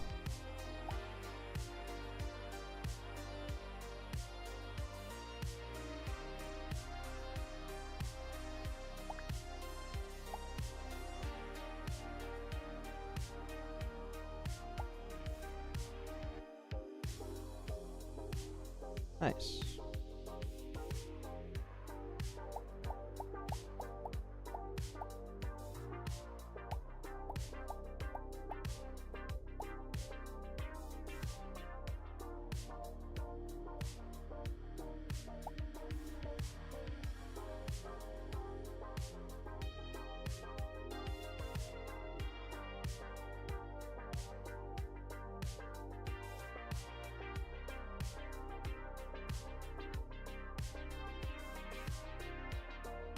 Yeah, I do everything solo.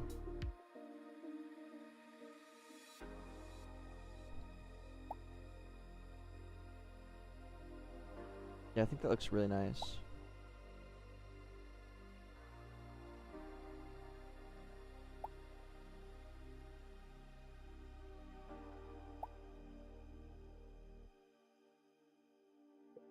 Cool.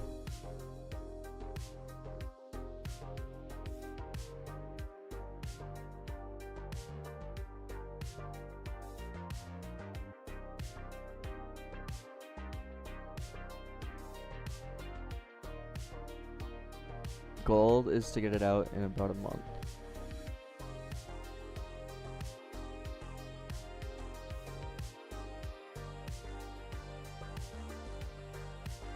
Good luck, thank you.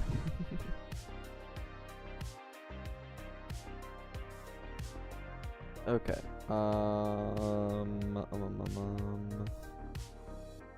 Make energy work.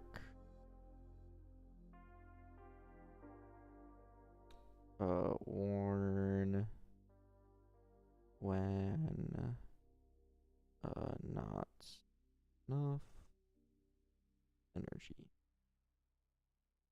Done. Just saw you got a trophy for nice. Yeah. No, I haven't used TypeScript or tried it.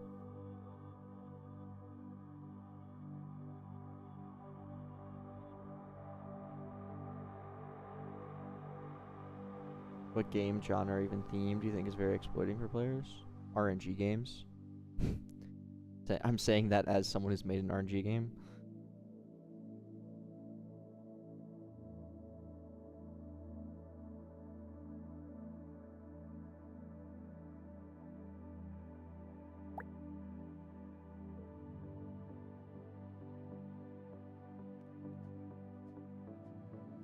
I just go off feel, Alexi.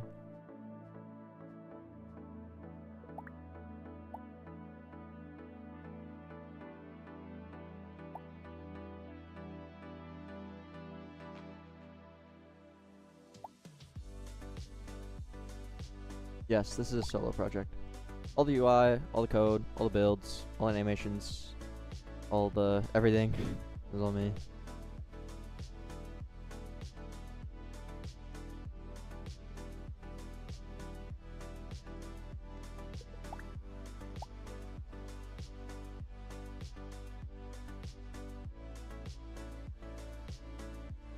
Been working on this game for about 2 months.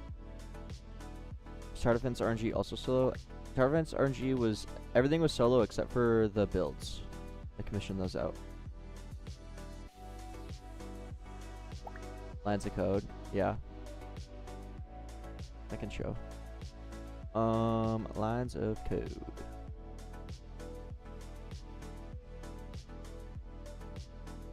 I wish there was an option to ignore what's it called?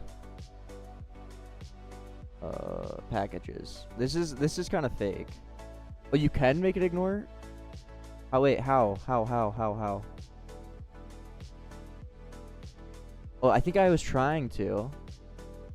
How do I make it ignore? Because I keep on just like deleting packages. Literally just packages.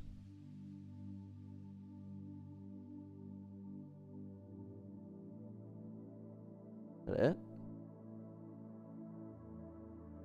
Oh, that did work. Wow. That's cool. Does it have to be, like, does it ignore this too then? Like, custom packages? I've just been, like, deleting the whole packages folder whenever I check. You think Rojo made it work a little faster? Without a doubt, yeah.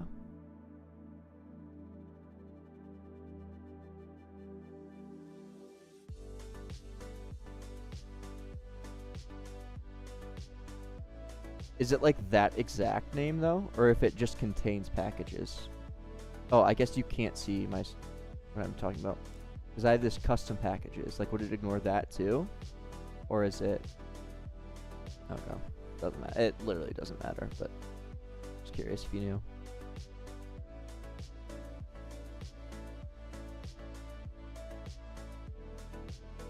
Yeah, so about 18K looks like that's what we're up to.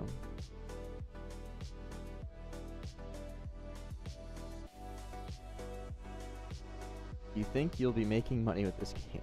Yes. What does the custom packages? It's I bought the explosion VFX and there was like a bunch of code for it, and it's not like that code was like a Wally package or something like that. Like, I had to just import the code from the VFX that I bought. So then I just threw it in custom packages. Figured that was like the best place to put it.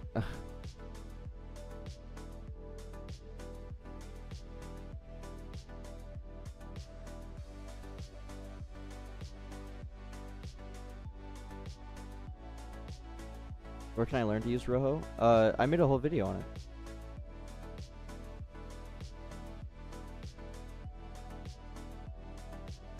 No, there's no luck in game development. Or a very small amount of luck.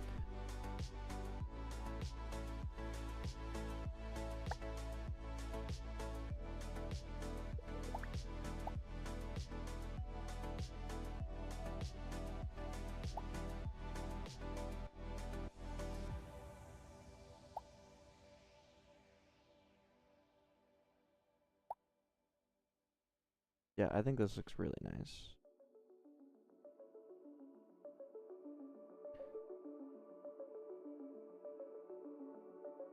Alrighty. So we checked that off. We are done with the whole energy thing. We could maybe add a sound effect to it, but that's alright. We don't need to do that right now. I won't go through the pain of listening to sound effects on stream. I'll save your guys' ears. Next up will probably be... It does ignore. Okay, interesting. Cool. Next up will probably be sorting the build bar and adding a like tabs to it. So we'll have to do some UI design. And then we're also going to decide if we want to put stats shown on the part directly. So right now, like, we don't know what the stats are until you click it, you know? Also ignore scripts that have the word in it. Okay. So it just probably does a string match or whatever.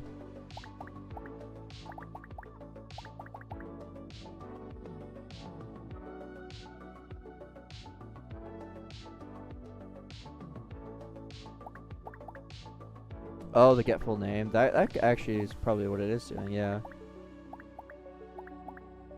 that's definitely what it's doing.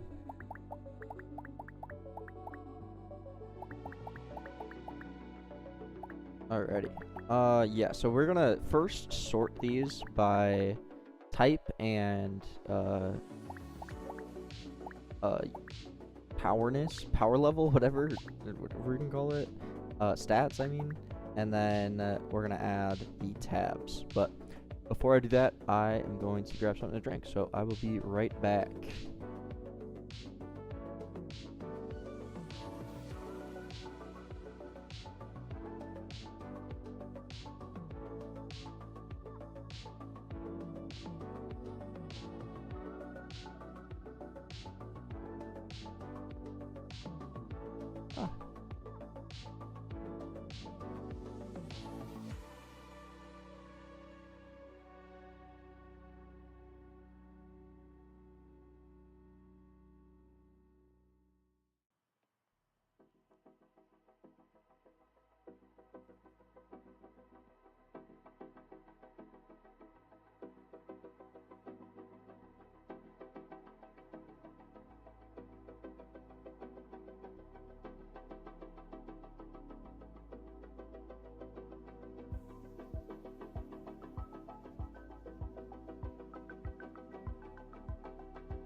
Alrighty.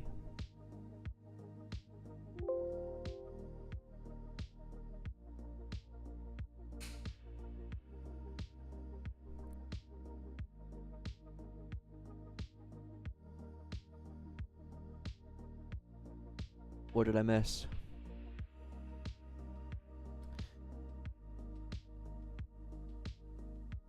What is this game about? It is a BattleBots physics-based auto battler, similar to the mobile game Cats. If you've ever played that. Build your bot, hit that fights, and then my bot's really weak, but eventually I won. And you get rewards. with the new parts, upgrade your bot, etc., etc. And you can build your bot.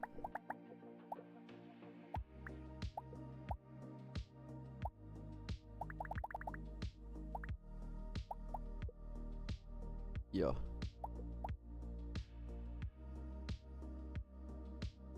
Yeah, I've seen that. Good show.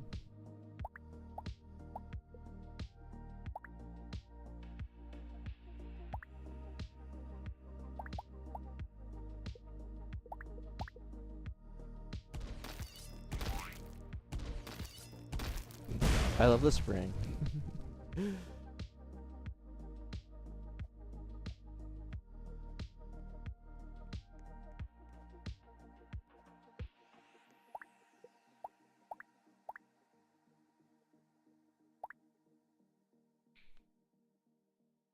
Alrighty. So let's start organizing these.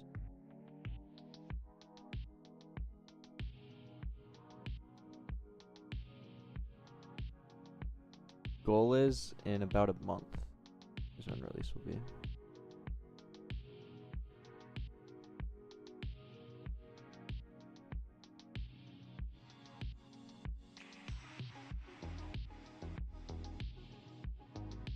Yeah, we might need to clean up some of this code. Because this, I'm not entirely sure. I don't remember if this is good code or not.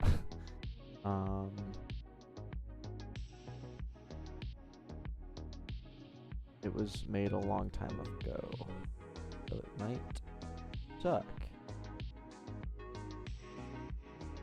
Maybe not, though.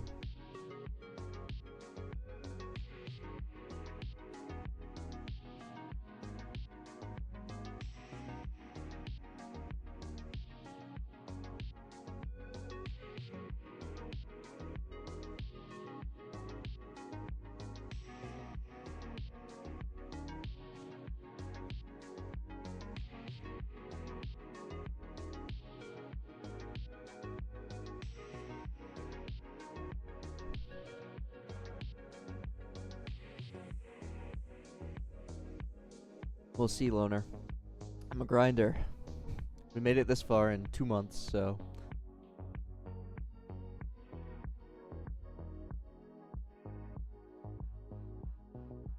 High sales. Anyone watch? Anyone in watch Formula One? Big qualifying today.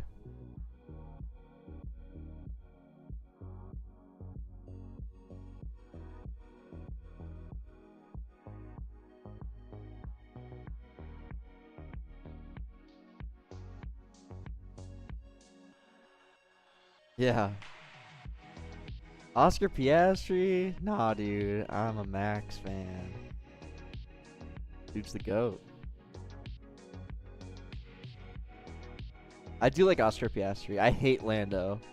Lando annoys me. But I can respect Oscar. I hope he beats Lando in the Drivers' Champion.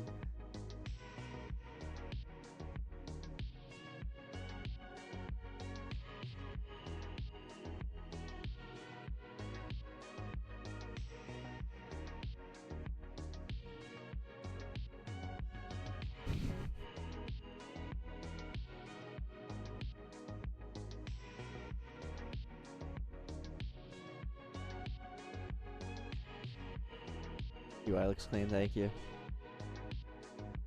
Vector 2 dot half. I mean, you can just divide it by 2. Oh, like how there's vector 2 dot 1 and dot 0. Yeah.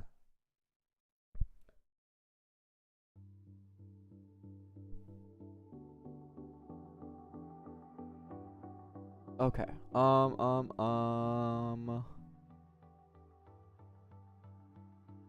Yeah, I kind of just want to recode this whole thing, but I'm not gonna do that.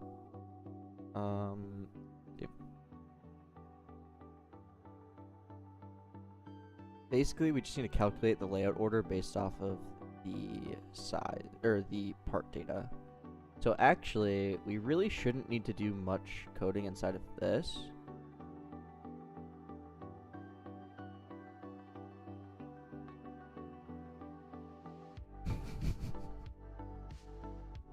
High illusions.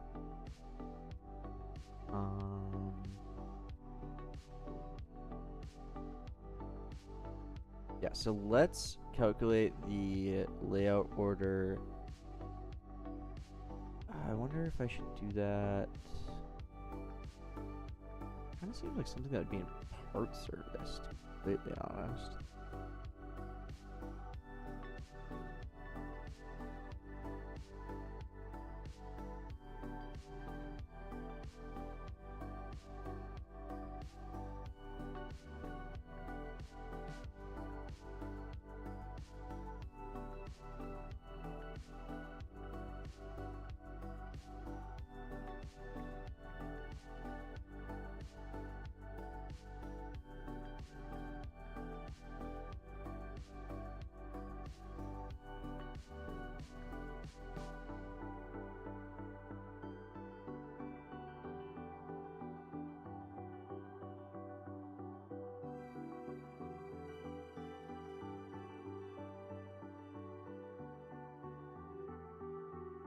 I guess, is there any other time I'd ever need to use this?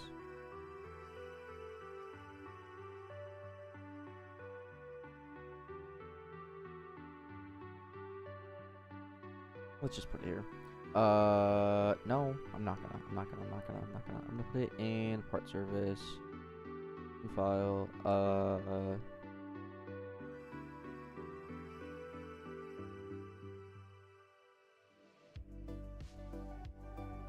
What do I even name this?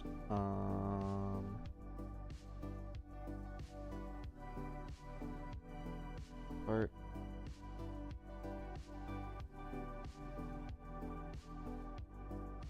data to layout.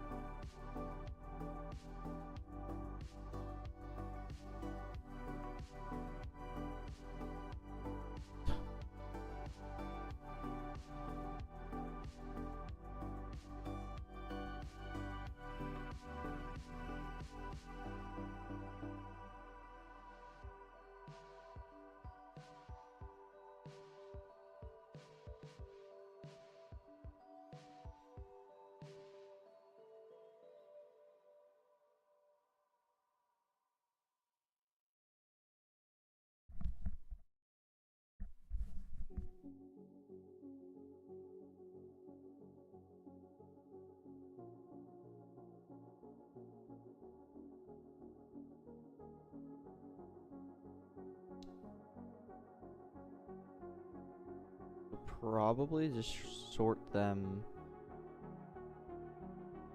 It'll be like this. It'll be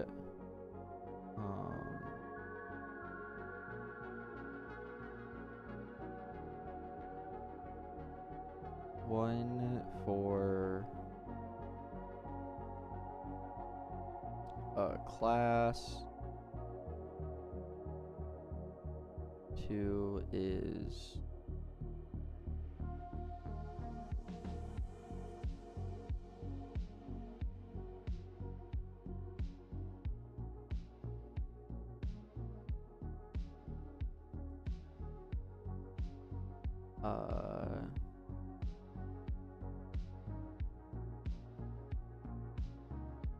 part ID.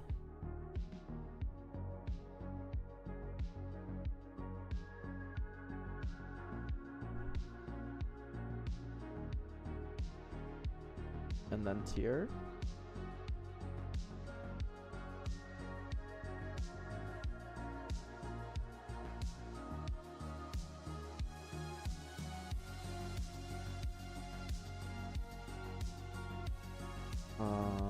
And then stats in order of importance.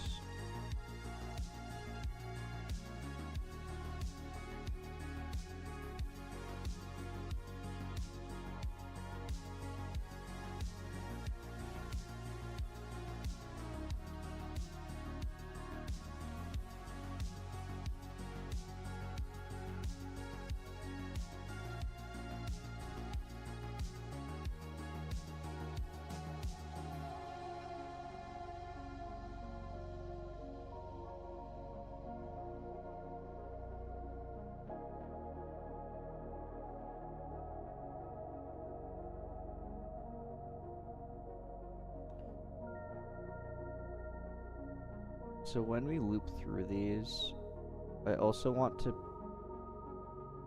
give them a number based off of their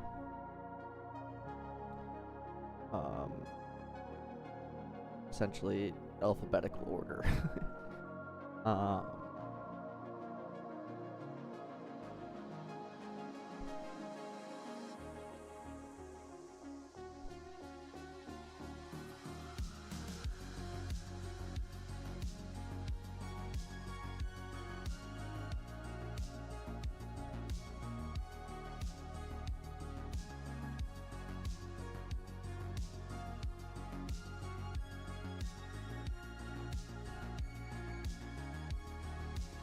Yeah, sorting the inventory, Robo.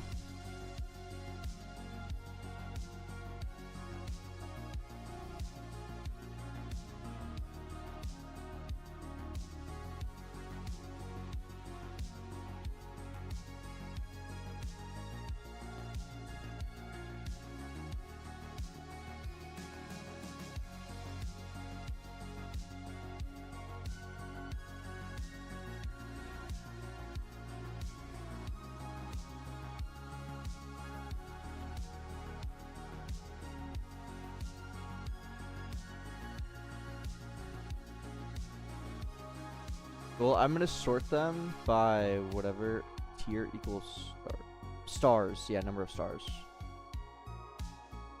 I'm assuming.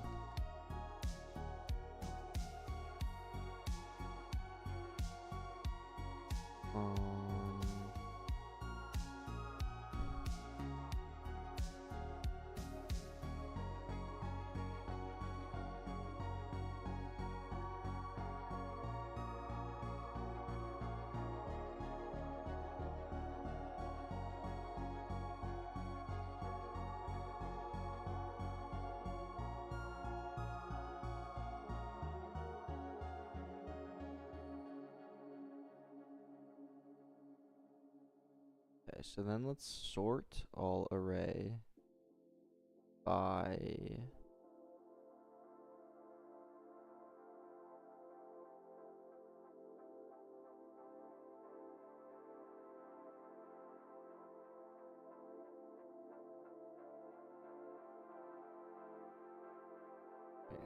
an array. Oh, it is. Here. Okay.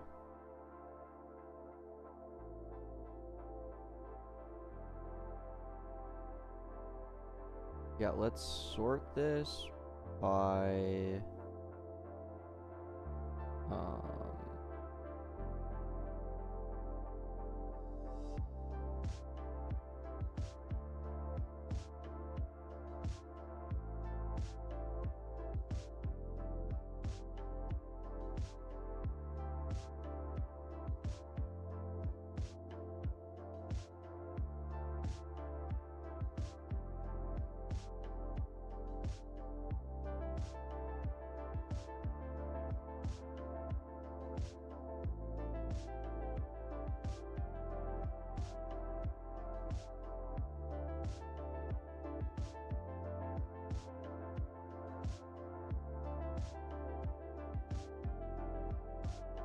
oh, that's the key. Okay, and this is the info. Okay. We sort it based off of ID. Okay. Return.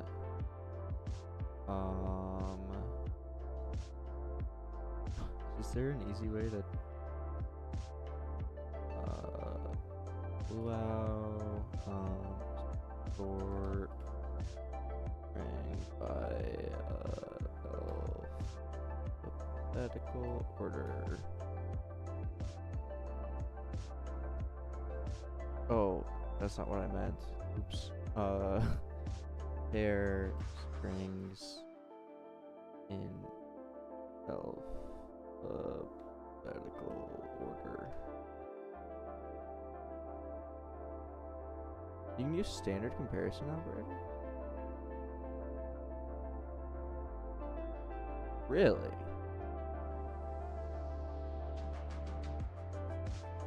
Oh. Unless that's... Oh, that's convenient.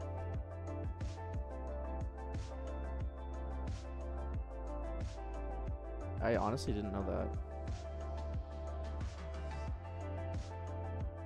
Okay, so we sort the array of the of all parts in alphabetical order, and then we loop through the array and give each one basically each part data basically a number based off of their position in that. Yeah, cool. It still will.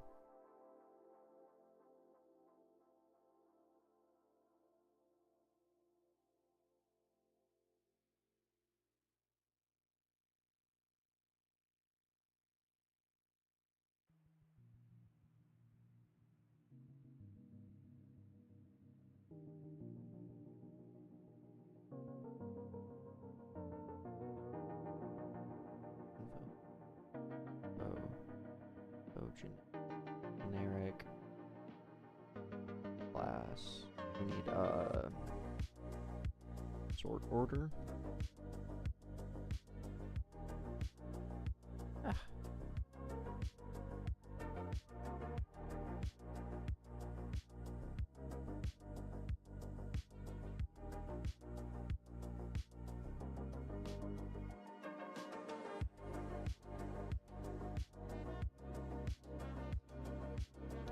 Actually, I don't like sort order. I'd rather do alphabetical order.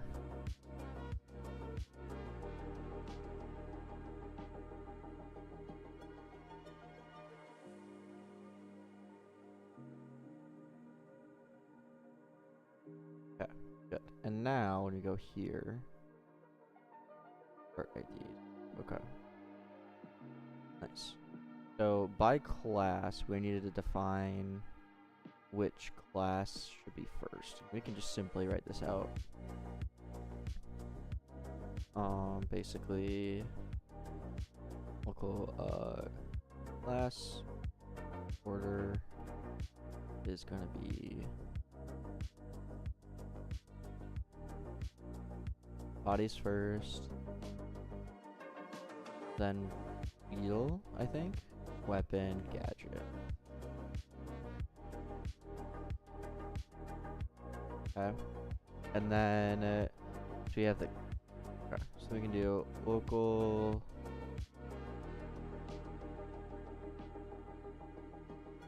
class order, local alphabetical order, local tier,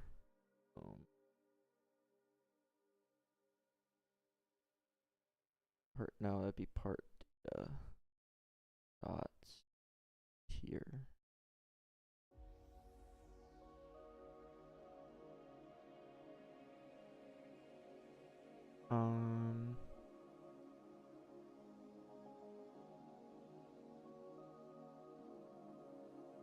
How do we do stats then? We could just sum up all of their stats besides energy. Call it good based off that.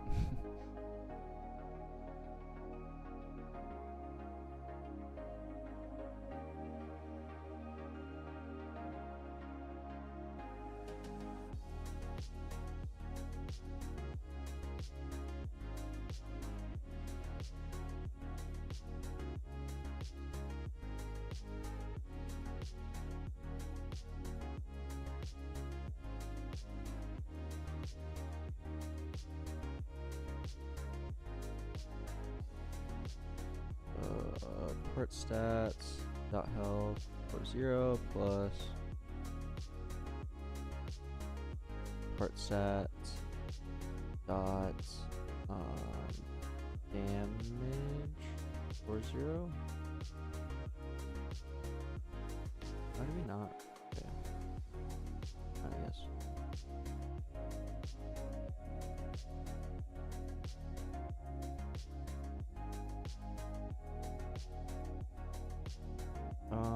Okay, and then should we divide by energy? Or do we not care enough to do that? No, let's just keep it simple. That's fine. Yeah, that's fine. Okay.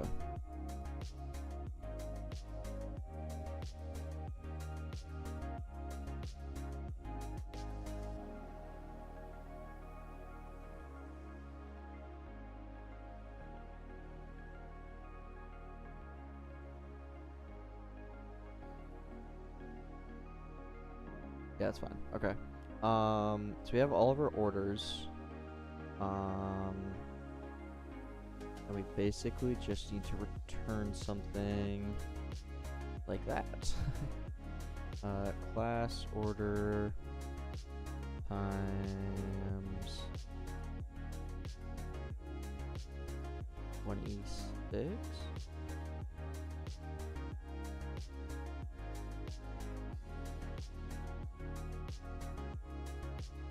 Something like that.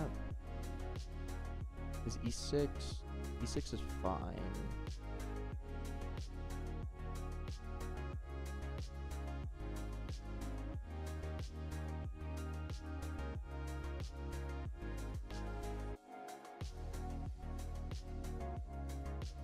Because these can go up to 2 to the 31st layout order 10, which means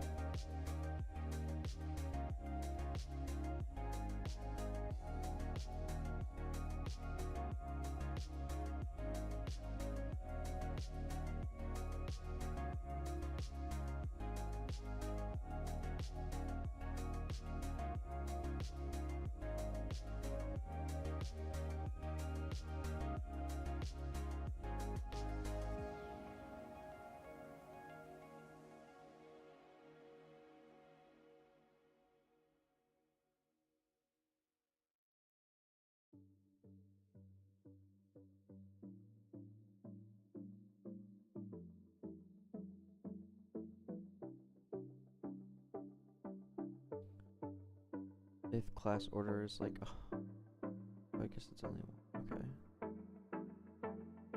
Order would have to be like 1,000 matter.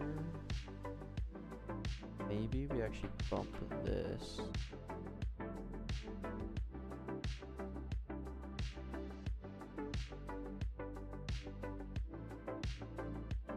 You can't go above 2E9. That's like just important. Mindful of that. This could be like up to, I don't even know, let's just say 100.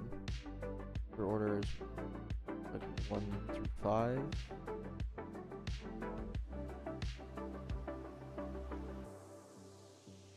Be like 100. So this definitely needs to be more, because stats order could get higher than that. Stats order we can assume,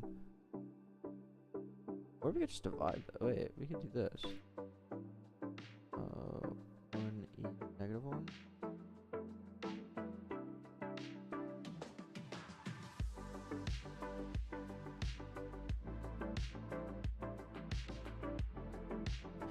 Yeah, I agree with Robo on this, Cypher. Your init functions should never be yielding. If your init functions yield, then that's on you. If something needs to yield in your init functions, you should wrap it in a task spawn in your init, not in the function that calls init. And I agree that you just call init on each one manually. You can see my 2 startup scripts. Here's mine. And a lot of the times, or not a lot of the times, some of the times you need to pass in initializing data to each one. Or to a specific one. Here's my client.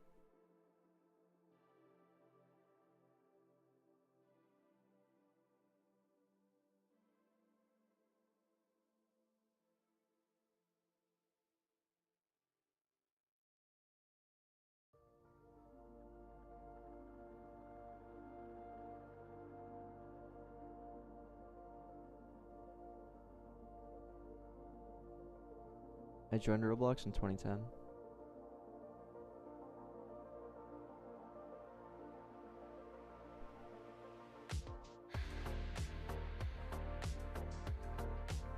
Actually, Ferris on sometimes order doesn't matter. Yeah, true. Like my data service, I think should always be initialized first.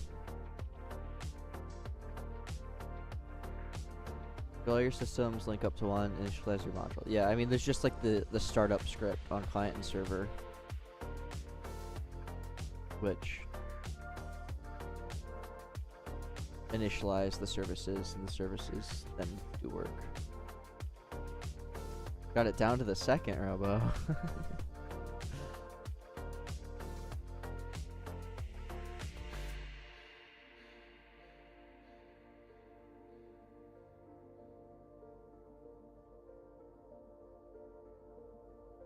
Okay, this should work. And then inside of each one of these,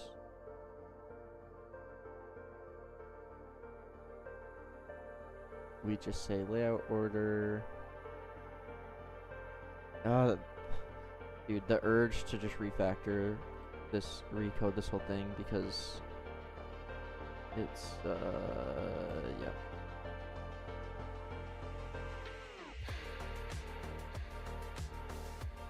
I have no idea what Bubblegum Sim did. I would say, if I had to bet, I would say they probably didn't use VS Code. But that's not, that doesn't mean it's not, they shouldn't have. Or it's not. Yeah, you get the idea.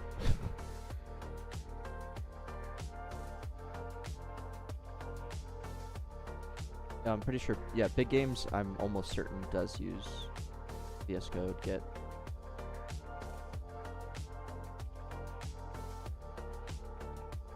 Start at 1. That's actually a good point, Robo.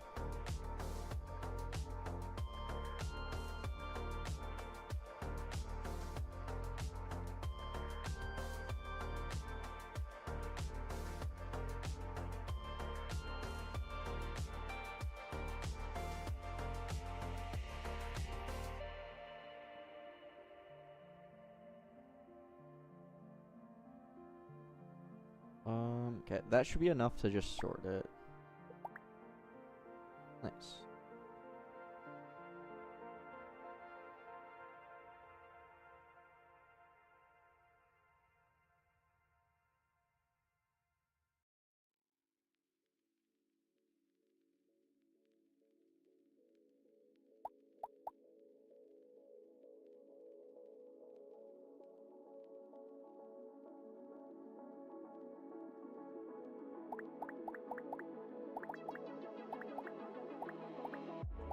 I wish I had anything that wasn't 1-starred, but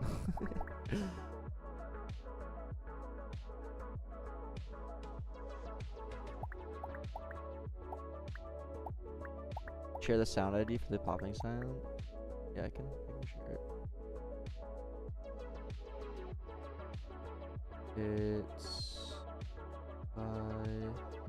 It's the same sound, but I have to mouse down, mouse up, and then I use the playback region right here.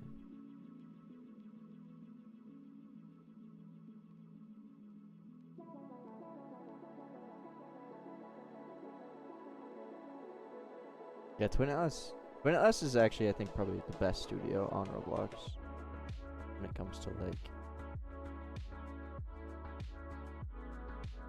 public perception. I feel like they're never in a controversy. They're from they're Roblox native.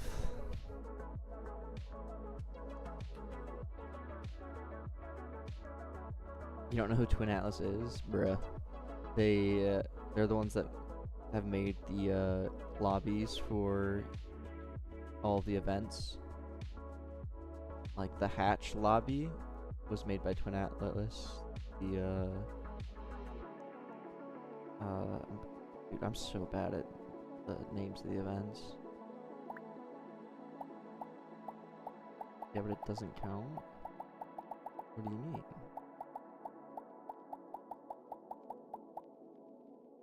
Yeah, I think dude, the lobby is amazing.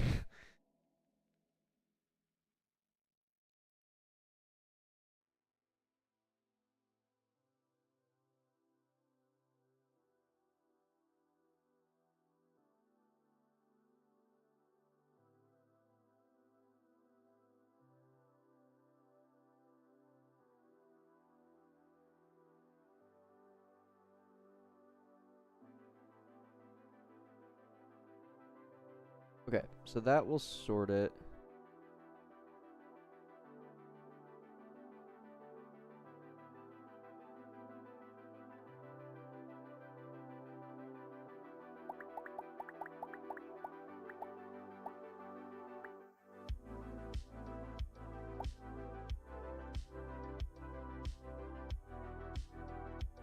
No problem.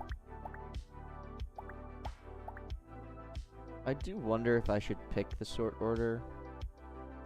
Is it weird to have the wheels small, medium, big, large? Like, that might be a little weird.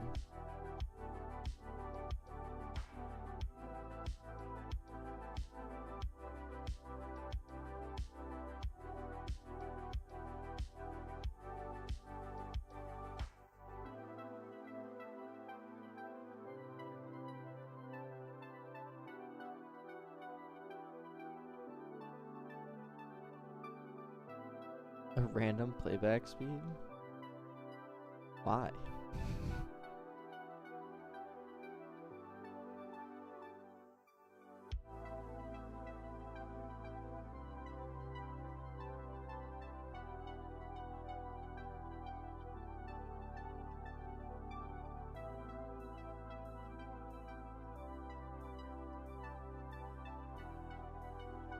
Yeah, I'm just gonna give each one of these well,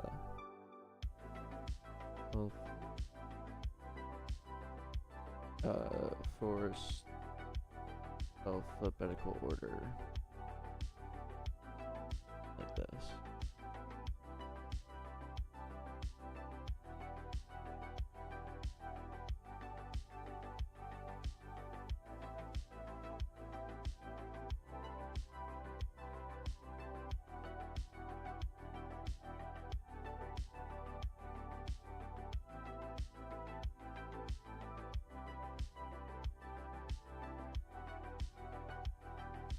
Then in here,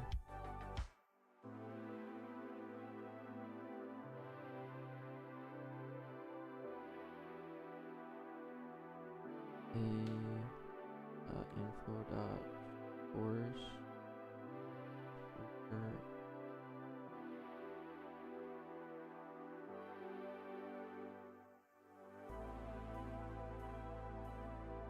Oh wait.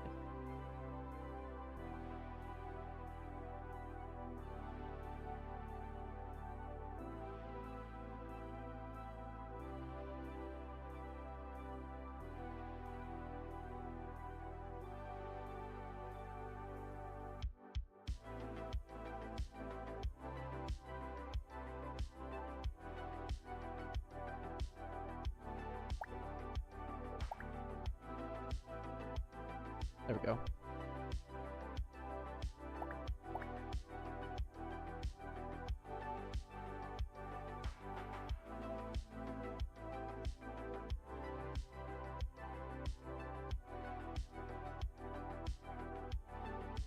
And that's the only one I really care about being sorted at this point. You can maybe sort. I mean, there's no point. Whatever. Okay. Then we need to add the actual tabs.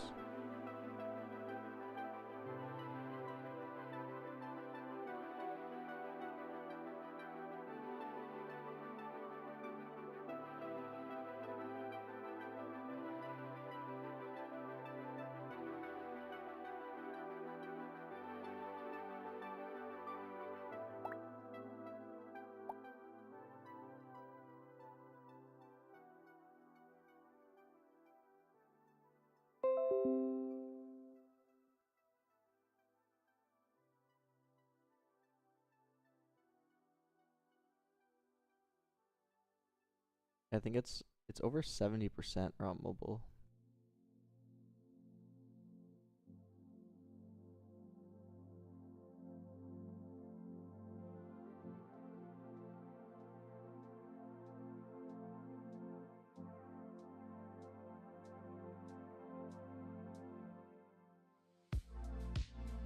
Okay.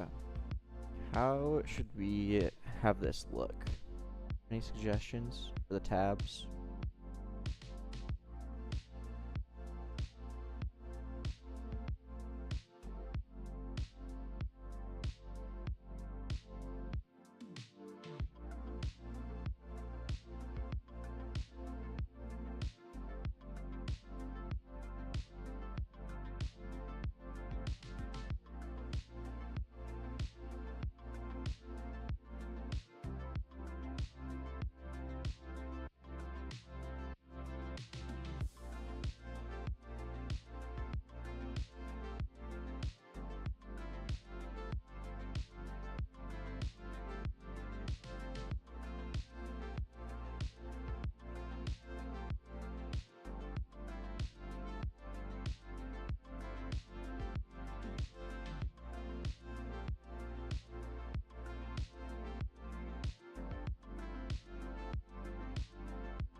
Yeah, that's what it's based off of.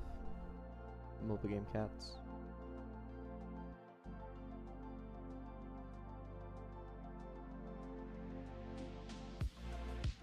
Okay.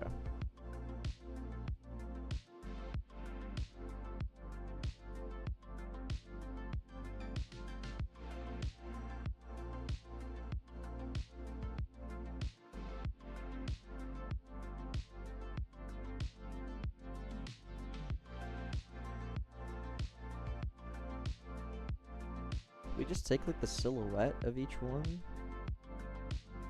Like silhouette. Silhouette.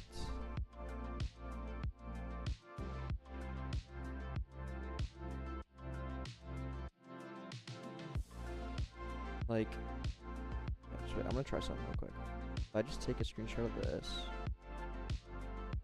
and bring it into Photoshop, not Photos, Photoshop.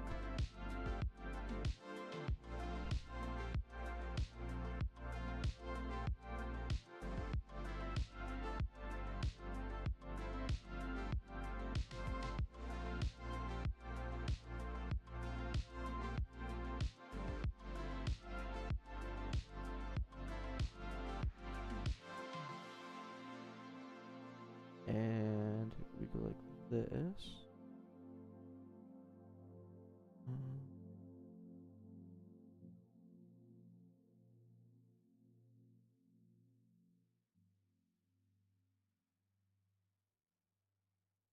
What?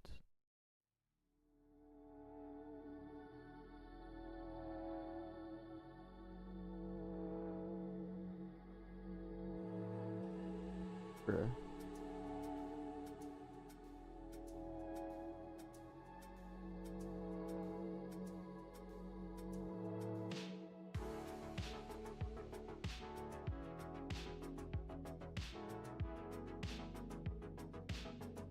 And then I do select a mask, shift edge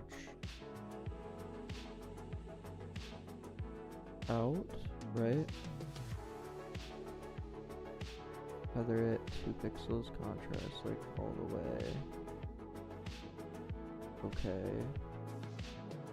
And then delete. Okay. Then we have the silhouette. And what I do is I can maybe do a color overlay. Like this. Let me then rasterize the layer. And blending options. Let me make the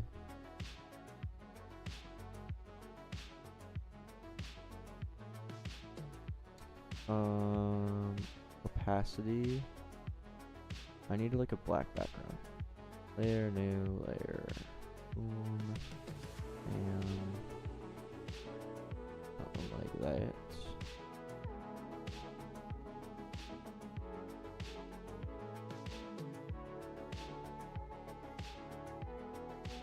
How do I just change the wait, why do I not know how to do this? How do I just change the opacity of this layer? Oh. No.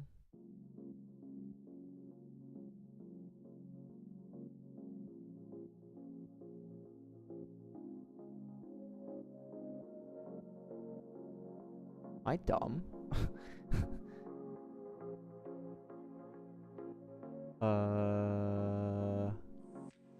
How to change opacity of layer in Photoshop without affecting layer style.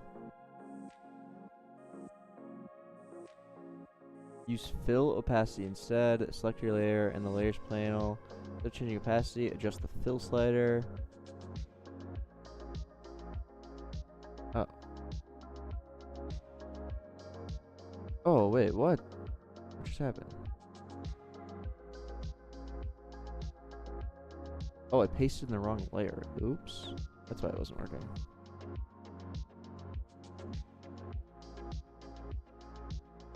Okay, I want to do something like that. And then let me blending options. I want to do an inner glow of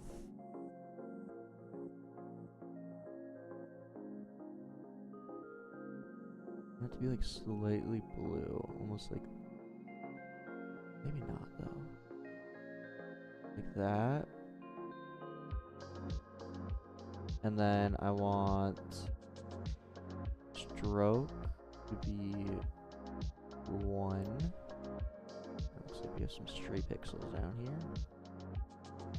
Okay. And then I want to rasterize layer style, blending options, outer glow of pure white, so size.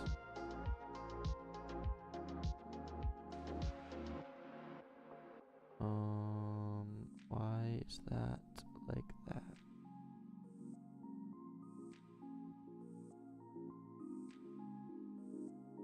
You know what? I actually think we need to increase the stroke of this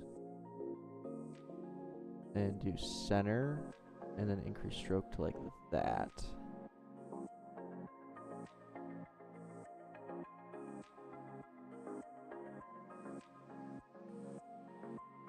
And then we need to add okay, blending options. Can I do inner shadow? Like that. Distance. Oh, come on, work with me.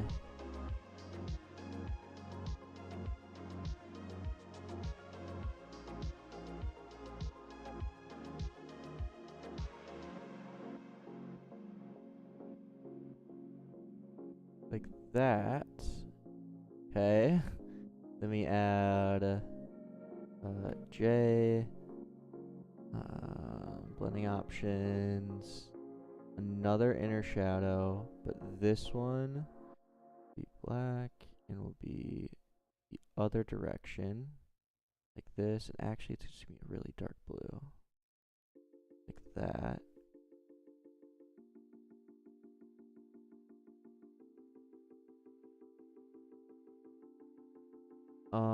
Wait, why didn't that work if I wanted it to? Like I messed something up, like the angle.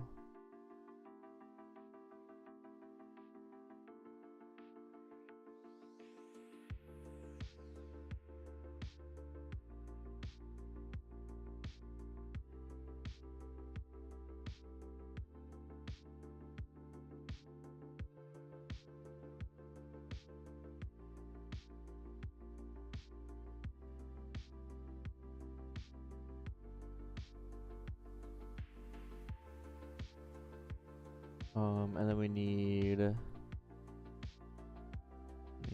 rasterize.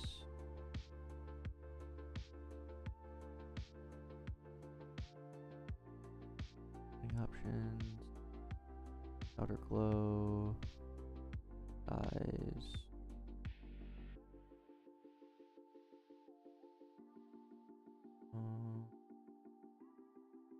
Why does that happen? Okay.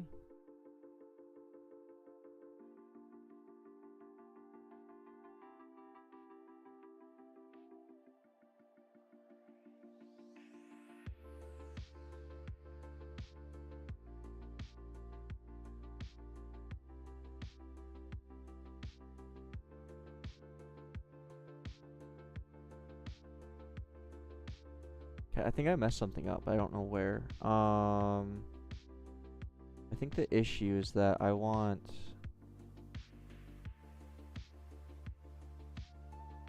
What do I want?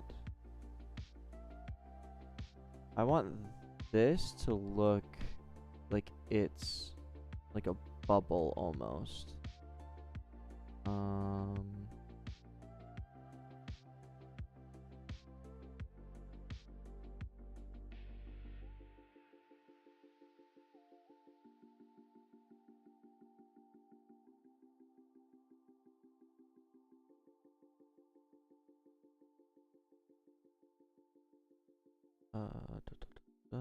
Layer, no, image, canvas size. There's an image size. Canvas size?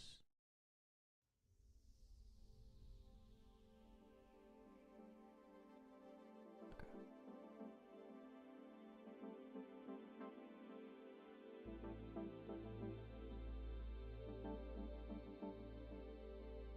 I mean, it's gonna be pretty small. Like, it's gonna be like that big. Honestly, it's not bad.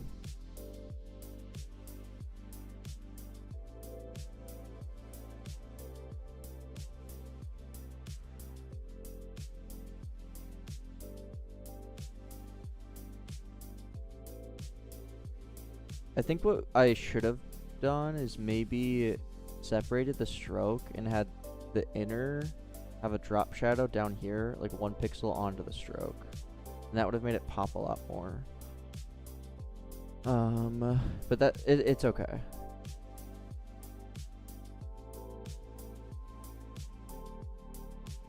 Let's see what this looks like. I don't know. 'Cause yeah, it's gonna be transparent also. Just keep that in mind.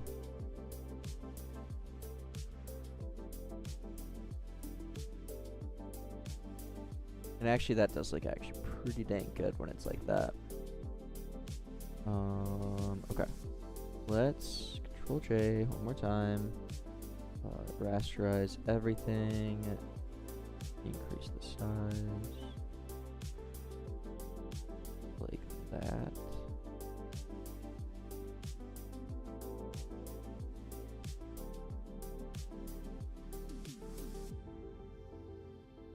That. And then file, export, quick export as PNG. And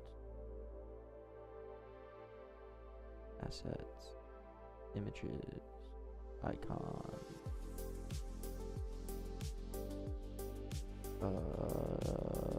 Build tabs.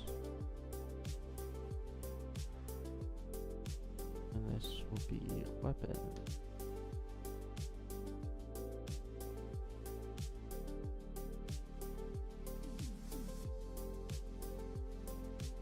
I call all my systems in the mouse button clicked event.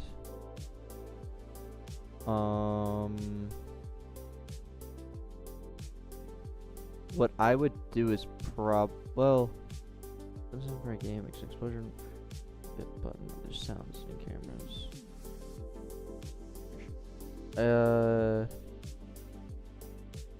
You have two options. You can call your systems in the click event, or you can have your systems listen to, like, on explosion, do this. And it kind of depends how you have things set up, which way is better. I feel like I would need more context to tell you which one would be better or not. But maybe that can give you some insight on other ways to think about things.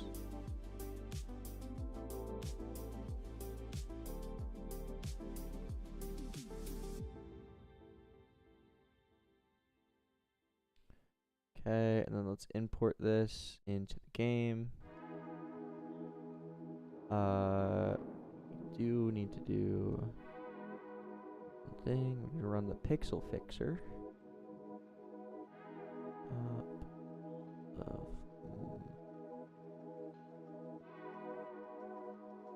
Pixel fix. And then we can upload this.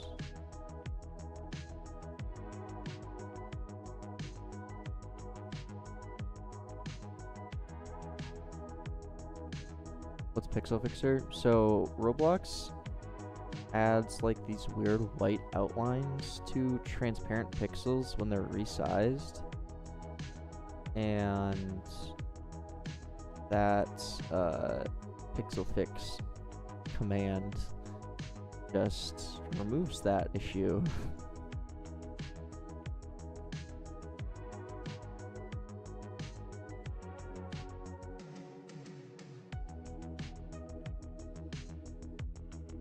I suppose I should.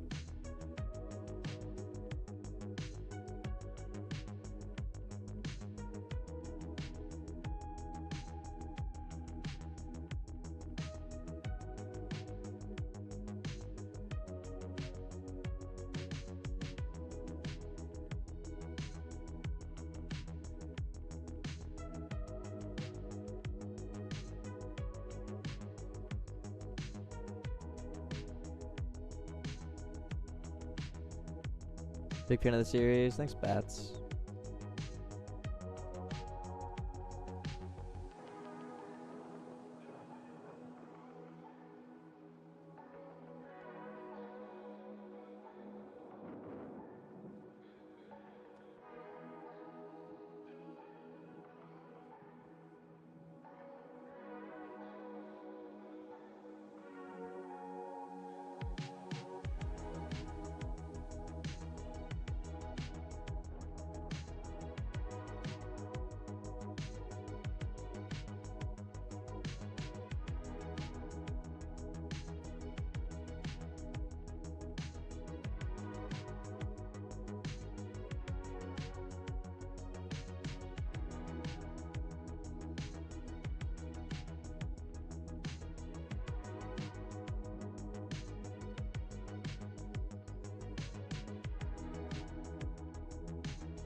That's fine.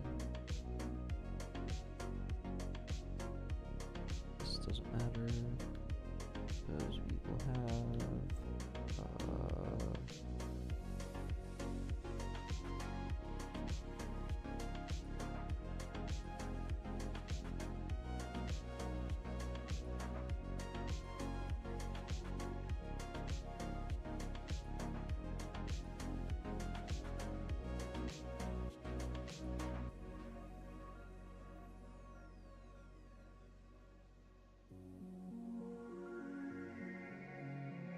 okay.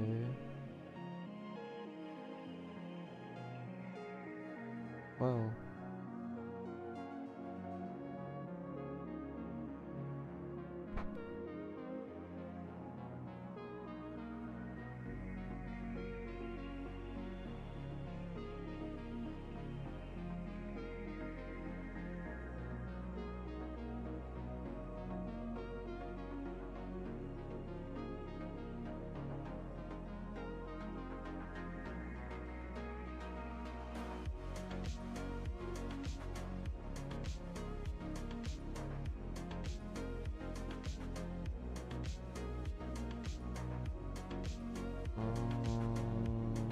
Yup. Building bar.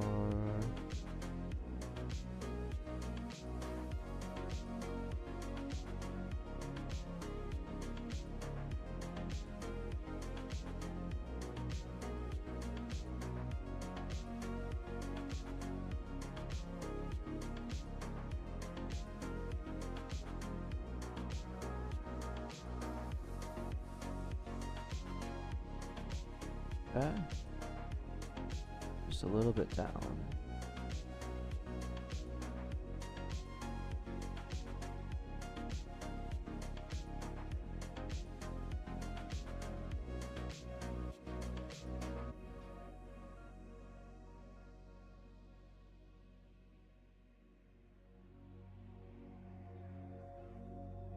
Okay. And then in the building slice, we need to say build slice local tab.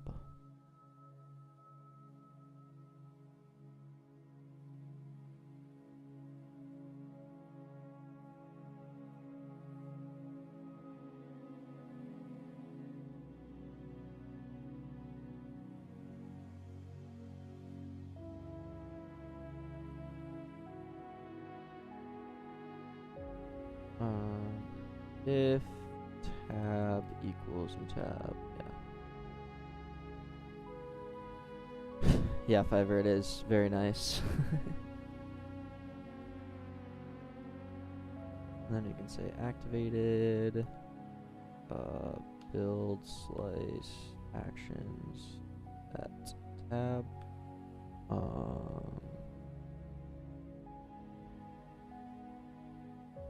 Pass equals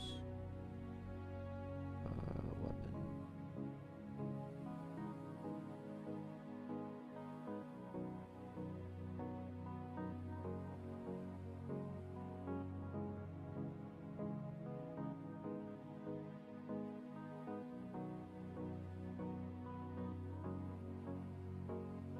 Okay, this should build the tab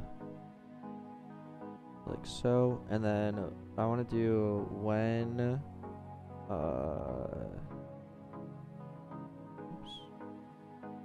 local active tab react charm use atoms the tab. And I want to do image transparency active tabs that okay. And then when we click it, it's active, click it again. Okay. We can make the background of this.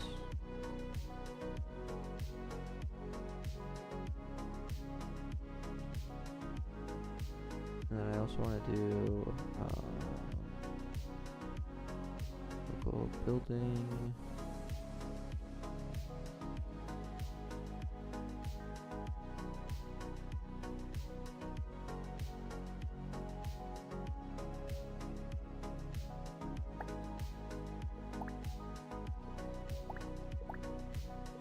Nice.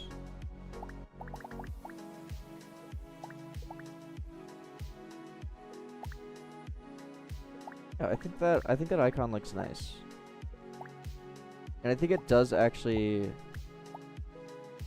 like, it is similar in a sense to these ones. Like, it's not crazy different.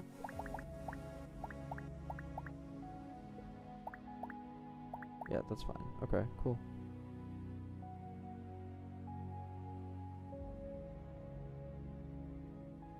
And then inside of the inventory building button, let's create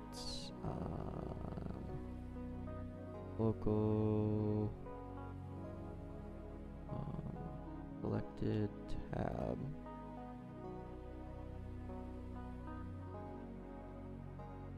And simply all we have to do down here is, do we have visible? Visible, not equipped. And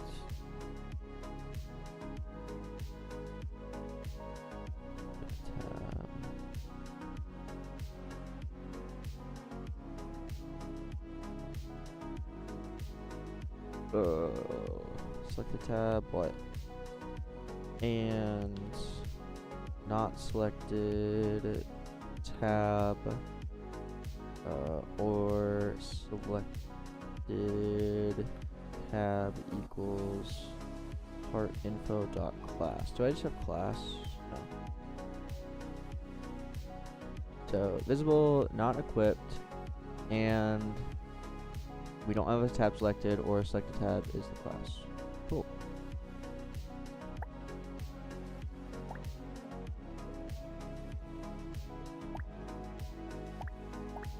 Nice. Look at that.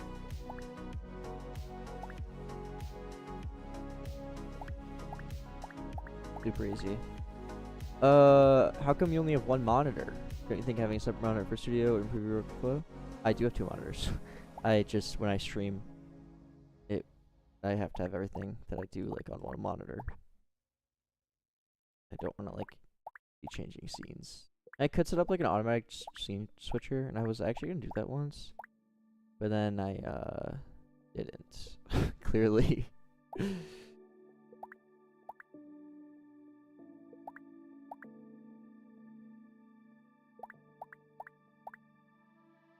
Use your second monitor when working off stream. Yeah, typically I have Roblox Studio on my second monitor over here, and then I'm coding on this monitor.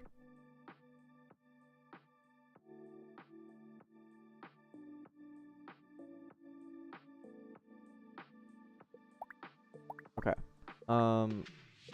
So that worked. That worked really well, actually. That was actually really easy to do. So let's get the other buttons in. Yeah, looks really nice. Okay. We just have to remember how we made this.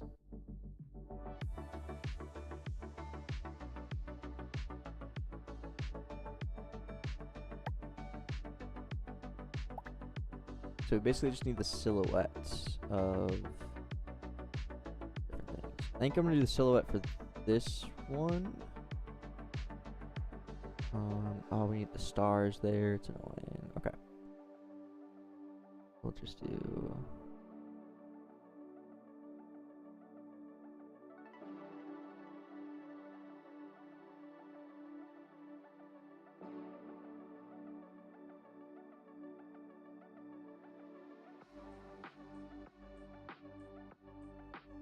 Which silhouette should I do?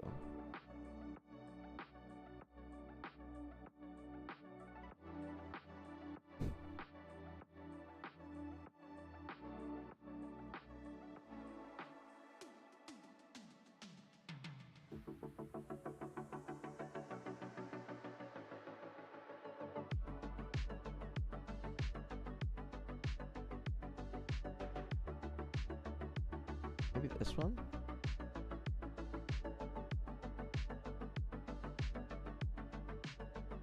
Or this? No, I kind of like this. Let's do that one.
Wait.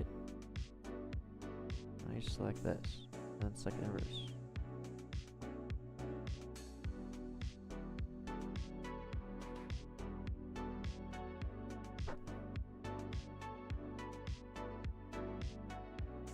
Everything's in the same place.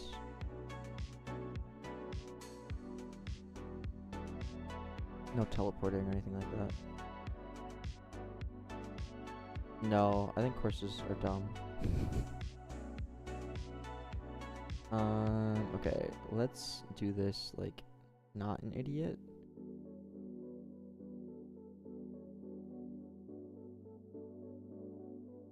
Okay, I'm just like being so lazy, making it so much more work for myself.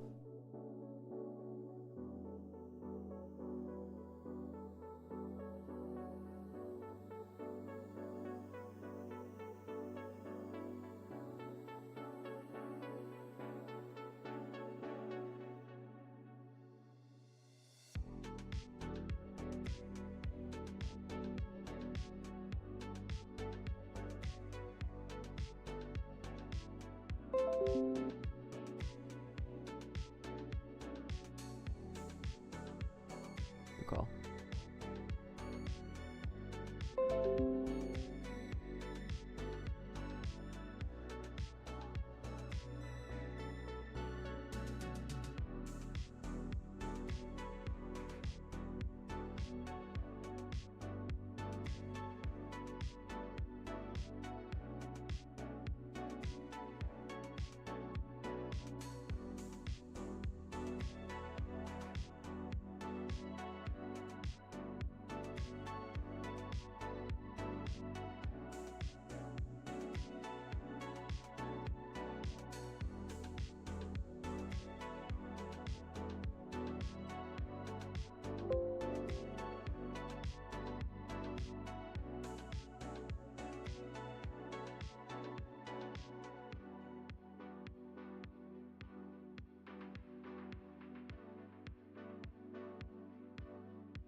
We're making icons right now for the tabs.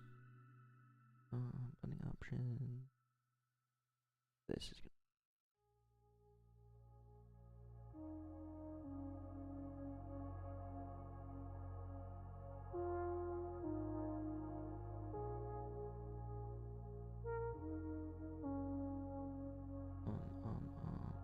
Bruh. Give me the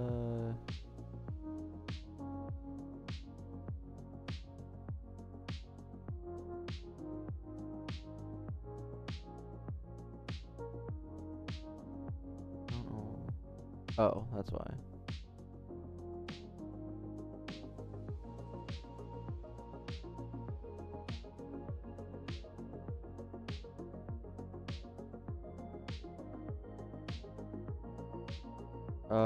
I will almost definitely commission out thumbnails.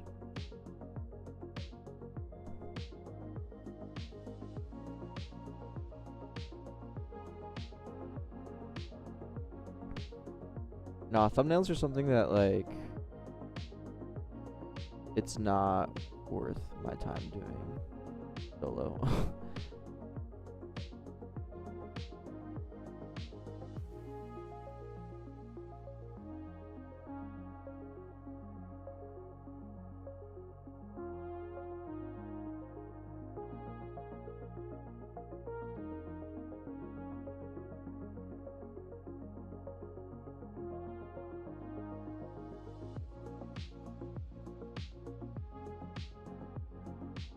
Phil 22.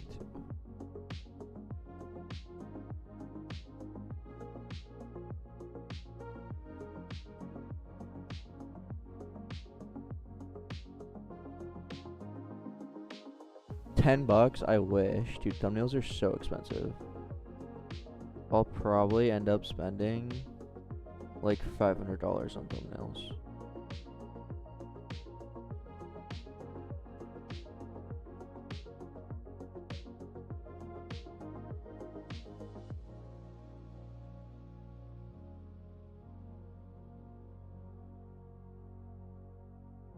The Row Devs Discord now.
Yeah, tremendous. It was.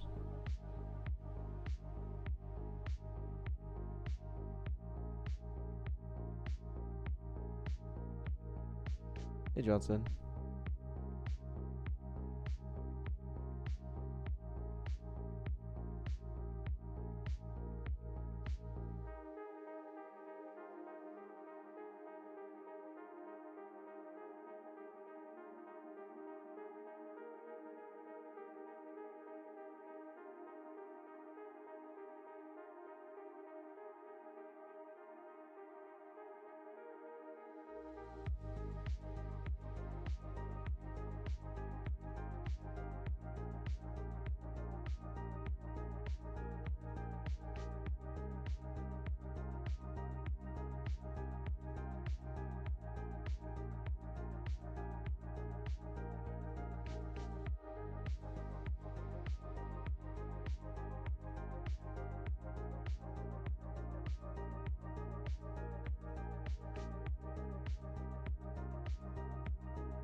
I look like I'm about to fall asleep. Oh no.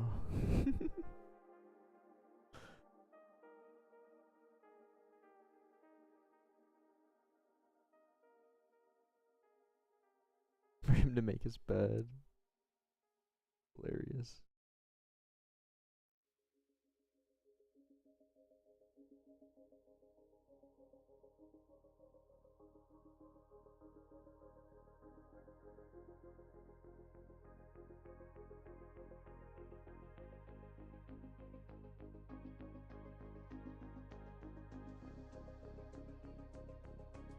Oh, darn it. Okay.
Alright, nice. That looks good to me. Export, quick export. Body.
Yeah, trust me, I know.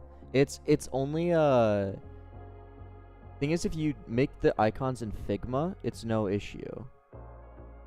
Like, no problem if you do it in Figma.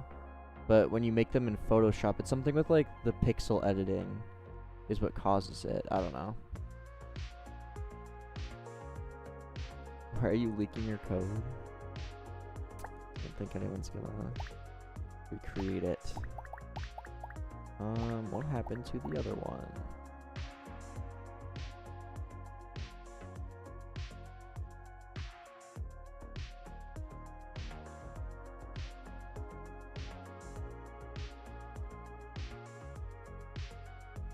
What? Where's the other one?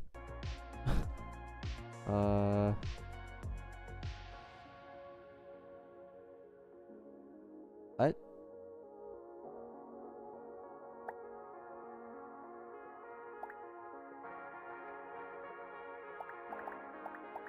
Bro, where'd they put my other one? They're hiding it somewhere. Tabs. Weapon is where? Just doesn't exist. Okay.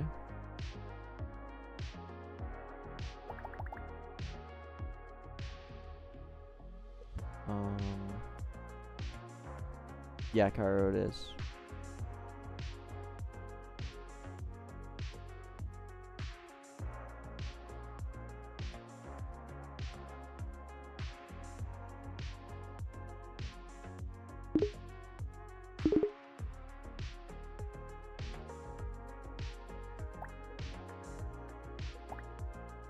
What? Hello?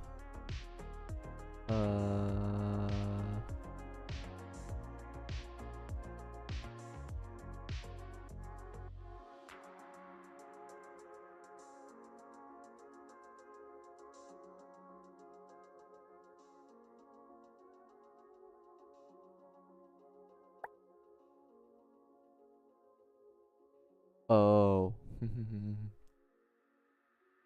I did 6 here instead of here. I thought it was a grid layout, not a what's it called?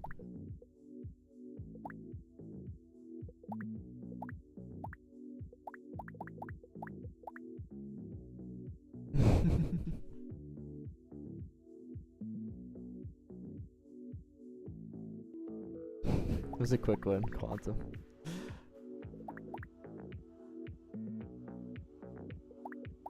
I mean, there's definitely trade-offs, Target. Like, and there's definitely a big learning curve, that's for sure.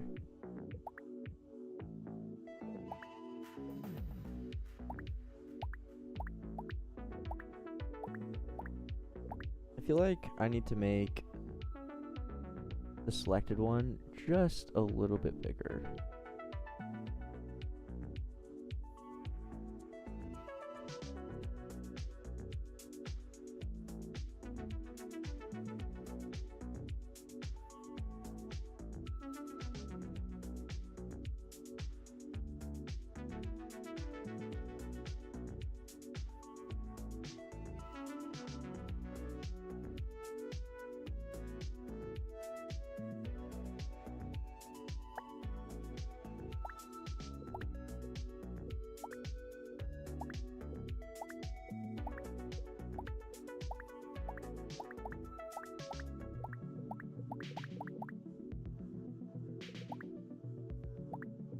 Okay, nice.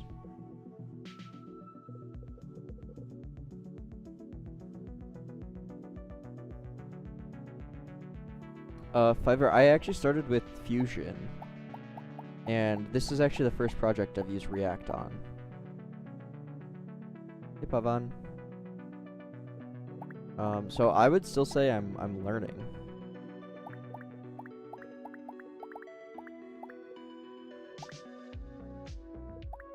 But I do feel, for the most part, comfortable.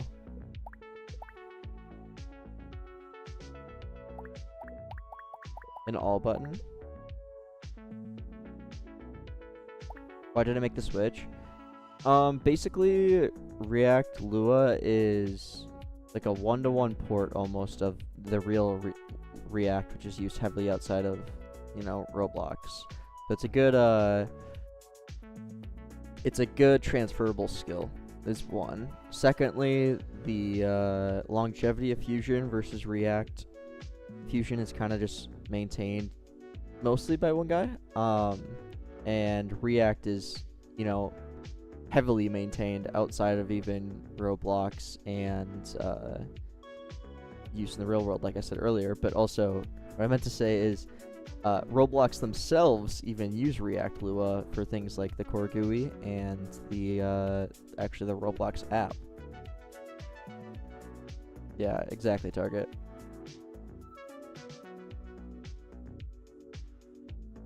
But I will say, I think React is a lot harder to learn. Much harder to learn.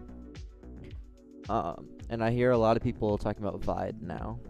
I think that seems to be the next. I think Vide is what people are using instead of Fusion for those that don't want to learn React.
is it selecting that? Stop.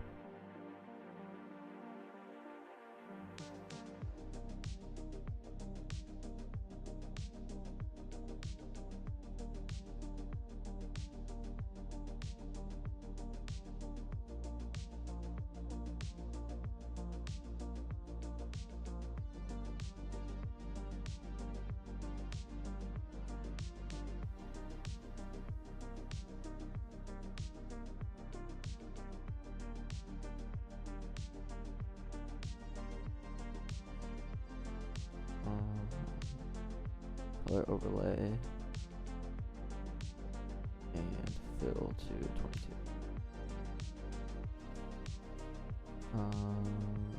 Oh, rasterize and then fill to 22.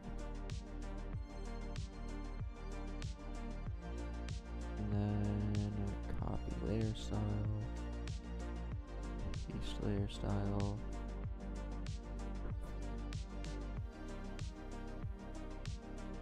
Visible.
Agreed.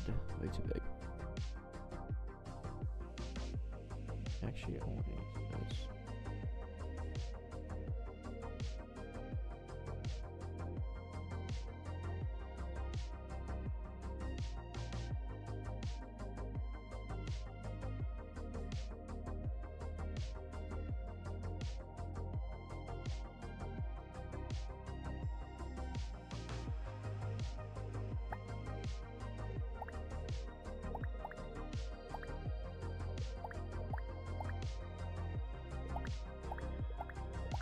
Nice.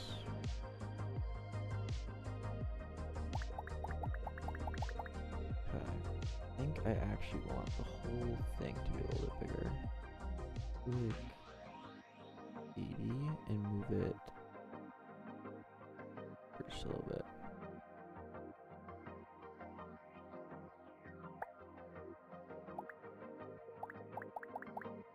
Down just a little.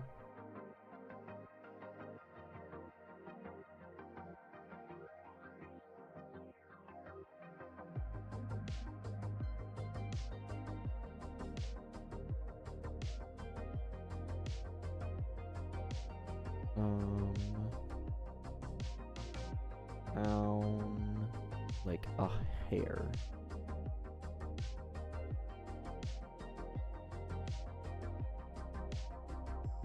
Okay, more than that.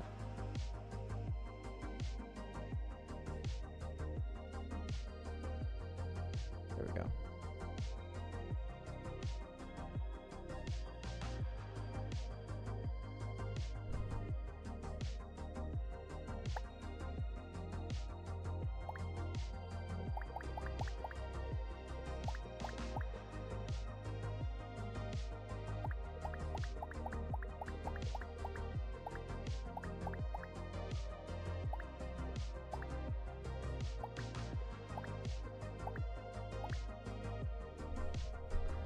It's going pretty good, Cole.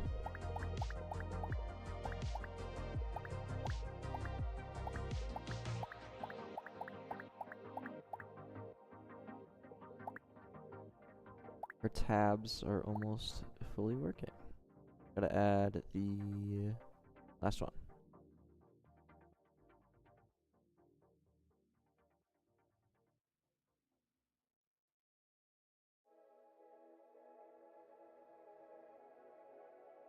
Yeah, HorseCat's extremely useful.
Yeah, just lining up the other ones that they are all like about the same size.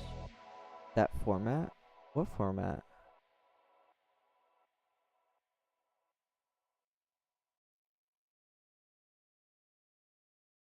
PNG?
Nice.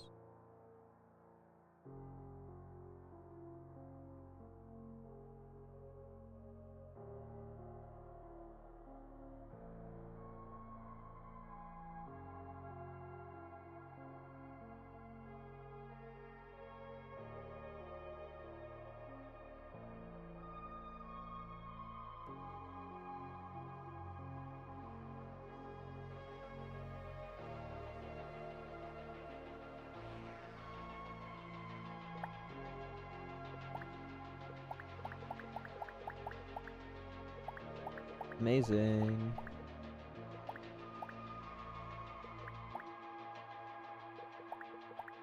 It works.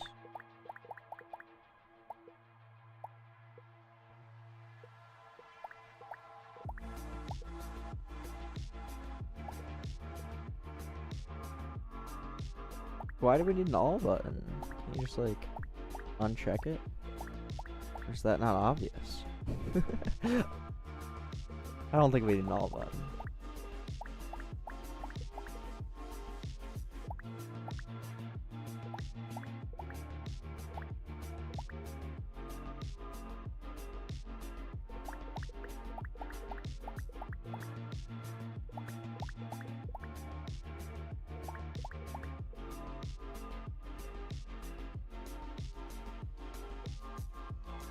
Yeah, I was asking about that earlier.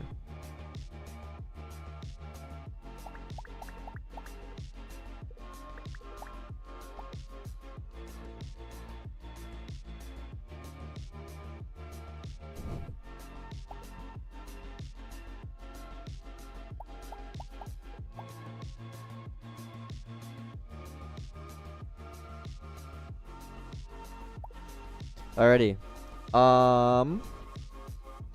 Hype. That was honestly pretty dang easy.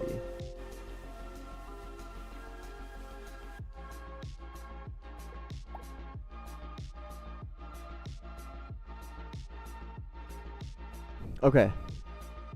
I'm going to be ending the stream here though. We got some very good progress today. Like, very good.